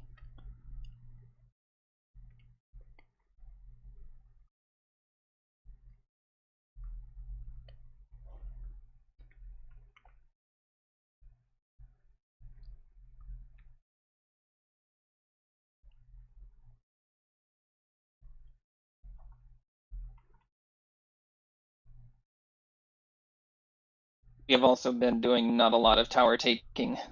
You guys got 3 last round.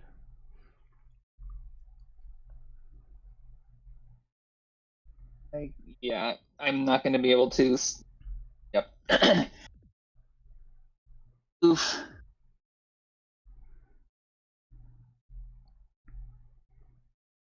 The game ended. Yep. Yeah. We just had a really rough start and it snowballed. So, Alright. Alright. I will get out of the spectate so that we can start the next game. Right, let's figure out our split. Kat, wanna go solo or shall I venture off into Yonderland? My call. I knew you'd say that.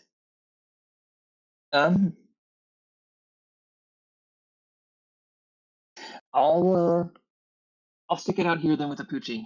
You absolutely killed it last week on your solo adventure. So just stick to the game plan. Alright. So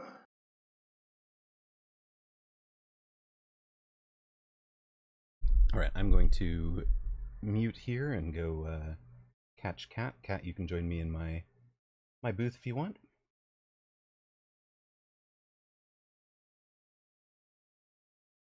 All right. And then if you do that, you can stream to it.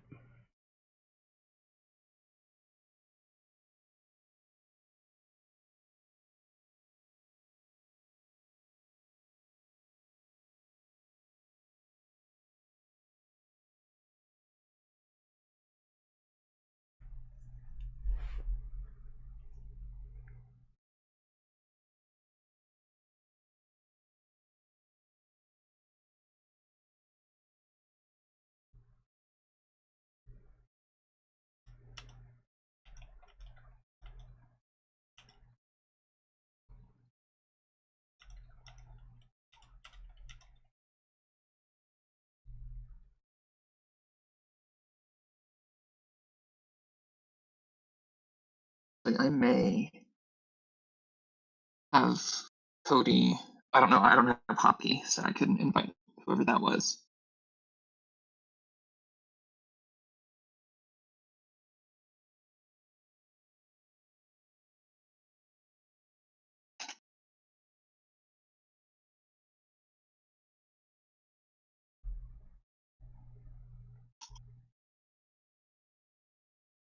Perfect.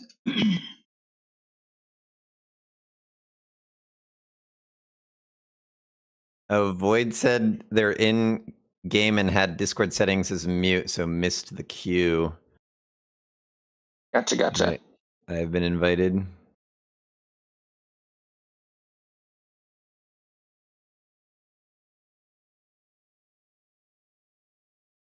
It says Hopsky doesn't have any combat power, but you guys just played a game. Hopsky should have gained combat power. I know.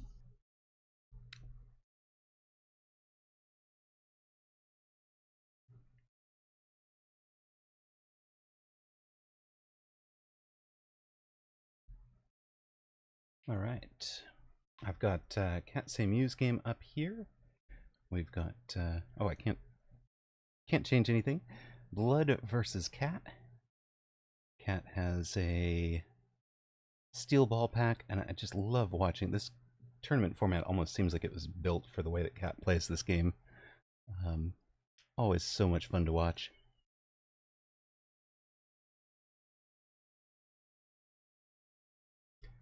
Yes, Toast. Cat says meow. Love it.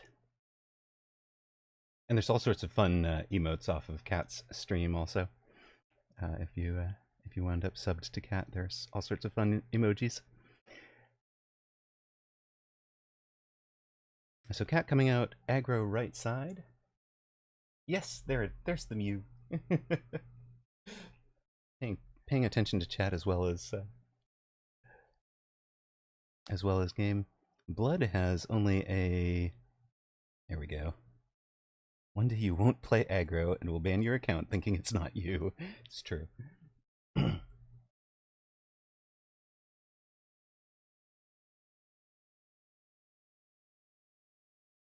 Yeah, Cat does silent streams, so doesn't chooses not to vocalize during them, and instead does a typing version.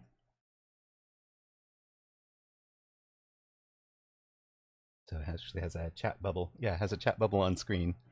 So it's pretty amusing. You heard Amaroq's dropping a face cam soon. Uh-oh. Where did you hear that? I did, in fact, face reveal for the DreamHack tournament. And there is a major tournament coming, so I can neither confirm nor deny this rumor.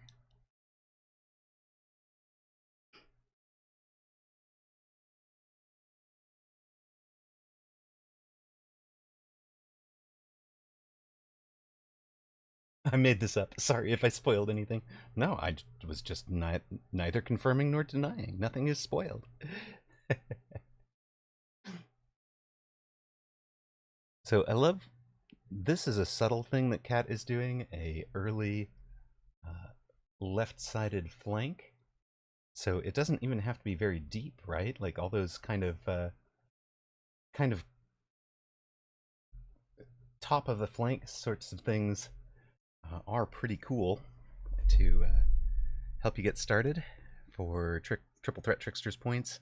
So, like, if you think about the way that Yes Win Big was running those corner deployed tarantulas or corner deployed sabertooths, those are all worth points in this format. You might as well, right? So, Cat is doing it with the crawler there. And both players have a call in dropping on each other. Tamarin says, "We will see how similar he is to the purported Farseer specialist. Not that similar, but kind of. He's cuter than I am." Sparty, you started streaming 2 nights ago. Got the whole setup. Well, let me make sure I get you a follow.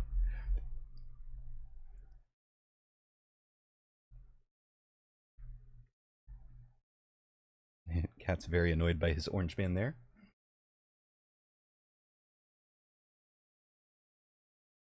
Is that True Toast? I'm trying to think it through. Similar vibe, though. Yes, Tamarin. Oh, wow. They did. You're right. There were a couple of things moved to level 1 drops in a recent patch. Wow, can I pull this up from memory?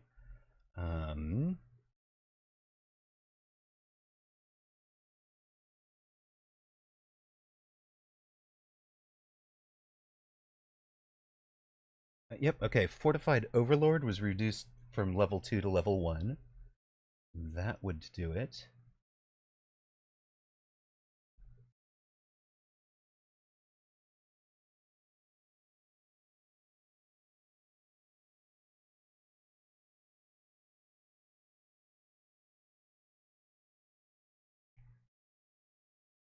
So that would change the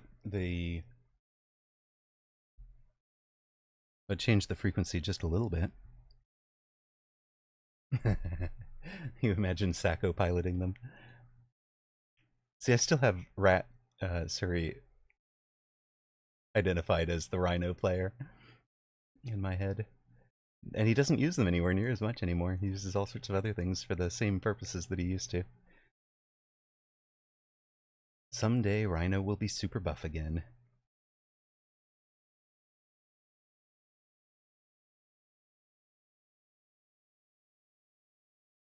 Ranged arc lights in defense.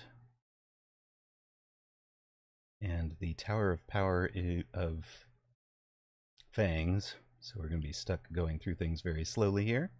Chumpa, chumpa, chumpa, chumpa, chumpa. Pete has no idea what's happening here and wants to bet anyways. Good luck, Pete. Yeah, Tamarin, I kind of agree. There's something where there are just too many good high DPS counters. And yes, someday they will rise from the depths of meme unit status.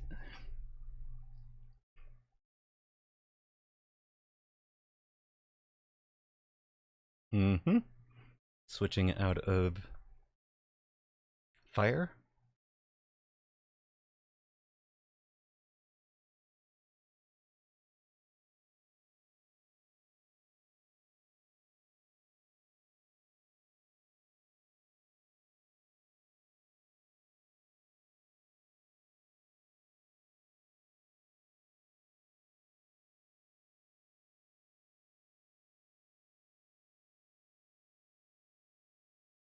Cat takes the Phoenix.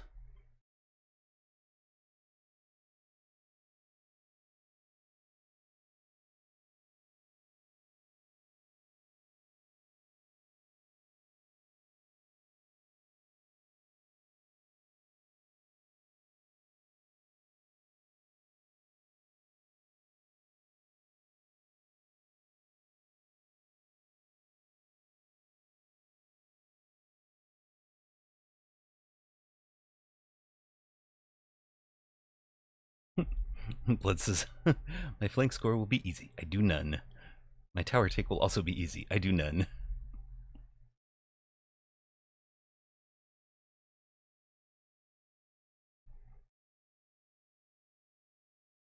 Right. Toast, it's actually legit, right? Tech a rhino for boom, and then sell it so that your rhino drops do twice as much damage when they Goomba stomp. I don't even use real rhinos. I just drop them on you. Or you tech them with snacks so that if they survive the drop, they're back at full health. Because of course they've killed, yeah.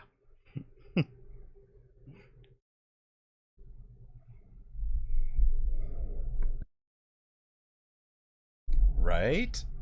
Now you're thinking, huh?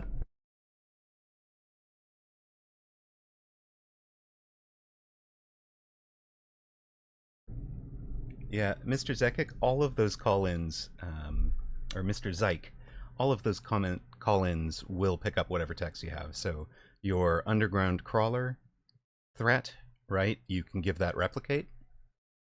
It's one of my favorite tricks is, if my opponent has a unguarded back flank and I want to drop the crawlers on it, and I'm pretty sure he's going to take the same thing and put crawlers in the back row. I put I put replicate on them, and his crawlers just turn into more crawlers for mine. Wasp swap, not great for us here. I think barrier or skip, yeah. Barrier for something.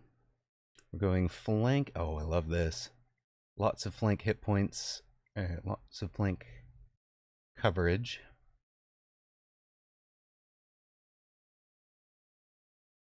Sell that to put the nano on something else? Or are you just happy with it? I like it there. Yeah, I think this is good. Unless you're planning on barriering later anyways.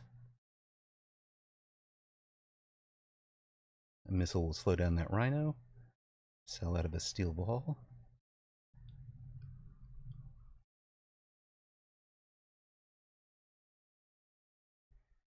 Mr. Zeke, got it. Mr. Zeke. Thank you, appreciate it. That makes... See, I have a friend named Zeke, so I'll just think of you the same way.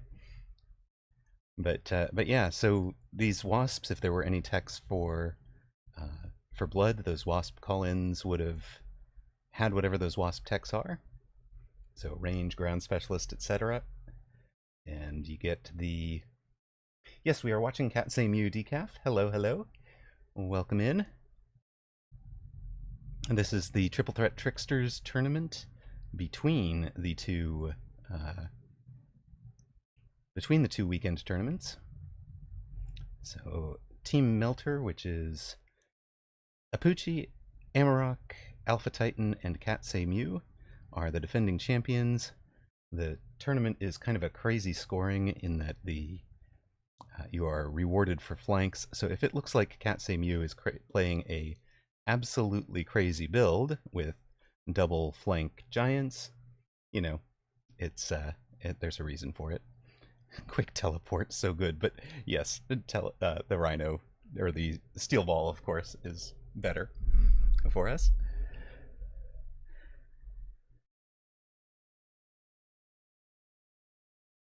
And right.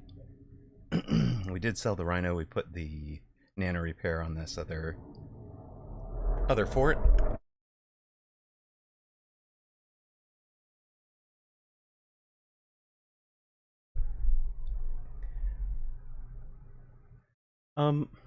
Okay, there does seem to be something odd there, Decaf.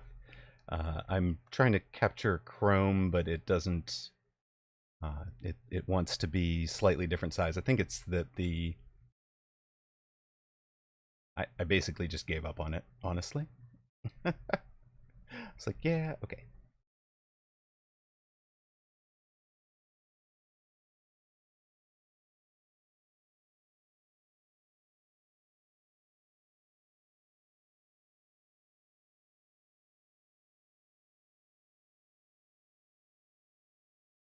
Yeah, I can't edit it. It's just oddball.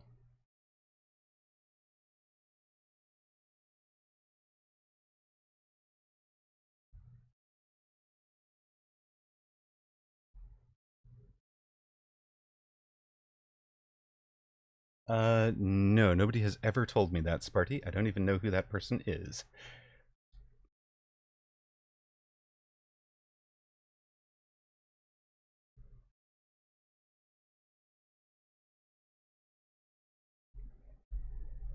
Did Sparty literally just go off to watch the DreamHack tournament to see what I look like? I'm pretty sure that's what happened.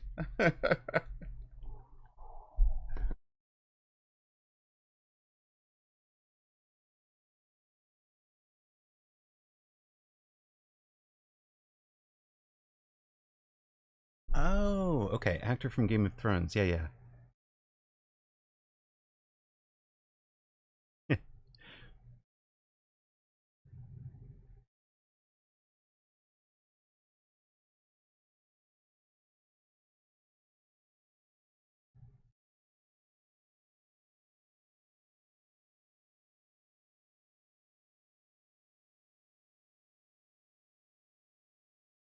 I like the Farseers here, Kat. I think that was a good choice.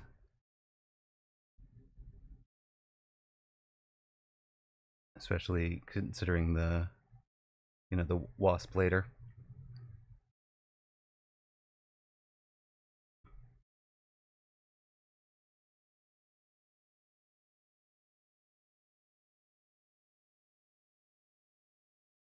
I did. I cast the Asia tourney today.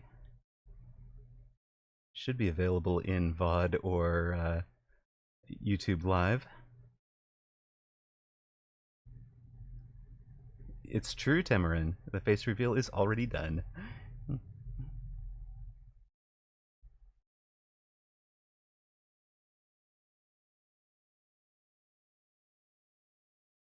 Doing that DreamHack tournament was a really interesting experience in terms of seeing what it was like to have a professional production crew backing a whole video production and tournament.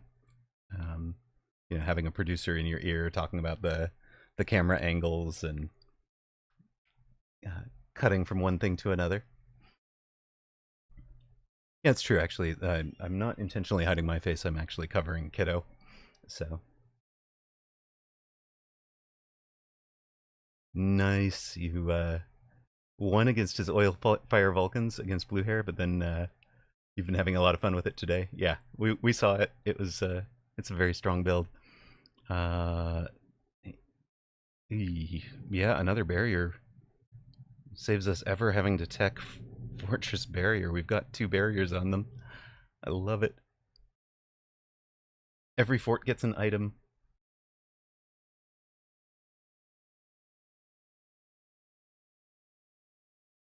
Oh, Tamarin, that's cool.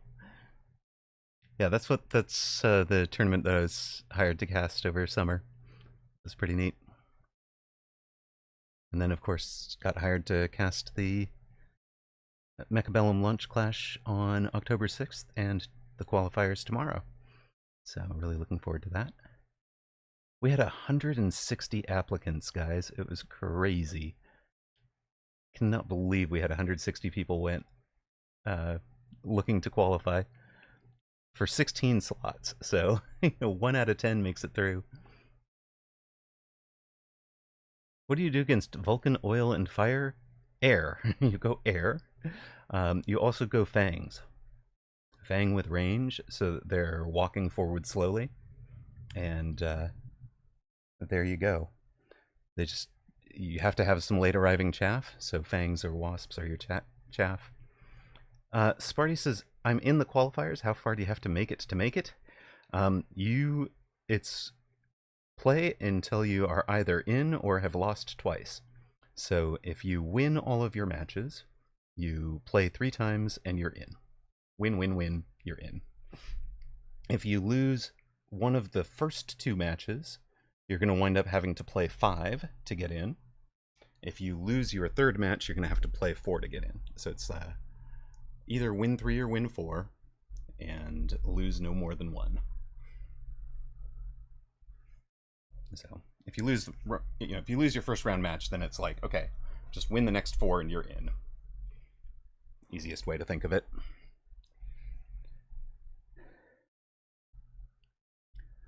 Yes, actually, Decaf. The finals. So, each group. You could almost think of it as each group of 16 will have 2 semifinals. The semifinals winners are in. So they've gone 3-0. They're down to, when they would have made it into a final, they instead just qualified for the final tournament. And then down in the losers bracket, the losers bracket has created 2 winners there, and those 2 winners are going to play the losers of the 2 semifinals from above. And then we're doing that 16 person bracket 4 different times. So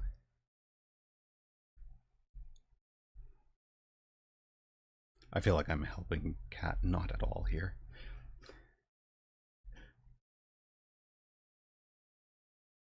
Well, yes, they are outranged by oil fire. The point is that they will walk forward so slowly as to not give you, not have walked into the, not have to have walked into the fire. So you want them just arriving late. So they're literally, you can have them on the very back line the way that you have back line crawlers, and sometimes at the start of matches.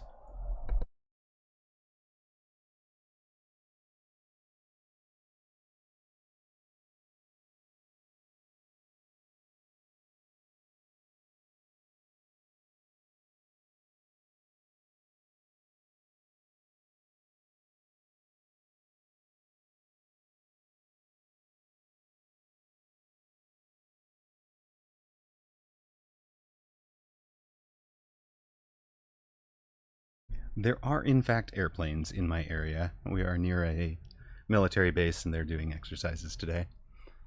They let us know they were going to be doing it. They're doing it today and tomorrow. I was like, oh, thank you. Perfect.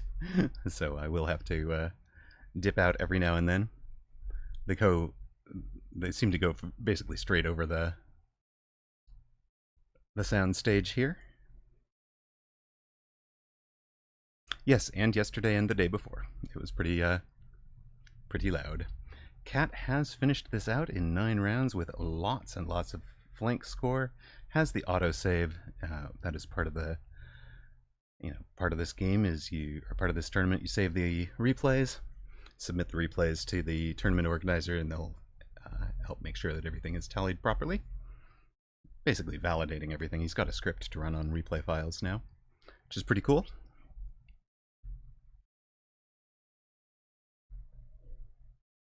Nicely done, Kat. Well played.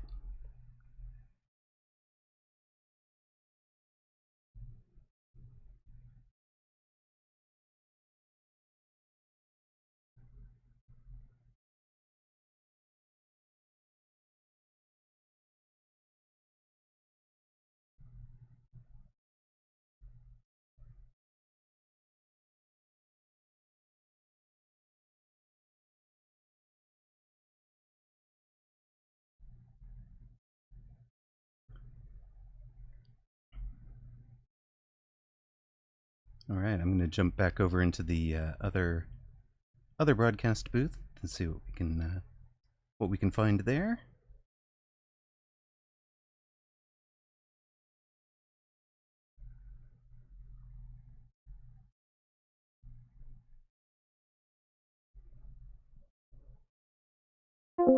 Arseer. They took What do I want? anti-air on those dudes.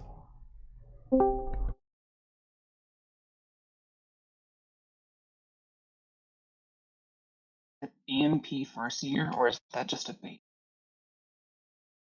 No, I think it actually might be. I don't know if there's a Or is point in it? doing this. No, it's EMP on the marksman. Oh, they actually sold that saber, and they've got like a boat flanking you.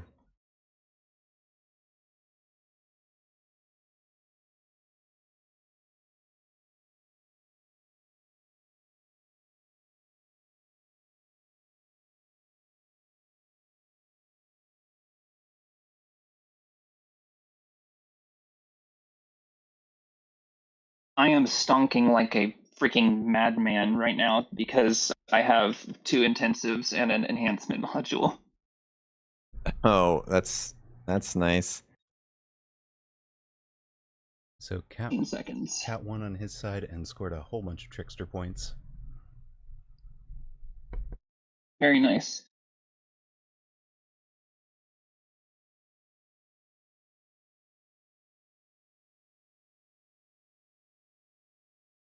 They got a range war factory. I just went acid scorps with range.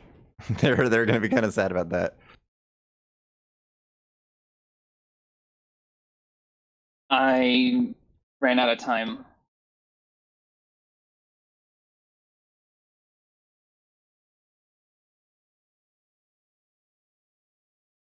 All right, I got one and tower. Smashed. I don't suppose you have anything that can kill a level 6 overlord. I have a anti-air mark at level 4. It's kind of the closest thing. That's no. I think I threw for us because I ran out of time. Hmm.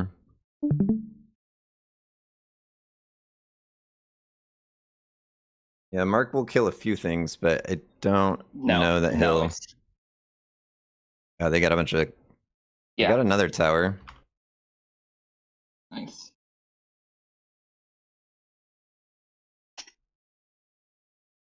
But looks like that's game. Yep. Completely ran out of time, and that's my bad. Oh god, I can't even type GG.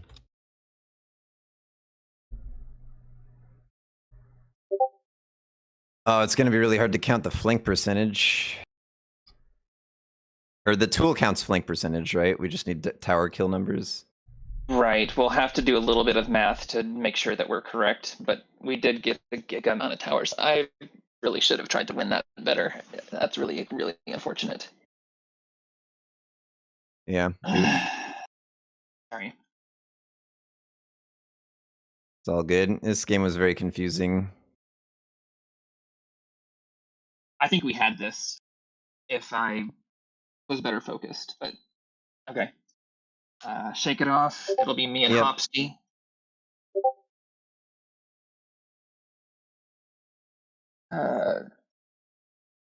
Yeah, they Whoops. never air flanked me. I should have missiled their last turn, but they didn't do it anyways.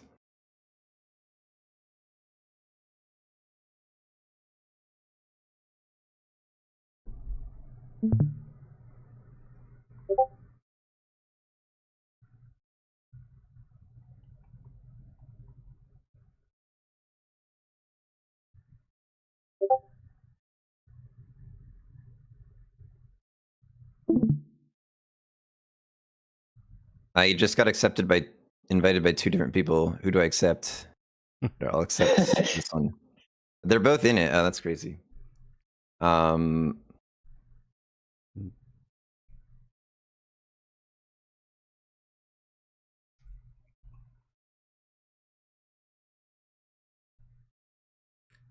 Titan, do you want to join my booth for your match? Sure, I'll hop over. All right.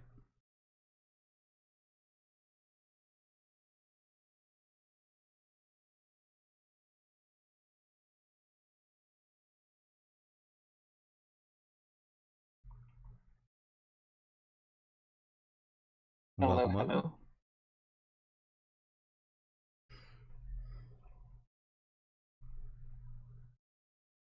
Hello, hello. Hello, hello. I feel really bad. I totally just fell apart there. Like I was 400 and more or less than I was. Oh, I got hate that feeling. I was really, I was back and forth that game, from being focused to not focused, and I had Cody. I made better choices, and I just I floated like almost 1,000 credits that last round. Oh dear God, I'm sorry. Just smashing buttons. Yep. Yep. That's very painful. Do you want to share screen? Yes. One sec. Or...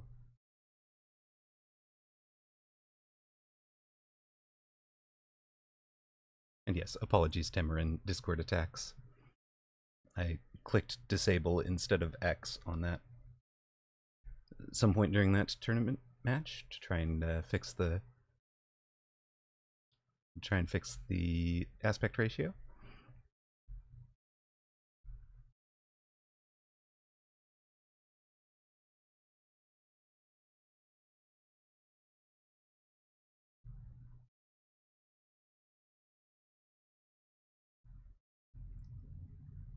And Toast, thank you very much for the gift sub to Cat. Deeply appreciated. Very, very nice. Toast has been a remarkable supporter this month. It's been amazing. I feel very supported and loved and appreciated, and it makes me feel great. Thank you so much.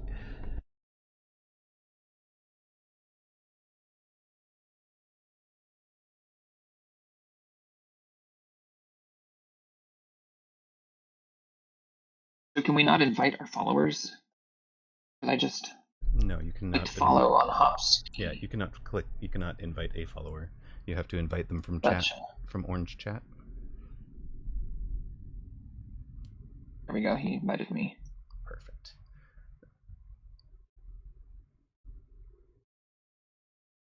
So patient only, spec delay on. Everything looks good. Streaming?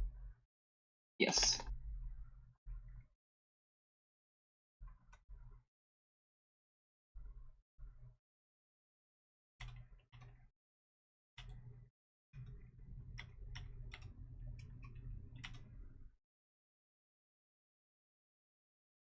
Away we go.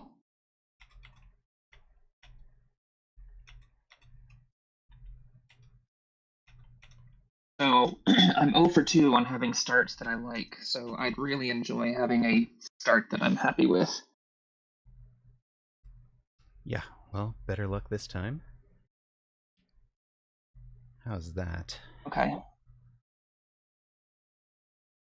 Typhoon and supply. Definitely going to fall back to my standard strengths more so than I am going to try and be experimental here. Okay.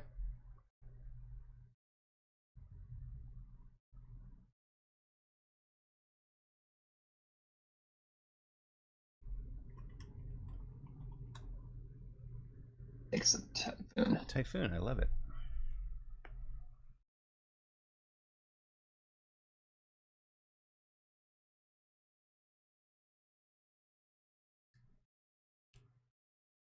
I'm kind of distracted by the moving parts on the side of the screen. That's the one thing about this map I'm not a huge fan of.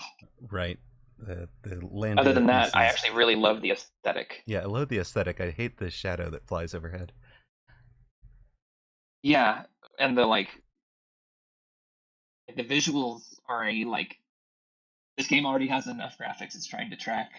Right, it's true. It's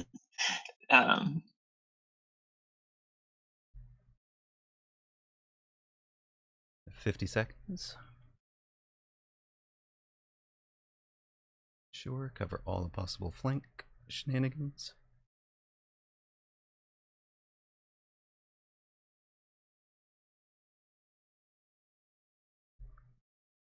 Win round 1 on Stormcallers over Tarantulas? Probably, as Sounds long like as we plan don't to get me. weird crawler engagements. Right.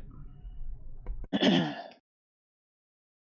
I've actually found that a full pack of fangs can clear up like a third of a pack of crawlers that slip through if you do have bad crawler RNG with your storms. Yep. I've also got a back set of crawlers, I guess, so I outnumber his chaff 5 to 2. Yeah, I was thinking the late crawler may actually prove to be pretty useful on this board. So they do split well into that position.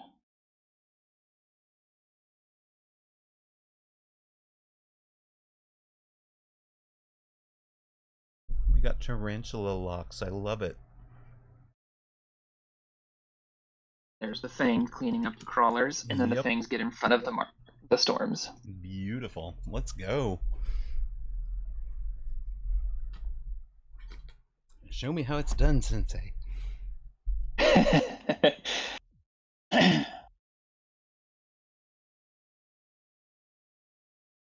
Yeah, this chaff positioning is revolutionary. I invented it. Everyone take notes. Triple arc.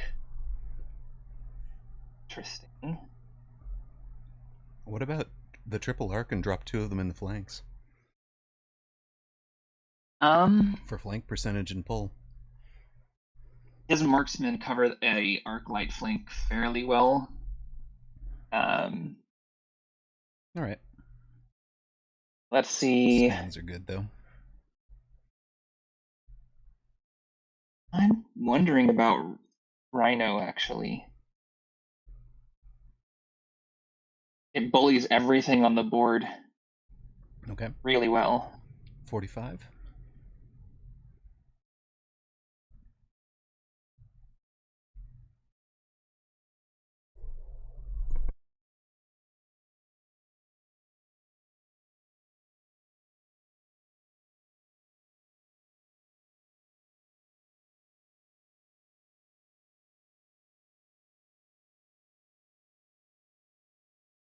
He went Mustang.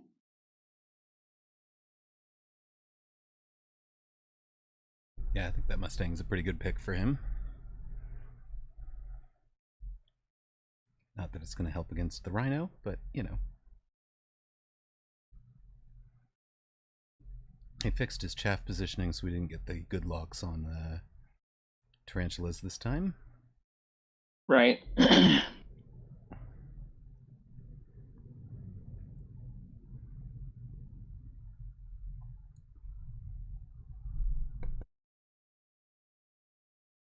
Still think I win this one, and I'm a matter of who gets the better RNG here. Ha! Dominant shot. victory. Dominant. And now I get my free unit. Yes.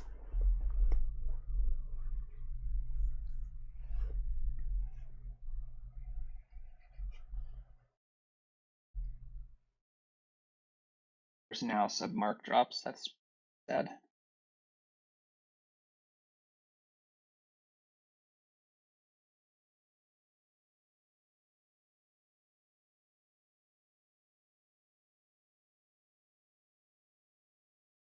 You can kind of play those Typhoons as like mini Vulcans in the classic Vulcan positioning. I do like putting it here because these crawlers will converge and pull everything mid for it to clear and create a pocket for my storms to focus fire.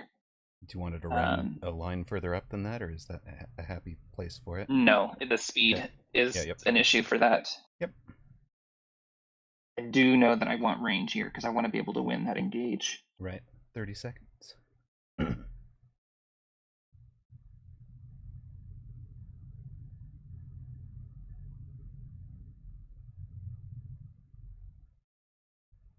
There's the anti-missile. I do plan on going Vulcan as well because I figured that's what these were for. Right. They'll clean that up really well. So this Typhoon is very valuable and may also be able to fund my Vulcan unlock with change. Right. We could also sell out of that Rhino for the Vulcan unlock. Because that gets you your nano repair back for the Vulcan. Right. If you wanted to give me some late chaff. We appreciate it.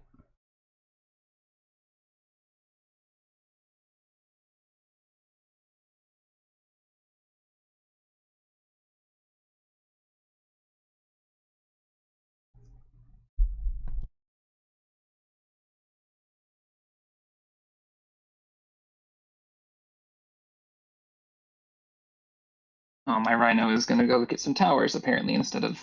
Oh, and I didn't get the shot off. Hey, it's Triple Threat Tricksters. He knows the assignment.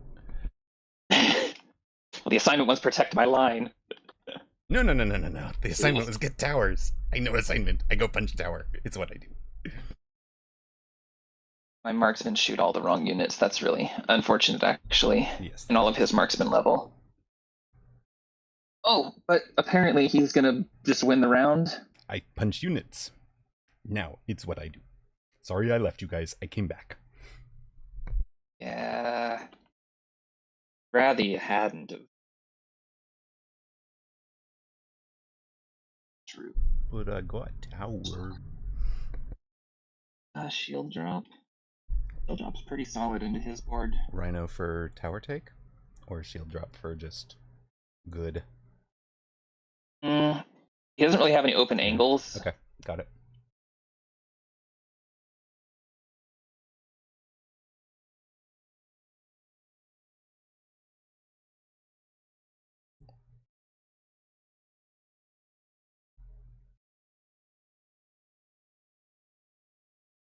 Rhino's earned a level. And that would leave room for one shaft. Or possibly a Arclight pole? Nah. I don't want that on the side with the healing tarantula. Sure. 30 seconds?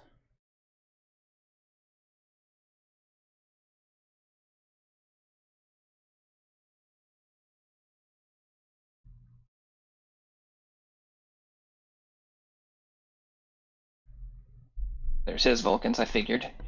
And he sold and moved the healing to the other side. Lovely. He didn't take any of his marksman levels, though. That's odd. Yes, I think that is a mistake. I'm almost certain. I mean, it got him the second Vulcan. But yeah, I'd expect the DPS for the single target matters more. And my Rhino is going to bully his board again.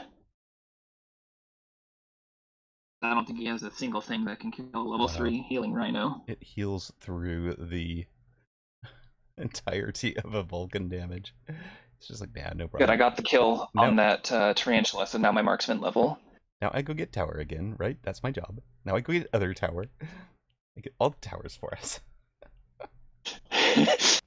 And you thought I wasn't flanking. I did. I thought you were ignoring that. Yeah.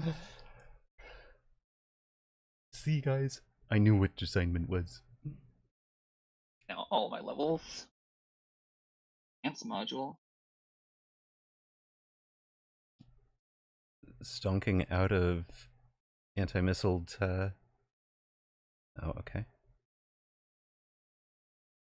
I was thinking stonking out of the storms, but it's not like the storms weren't doing good work. Upgrade all. I may be selling this and then taking a level on the storm specifically. Yeah, I see. But, That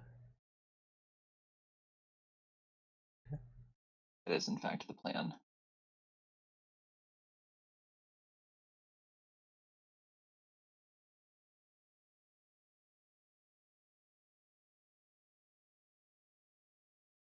how do you get to well-entrenched and well-defended middle-of-the-map melting points? Work from the outside in, take the tower, and take it during the tower debuff. Kind of what I'm thinking. Other thing you can do is... He's most likely adding a melting point for this. Other thing you can do, Mr. Zeke, is consider Wasp as the chaff for them. Because a lot of times opponent, for example, if Titan was your opponent, there's not a lot on his board that answers Wasps. You'd tie up like the marksman and you'd tie up the marksman and the melter. The Vulcan would be ignoring There's the Wasps. the melting points that I expected. Yeah.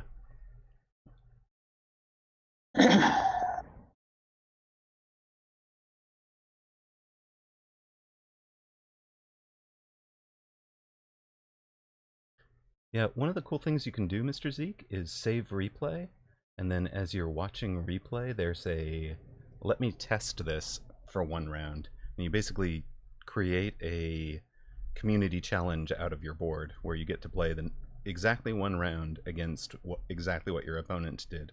Or you can switch it to your opponent's perspective and take, the one round against exactly what you did to see if there was a way that you could have lost that.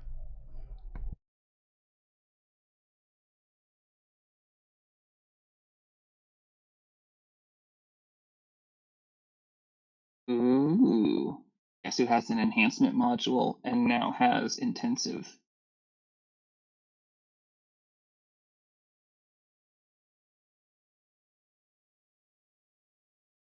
Wait. Do you want to intensive it and then sell it? No, I want to intensive the target. Got it. Yeah. Love it. I really...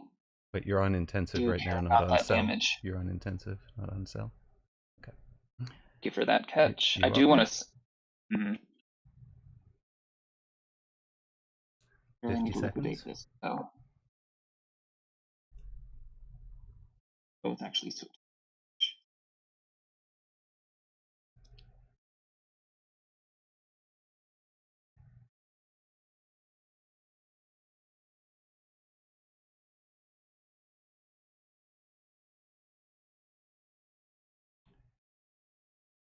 34 seconds.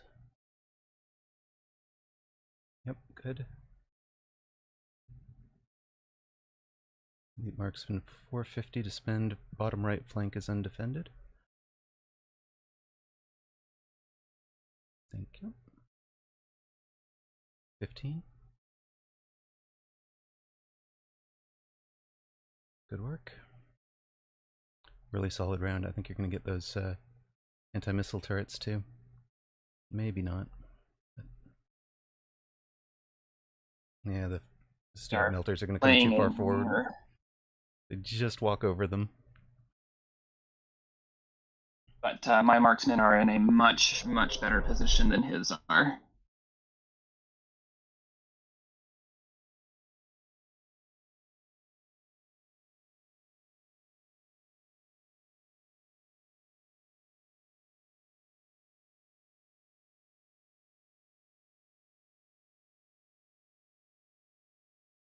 Sorry, I keep having to mute for the jets. We didn't Hey, get what? either of them. So Nah. it's all good.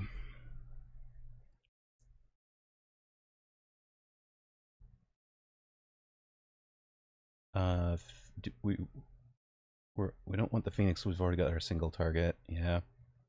Wasp onto his Mustangs is a little scary, but I like it in the flank defense. He has no range. He's using them as anti-missile, and they never shoot up. Right. And they're going to be beautiful chaff into the melting point. Yep.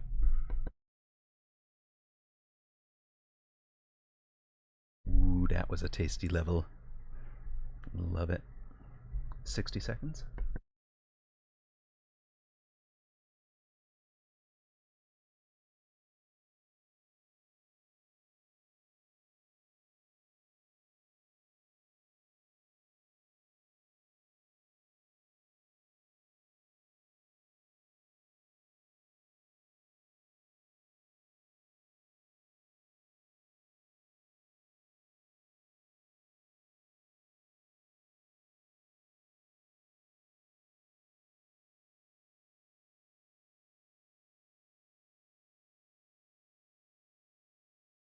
Whoosh, I love it with the marksman production there. Boom. Mm-hmm. I think that should finish it out. And you loaned for range. Beautiful. 10 seconds.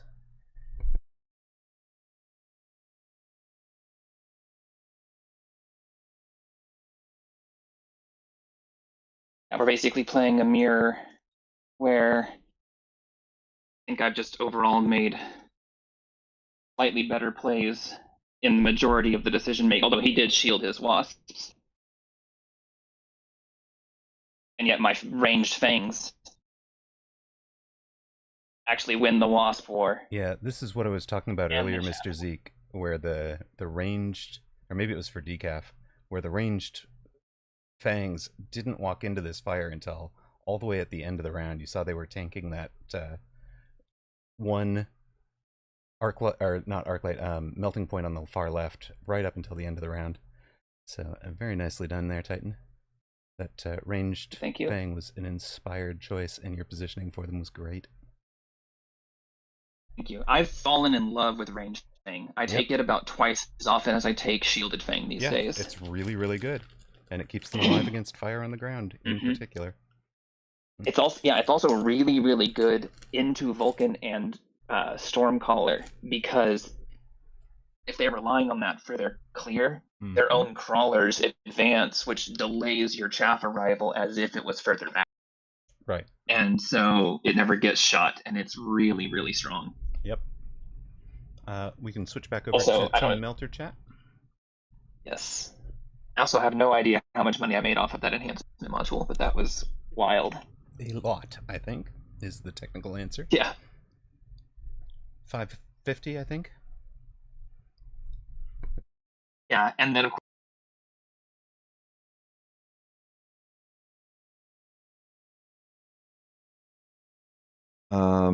And this one 2130201. Okay, yeah, and we're in agreement.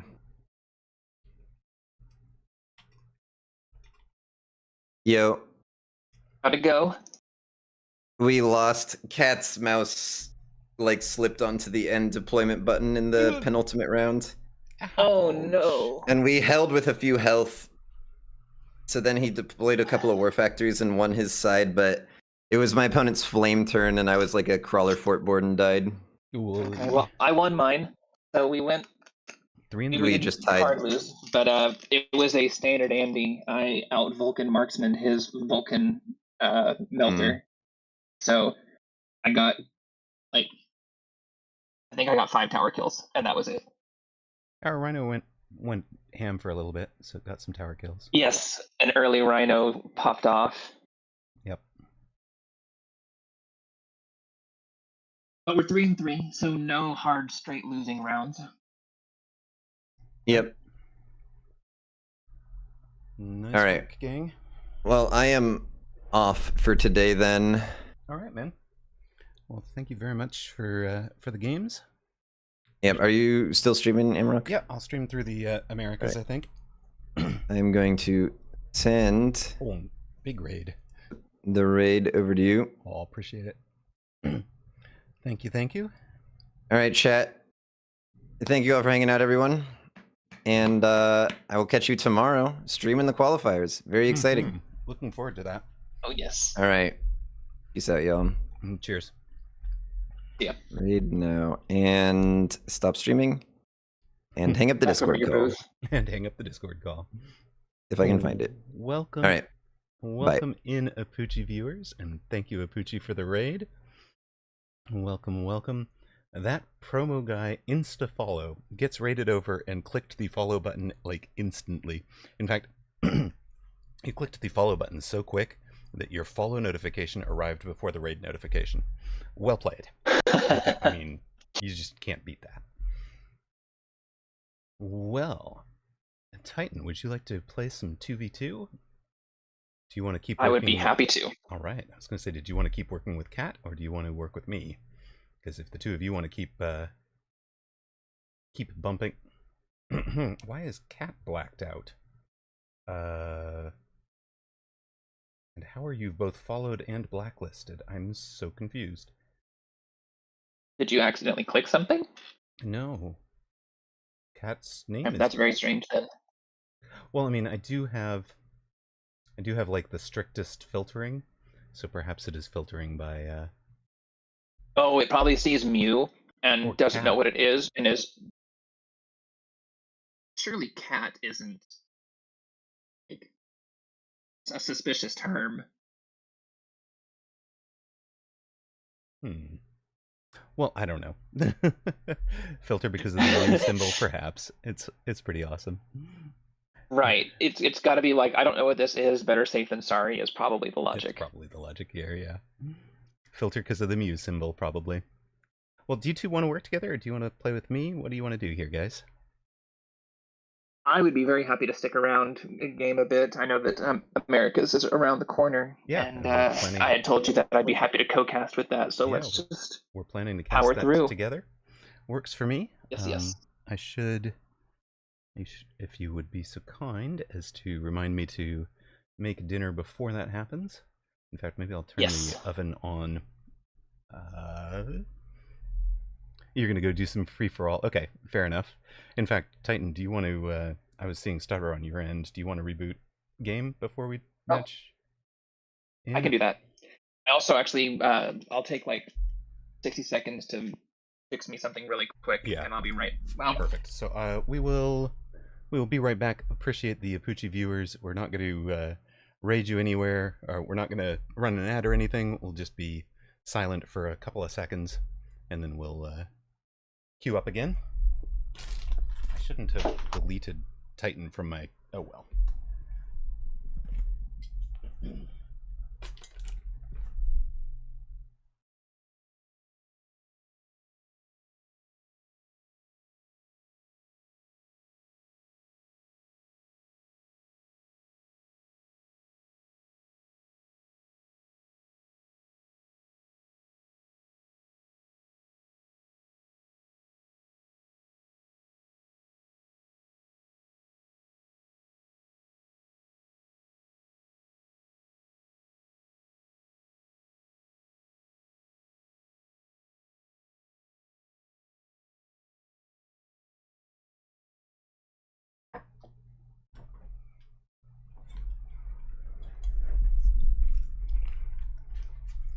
Alright, I am back in the seat. You? I guess we'll know he's back in the seat when he accepts the invite, right? Toast with the set of gift subs. So, Apuchi Raiders getting gifted include Ente 7600, Unold, I love it. I'm not going to repeat that one, but that's kind of funny. One Shot Meme Zoe, Bud Artist, and Fern Myth. I like it. So, exactly right.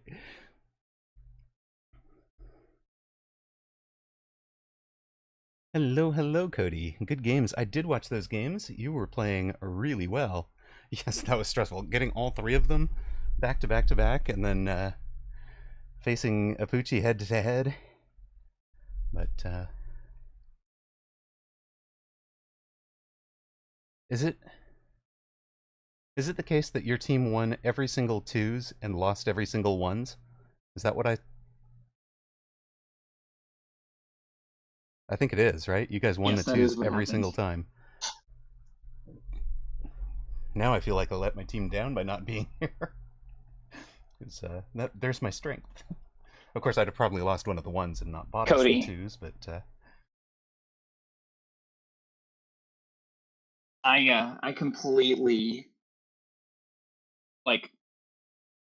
ran out of time, didn't have the actions on that last round. I floated almost 1,000 resources in that last round of twos, unfortunately. yeesh. But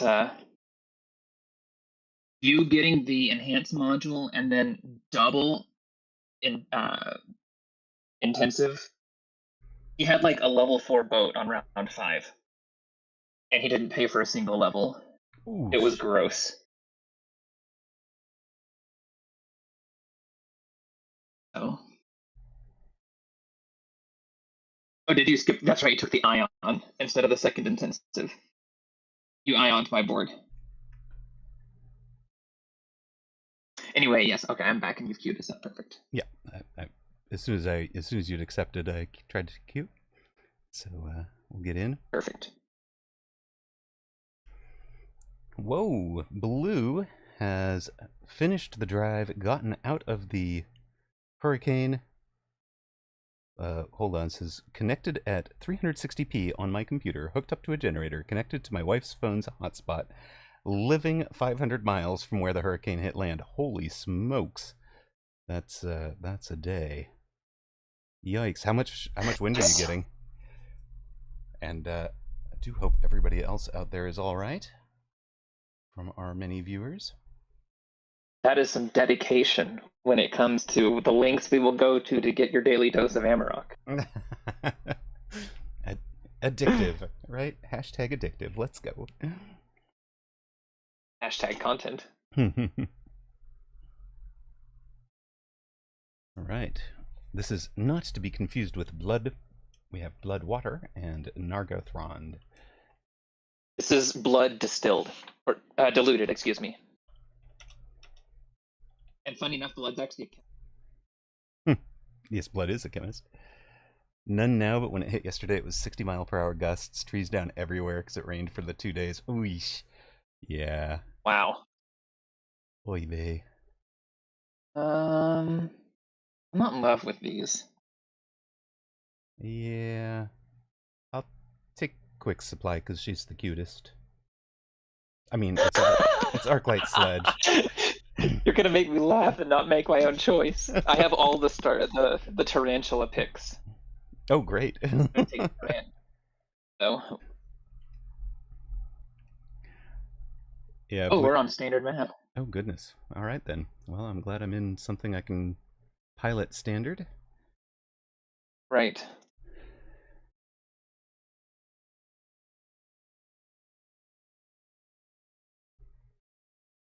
I'm so used to being in voice chat. I have a really bad habit when I'm not of accidentally typing what I mean to say to my partner in orange. Mm-hmm. Because usually I'm talking, and so I had to be really careful practicing with Kat last night, because sometimes she'll say something that comes across really snarky if say to the opponent when you're not meaning it to, and you're more trying to think out loud to your partner. Right.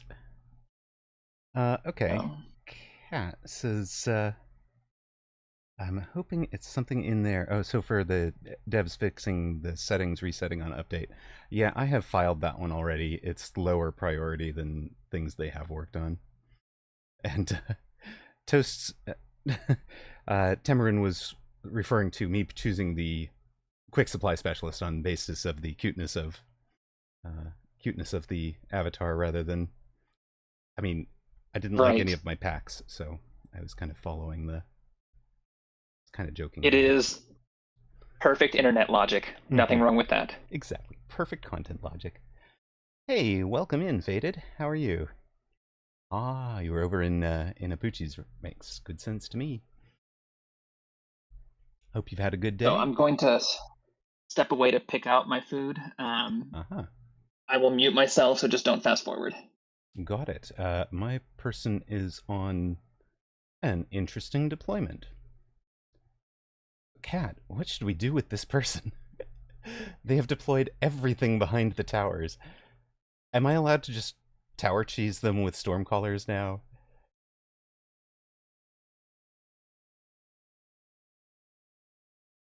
Exactly, Toast.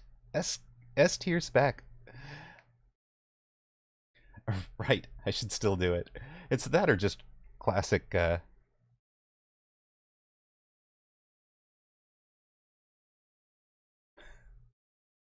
You PM'd Lord Clincariat? Oh my god. The tip. Oh. Yeah, of course, you didn't know who all the players are, so give him a tip. Here you go. Thanks, kid. That's amazing. I'm back. You didn't happen to see how my fight went, whether the storms got instant locks on my tarantulas, perchance. No, I was too busy being entertained by my opponent's formation. I saw that before I walked away. That was unique. Yes. Also, my person is exceptionally stormable. My person is begging me to storm on the line. Oh, that's exciting. I know.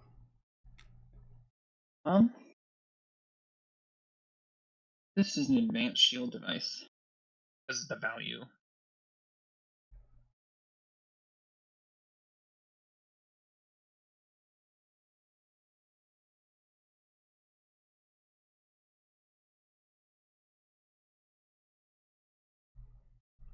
Alright, Kat, here you go. I'm doing this for you. For the content. And we're actually going to click high mobility to try and get the rest of the units into the fight. During the tower debuff.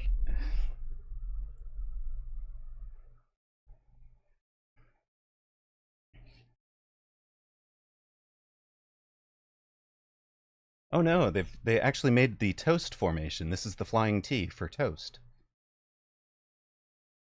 Wow. That is straight homage. Is special. Straight homage to channel gift subs leader for the month. Yeah, well, we'll just. Wow, they're going super hard in on fangs on my side. Right. That's just mean. I mean, let's just teach them why you don't necessarily do that, shall we? Right. It's a learning opportunity. Exactly.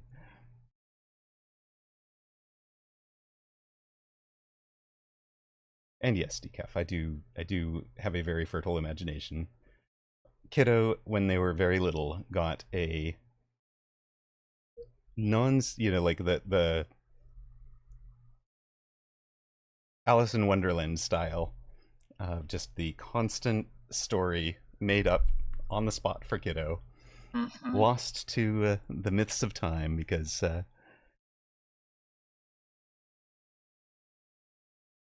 none of it was ever recorded.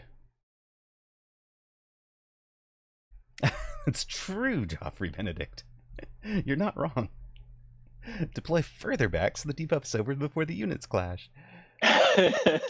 Also, I'm scoring a lot of triple threat trickster points for us now that I'm on the board. Nice. Wait, shoot, that's over? Darn it.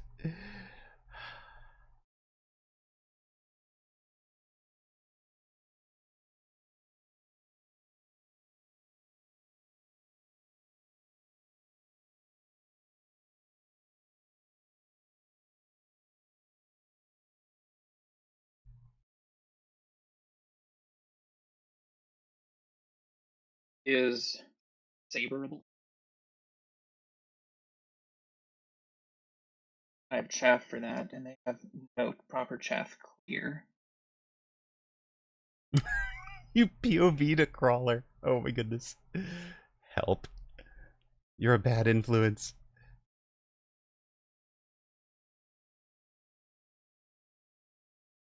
You're a very bad influence, Toast.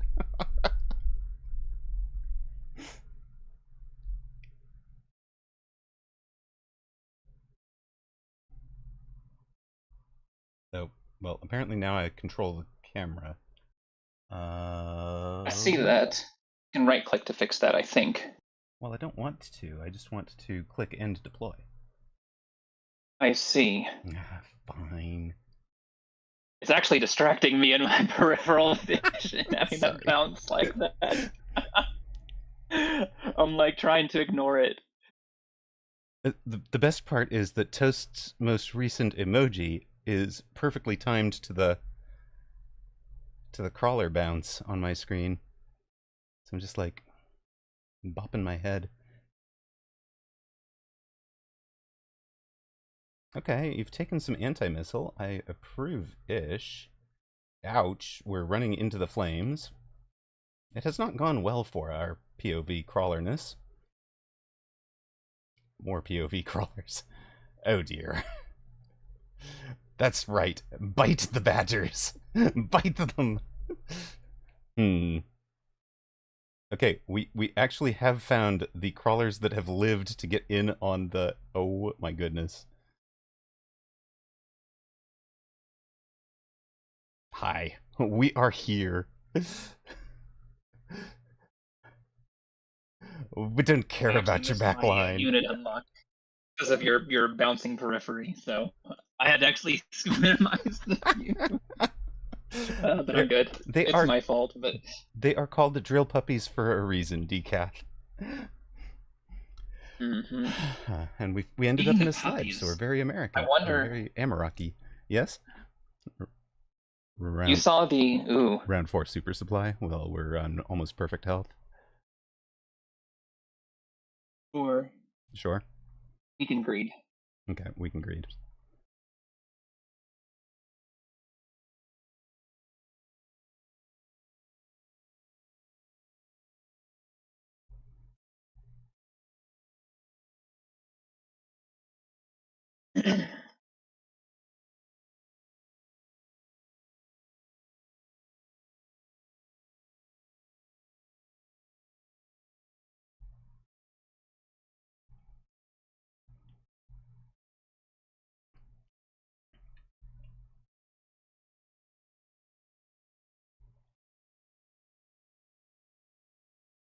You've of course seen the pictures of the teased new units.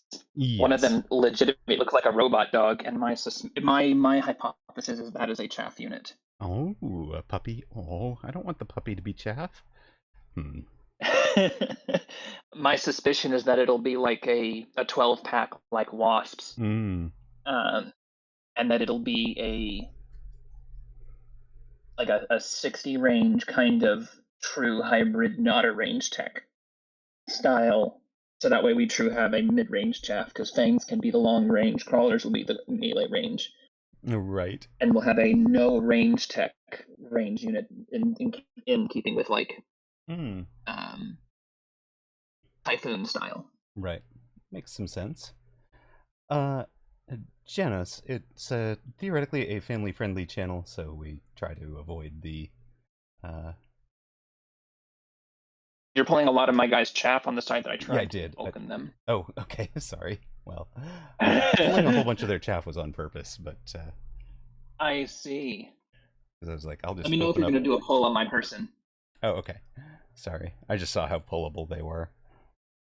That's fair. I do still actually torch them. Yeah. And In my the end. guy's gonna arrive all out of order. Oh, whoa. That's a lot of stuff that survived. It is a lot of stuff that survived. I'm going to have to get out of the silly and back into A real plan. a real plan now, yes. My Vulcan leveled. Ah, good. I sent you some level 3 Mustangs for that, to help with that, but yeah, it cost us a bit there. Little bit. That's okay. I'll redeploy out of problematic positions. Okay. Do you want me to sell the pull or leave the pull?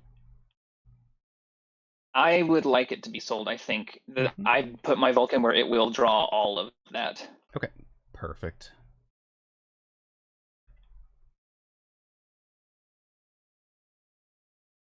Yeah, still gonna pull a whole bunch of crawler out to my side, and I don't have great crawler clear. Here you can mobile beacon that over to me if you want to. That is a good point. Just diagonally Right. into my board, like right towards my Vulcan. Right. In fact, I mean, why not just run right through the guy? Well, they might survive if you don't run through them. Yeah.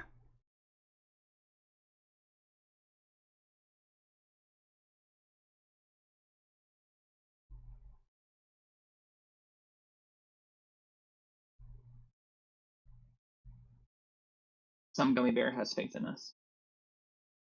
Not sure why. What have we done to deserve that? Track record is definitely positive on the net. Right.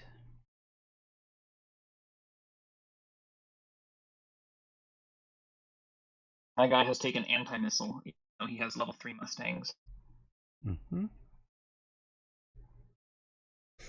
Adding scorpions?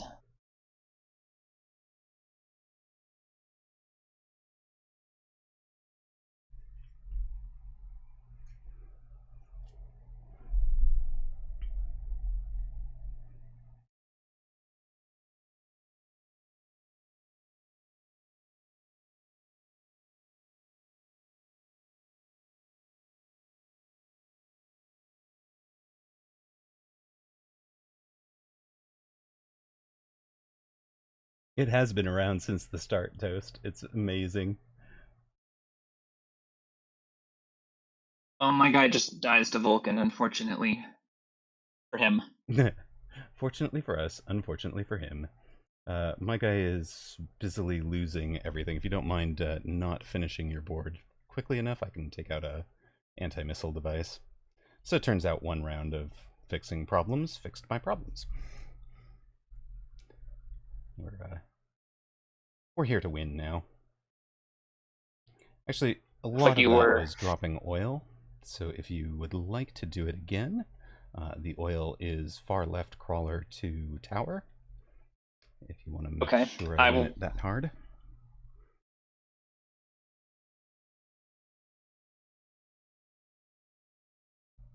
Need to make sure I have. Mm-hmm. Do that. Oh, I want to take.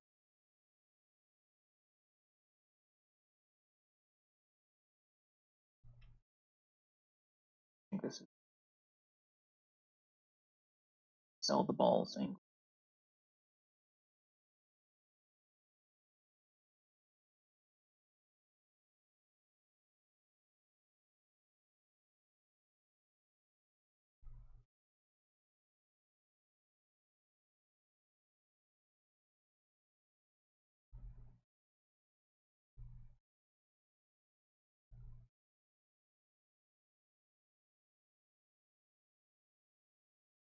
I have exactly 150. Thank you.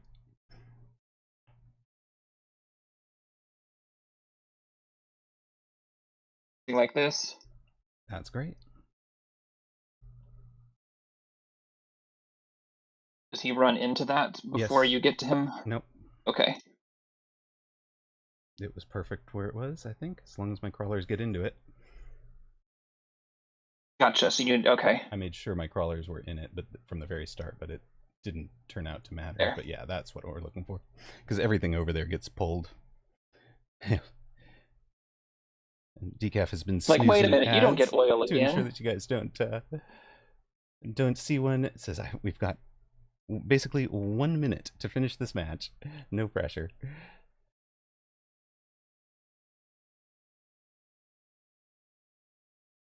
Well, this could be the last round. Mm-hmm. I could have loaned if I'd realized that. Well, yeah, I could have loaned as well. But next round, our top supply starts paying off. Right. And God. only one of them took it. Was it my guy? Your guy? My guy.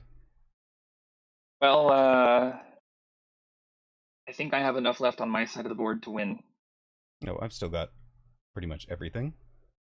I mean, most of my army is on the far left at this point.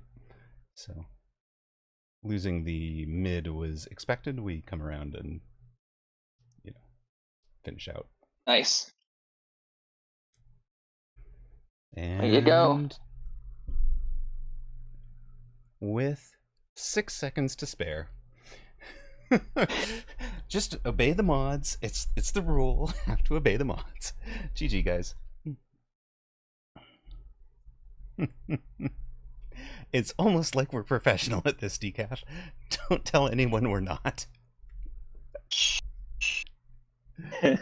Exactly. Oh, now here's the special bonus for those of you who have subs. Y'all get the "We have reached silver." Confirm. Very nice. Now, also, wait a moment. I had previously promoted to silver. Apparently, I had demoted and have promoted back to silver. I'm not sure you need nice. to show me that twice. We'd already. Well. By the way, from playing with Kat, I'm back up to drawing the harder opponent when we match up together. Oh, good. I think. Well, you can. Also, I actually documented a bug where under the season rewards, you're able to claim rewards you haven't earned yet. Whoa. I was within like 20% of 14,000, and it gave it to me with like 13,000 and change, and notified me. Oh wow, that's silly. It does not do So that. I took a little me. screenshot and posted it. Yeah. It's not always doing that. Oh, right. Hello. Baller and Sparty, and they dodged. Baller is mad at Baller is still salty. Yes. We're already on our 25th year. Yes, Decaf. Thank you. It's been wonderful. 25th year. Oh, silver. Right. Yes, silver. I was like, wait a minute, what? Herb. Who do we have here? Okay, so apparently I didn't quite pass you yet. No. With our 2v2ing. Clearly, I'm the better player. Of course, I can only tease Titan about that because we both know who the better player is. I can take quick supply again with storms. I actually am taking quick with storms personally. Okay, then I can speed with tanks. Speed with tank. Okay. Either that or Fire Badger. I'll take the speed.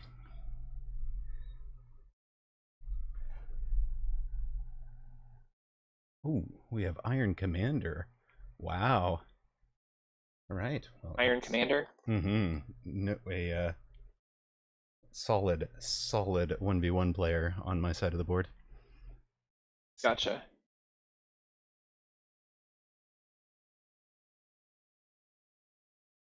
All right.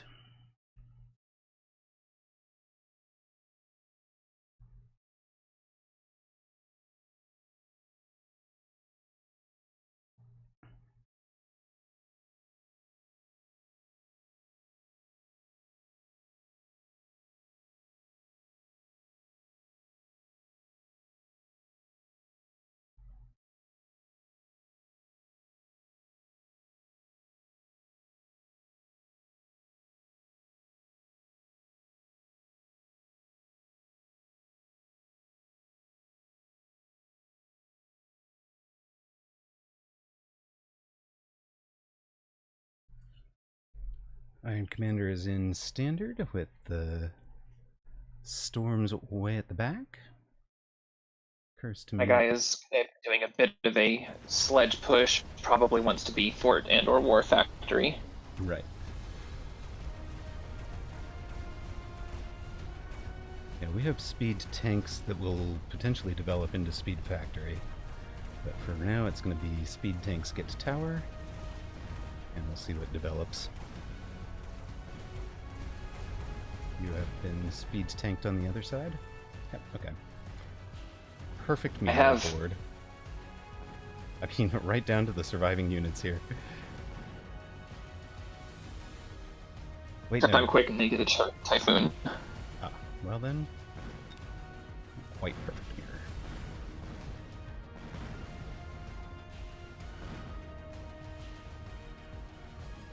That's right. Let us each survive. We shall be friends, and we shall debuff the towers from the far sides of the board.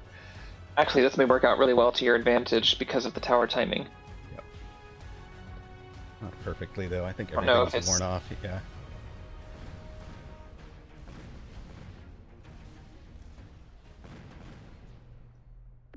Two tanks. 2 tanks it is. Ooh, the triple marksman. I'm an aggro defense. One level 1 Farseer is not more valuable to me than 3 marksmen. Ooh, but it is to me. For what Ah, I'm trying I see. to accomplish.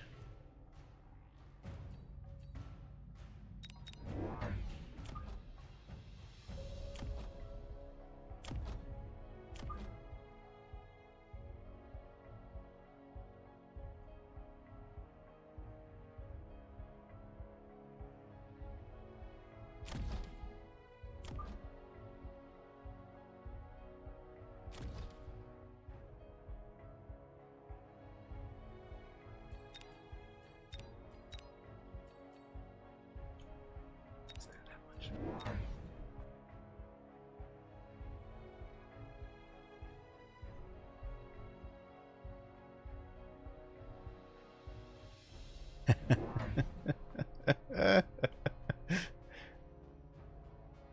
I usually put a 5-minute, but I usually do it at before the match is in.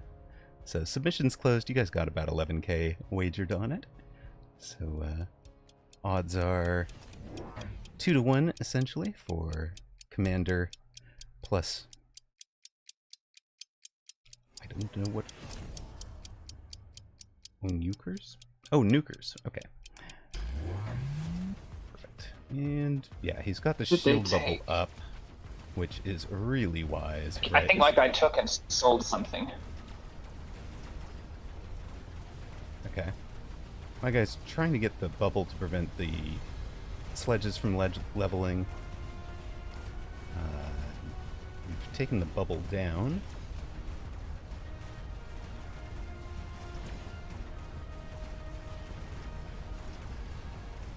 Ah, Commander, Instructor, and Ward Onlookers. Okay, got it.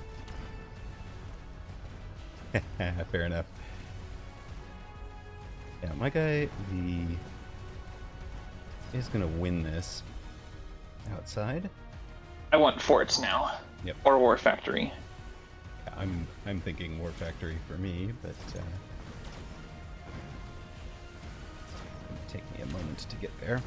Can't do it on round 3. Well, I thin out a lot there in the end. Yeah, you did. Did a lot of work there.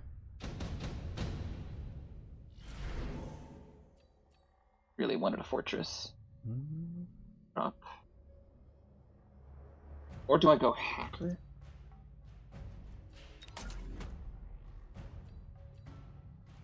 I have marksman right. Hackers anti-synergy.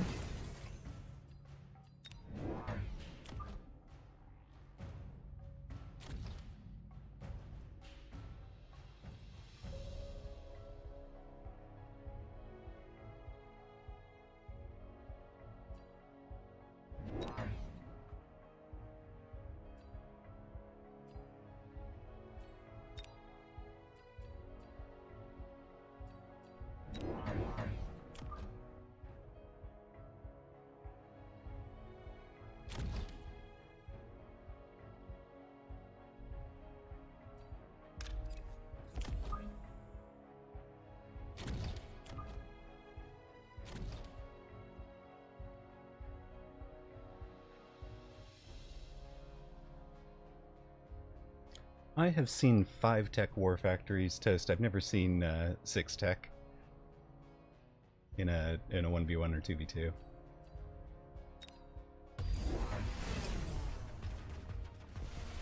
Like I tried storm cheese. We've denied storm cheese with perfect crawler placement.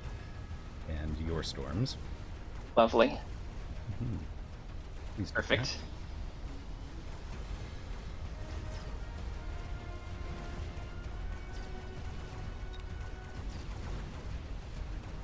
Need my fortress to start shooting tanks.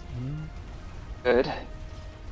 And my late fangs get in front. Perfect.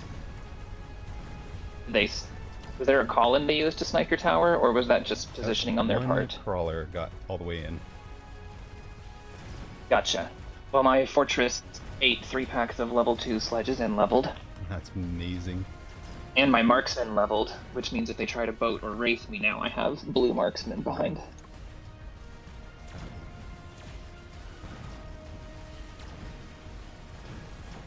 It took improved overlord as well, so having leveled marksman is going to be big. Yep, nice.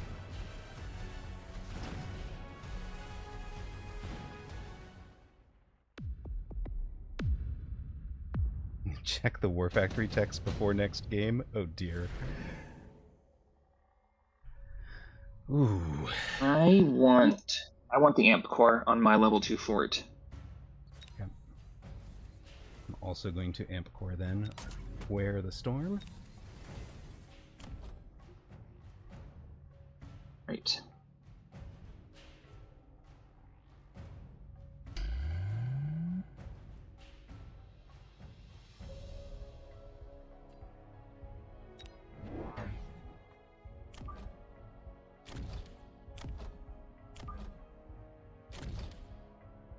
I see, you did in fact dodge the storm cheese.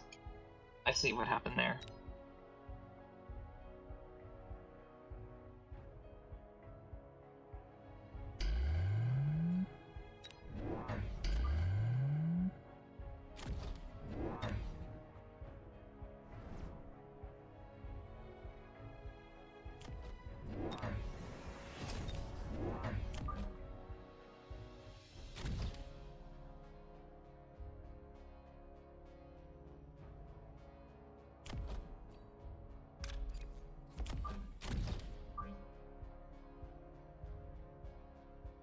Round 4 with a level 2 fortress with an amp core.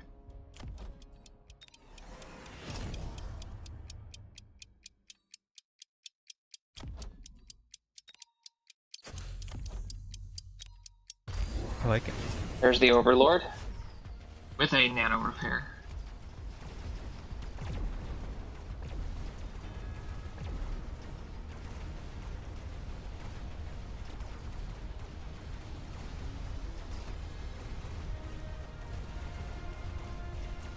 Oh god, we misallowed a single crawler here.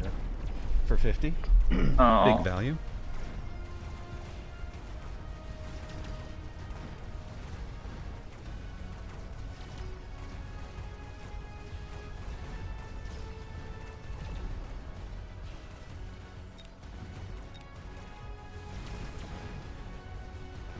Yeah.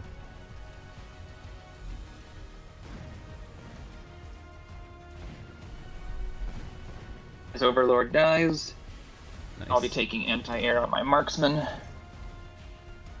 Please, no bubble. Oof. Ah. Sorry about that. It's okay. I think most of my guys' board dies to War Factory.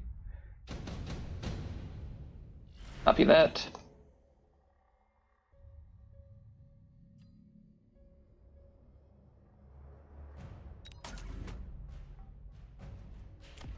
All these one spell every round is just enough to be super obnoxious. Mm-hmm.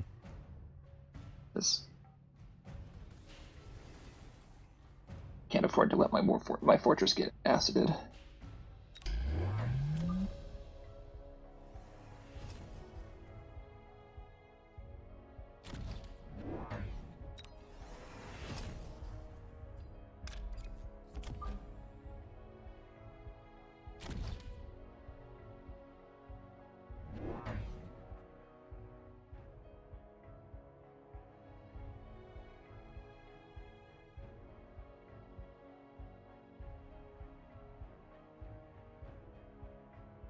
Got another fortress. I've got some Mustangs to preemptively get some Wasp clear. Right.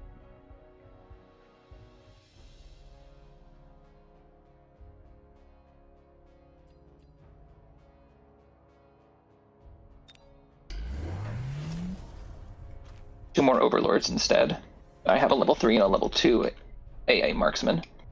And he took ground cannon. Okay.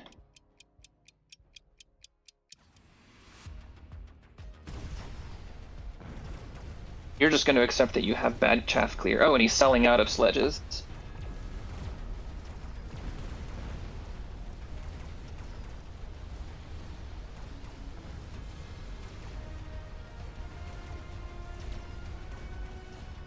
One dead boat. Let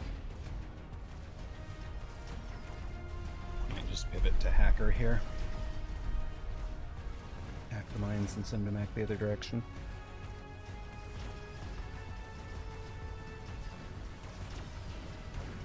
Boats are dead. Nice, my tower is dead. boy. I'm dead. Yeah, I think I'm just gonna throw down hackers. Level 2 is 900,000. I sell for 300 for +1 on them, I think. And I sell the amp core to get that over. Okay, got it. Oh, I almost cleared the board. Yes, you did.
They have renamed a whole lot of cards.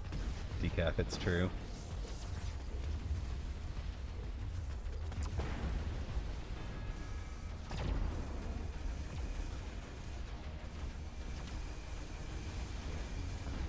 He doesn't actually run Wasp summoning on his boats. Oh, that's fun. I just deleted a couple extra marksmen. Mm-hmm. Spread formation. On my crawlers, I win my side. Love it. I have bought you way more time.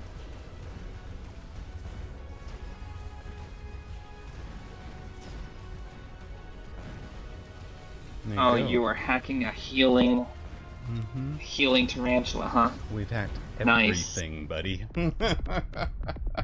Don't even lose my side this time. Alright, now I see Ion. Got it. Ion Beam wrecks boats. Mm-hmm. He does run jump either.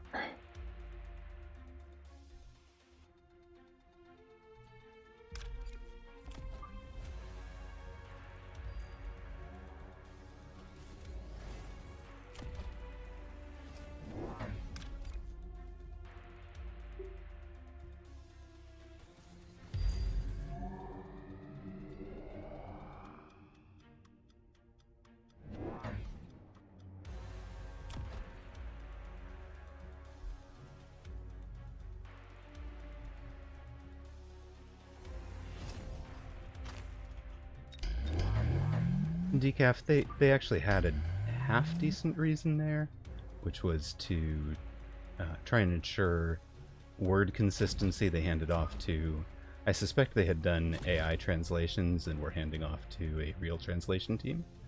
But be that as it may,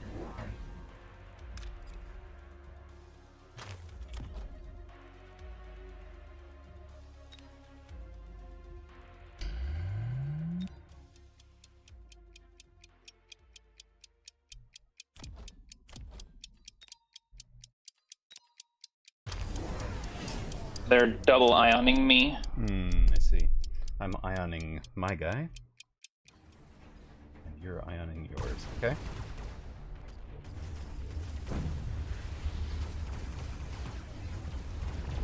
Oh my gosh, the speed got them out of my ion. That's really, really unfortunate. Yikes.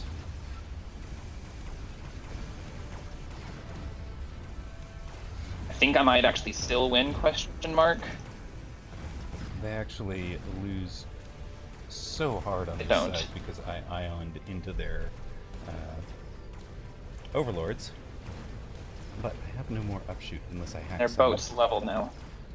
That's painful. But that was only because of a double ion. Right, got it. Yeah, their double ion allows their units to move in a way that was unexpected for you. So No, it was just that they got fast. It wasn't the ions that Oh, changed my speed. movement. Alright.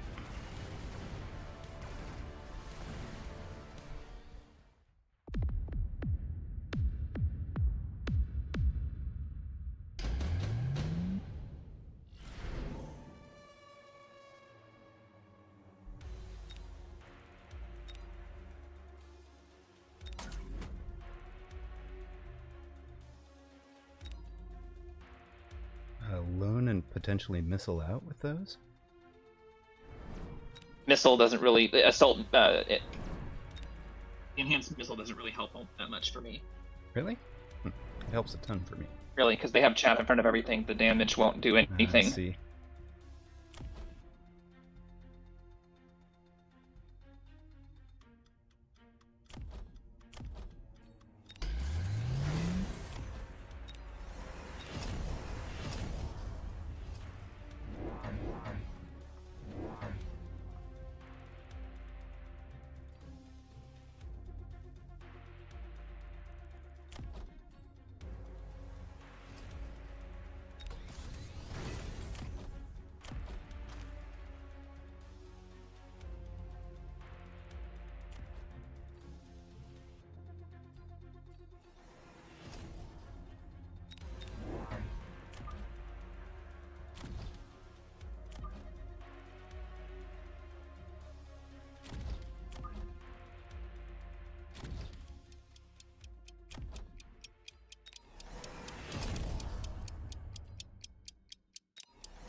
They are running splash improved Overlord though, so they have 19-meter splash radius on the boats. Yikes, and they have run them right up the gut where we are not. Well, I have a marksman there. I just don't know if it's enough before they get to the tower. I did actually position specifically to try and stop that. Nice. It is not to get. It wasn't quite Stop enough. tower.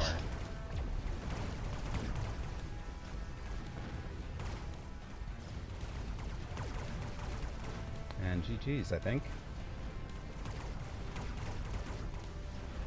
The one double ion turn. Well, no, this wasn't. I guess the damage This is came pretty. from that. It's pretty comprehensive.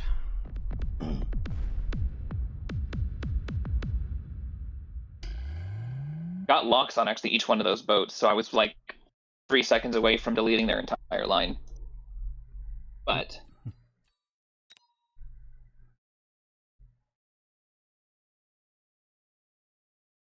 19 splash boat. Yeah, 12 boats on the board. Nicely done, guys. Boat spam still gets it done. Alright, we'll be back after an ad. We'll run one more of these, and then we'll be on for tournament. Tournament is in half an hour if you're keeping track at home or planning on playing in it.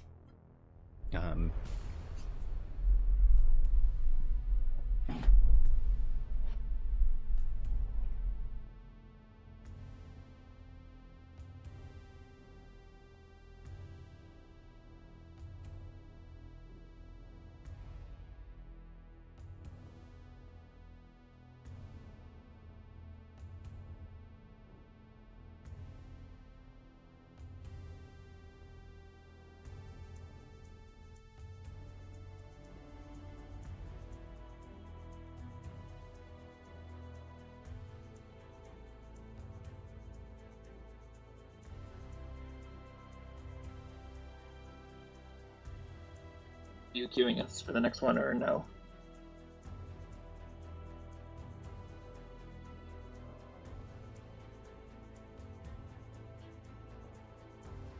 Test.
All right.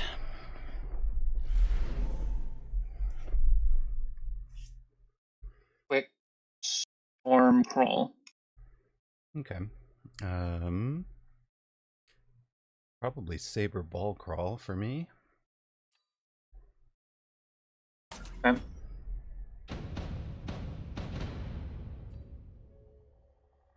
Oh, 38 degrees Celsius.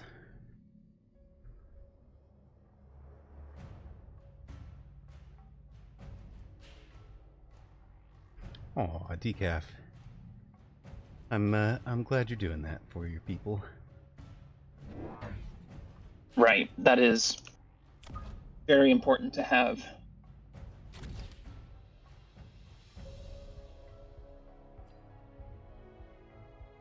My guy's typhoon specialists. We're not getting typhoons, so I think I'm gonna play ball crawl from deep. Yeah, what are your thoughts? Sure. As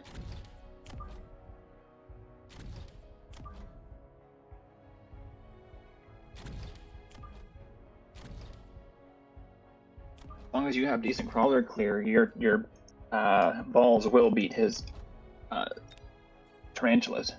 Right. And we're just gonna have Arclight on your hip there, and Arclight in front of tower. Okay. Do you want one of your crawlers behind tower, or do you want them all backline? No, want them all backline. Okay. His crawlers are going to get way out in front of his tarantulas, unless his tarantulas are right up on the line. And they're kind of mid, so... He almost ran out of time.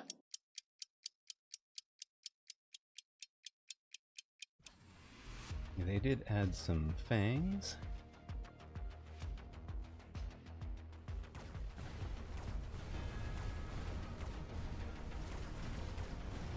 What an excellent mid-storm splash.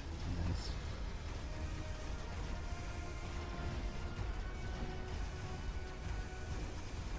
Everything arrived in time for my Arclight. I've even got, amazingly, I've got crawlers chewing on tarantulas. Oh no. Oh. Nope. Yeah, that's really unfortunate. No. It was fortunate. Everything was very good. At the end of it went poorly.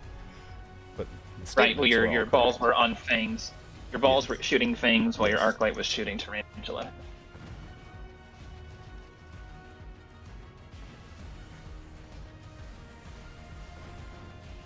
Always feels good to be in a storm mirror on round 1 and not lose any of your storms. Right. My towers, no kill. I play triple threat tricksters. You know kill towers.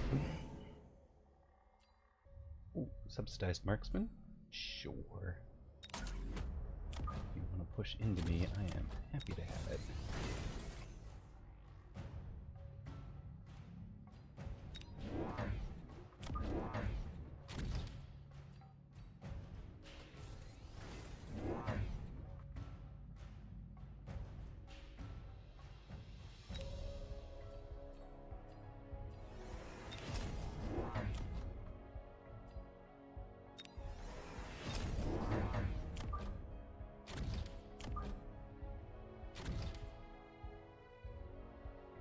There was Wraith possibility out of the card drop.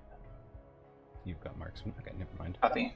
Yep. Dude, I took smart marksman. There was the crawler summon, so I actually took a level on my back crawlers. Right. Note that it is not smart marks, it is the subsidized ones. That's what I meant to say, but yes. Just as long as your brain had that, not the... The tongue was not on there. I wish Yeah. it was smart, Yeah, but yeah. that was still worse. Right, since you already had a bunch of them.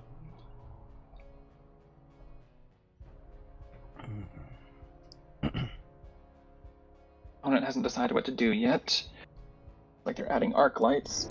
Decaf, they are so much more top 3 starter unit because Phoenix is no longer a possible starter unit.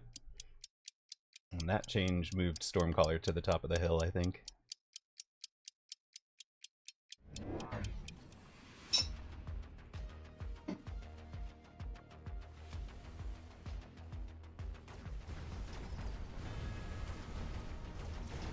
No call-ins, huh?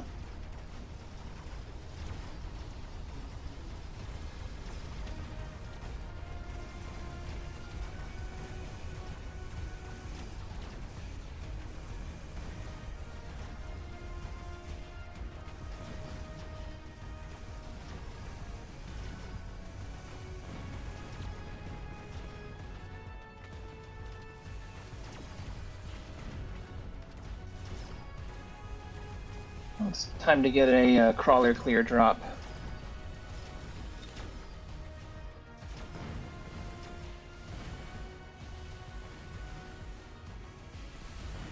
How about I turn those units off for you? There we go. I'll take it. Let's go. Sounds partner. good.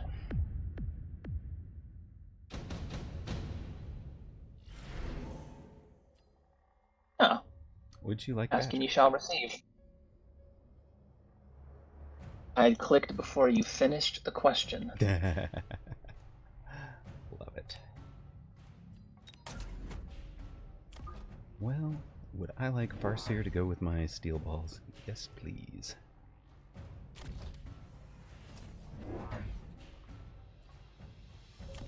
Makes my subsidized marksman less useful, perhaps.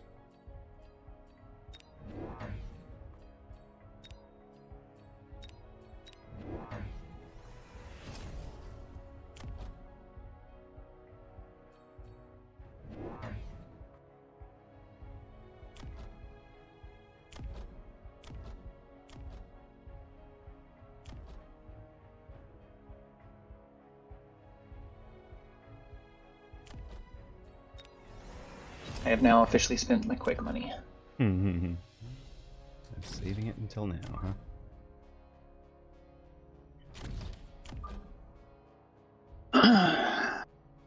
Basically paid for marksman range, Sure. or mostly subsidized my marksman range because it didn't quite cover the couple.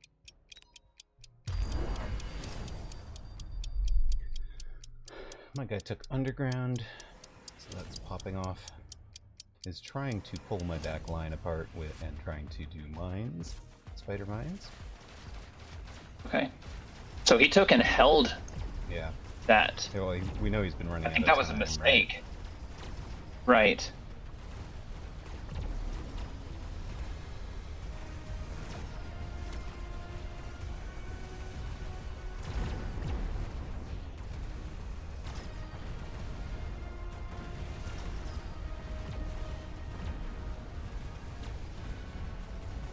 I love it when you add fangs as a safety net and they kill wasps.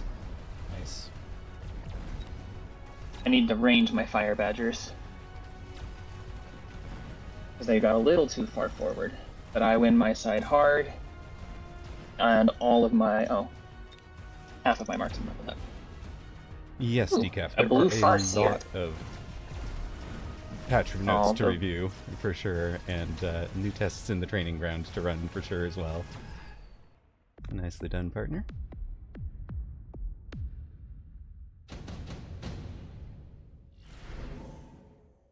Righty. Fortified Arc. I'd like them not to take it, but wouldn't hate it if they did. They're charging me. I think I'll take it. Yeah, that makes sense. I mean, Fortified Arc Light makes them, like, bona fide, legit tanky. Right, and if I throw down 3 of them, they will clear a whole lot of spider mines here.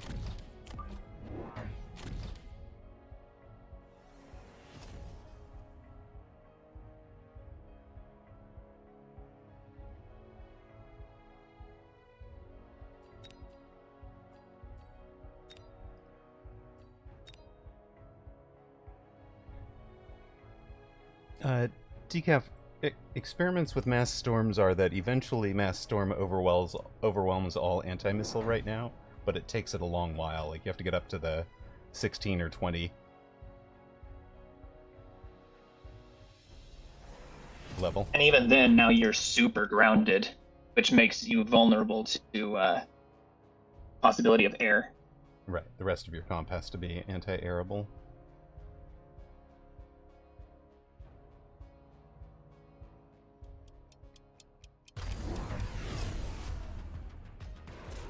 Alright, so they're gonna get me with a oil.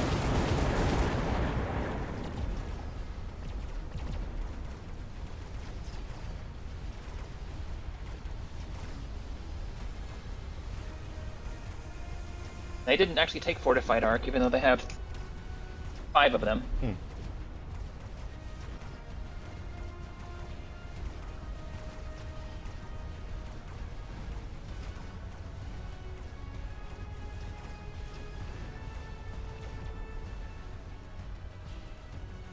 Well, Fortified Arc wins my side of the board. Nice.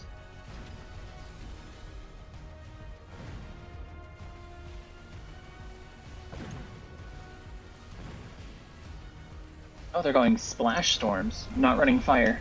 Yeah, a lot of people are making that switch recently. Because of the 20-meter range change. I'm still not quite convinced that it's better. But I'm happy to see Firestorm less prevalent either way. Right. Like, if the community all agreed collectively not to take Firestorm anymore, I would sign that petition. Nah. Full, more oil.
Nice. If you're gonna just cheekily use the same oil twice in a row, I'm going to shield it. Right. I've thrown down oil to slow my guys' units and pull everything Right. better.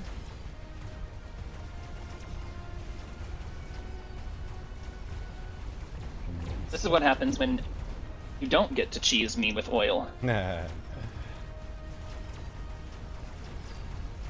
I did have to pay for shields because the game dropped oil. Right. I also need elite on my marksman. Something fierce. Yeah, my marksmen are going to scale, but haven't yet. They're pretty much all leveled.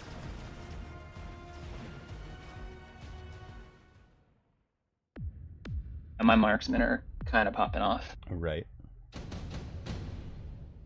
And since I took subsidized, I took 3 of them elited last round. Right.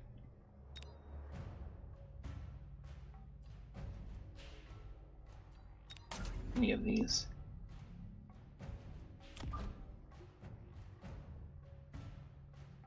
It's probably...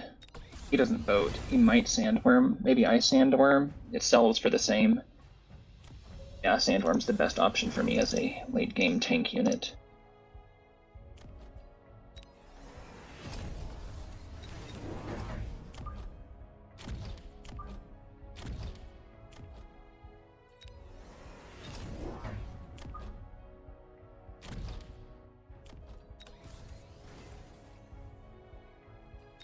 Really want to.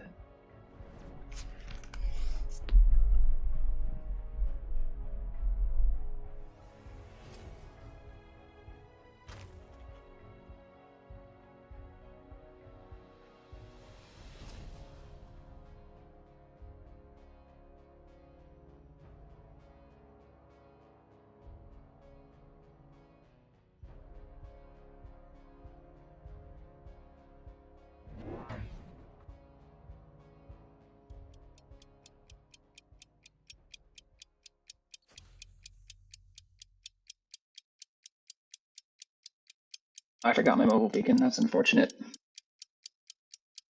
Oh, hello. Are you sure you're not, like, playing Elite Incognito?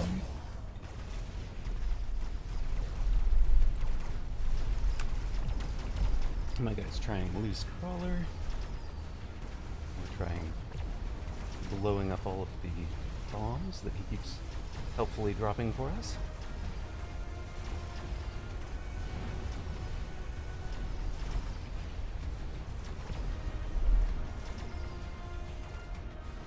Hello, Hale. Hale is a carry arc aficionado from way back in the day. One of the OGs. Hale was playing 2v2s with us before the guild existed, guys. Oh, wow. Well, welcome, Hale. How you been, my friend? Glad to see you around for the release of the game. I just want you to know that I finished 10th in the 501 in 2v2 MMR for the first season.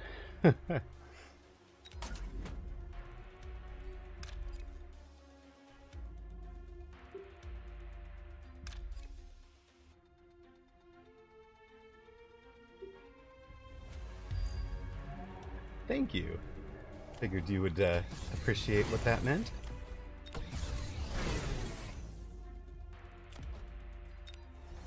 Ion was up if you are concerned about that sort of thing. Yeah, it hurts me. Doesn't really do anything for me. You're also Omega Ionable, unfortunately. Yes, I am.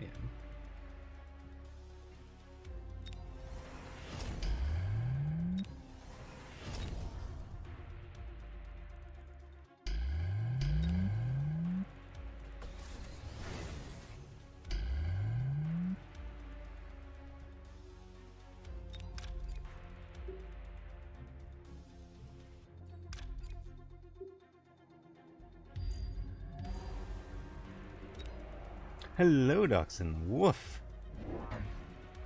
Oh, charged shot is available. We just haven't taken it yet. Wait, was that a French woof? Don't you make your French sounds at me. You know I don't know what it means.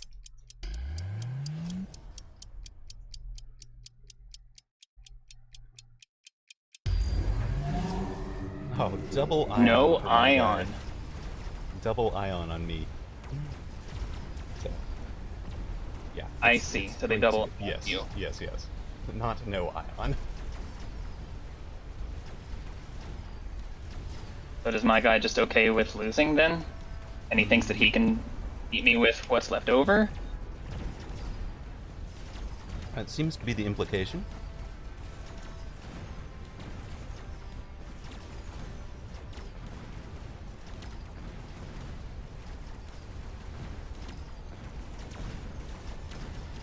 Yes, Dachshund. These players have been playing pretty slowly.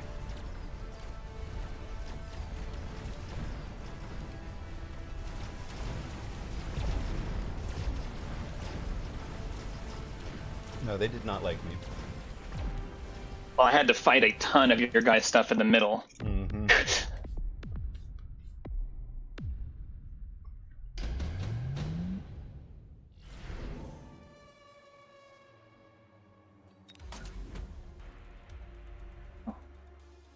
God.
If you wind up with perfect math, I'll be dropping this oil next round. If you connect it along my half of the middle bar, so he can't connect it, we will just dominate my second board, I think. Gotcha. Middle oil.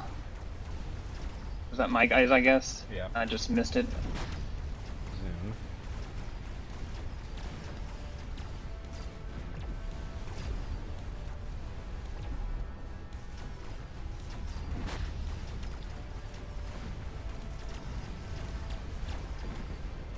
Yes, launcher overload. Certain things were renamed, I think, or consistently named.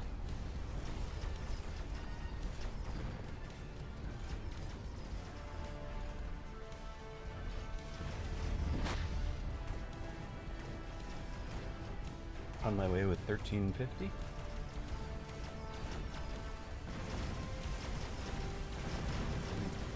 Lost one of the giants. I'll let my missile interceptors survive. Nice.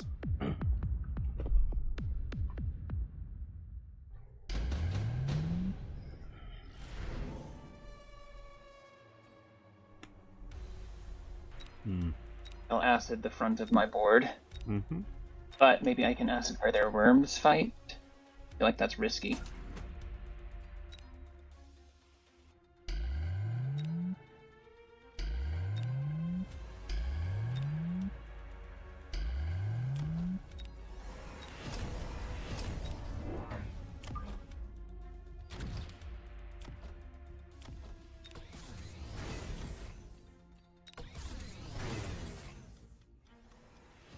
You need oil here. That is perfect, but put it on my half so he can't shield it at all. Something like...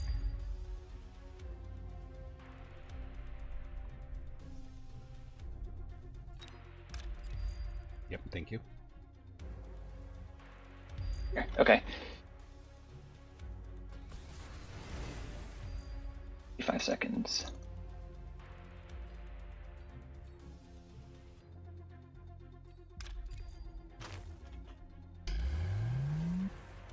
Long range speed.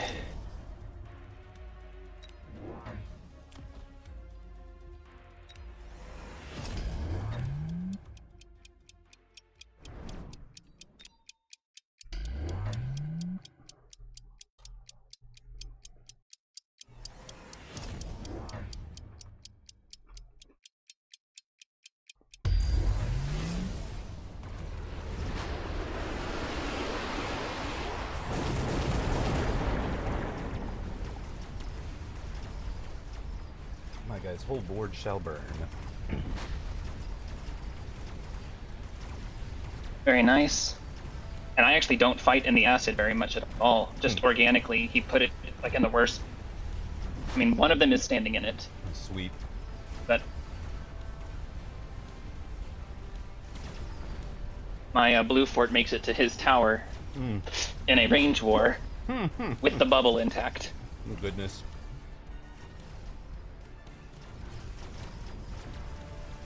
My stormcallers are in the acid.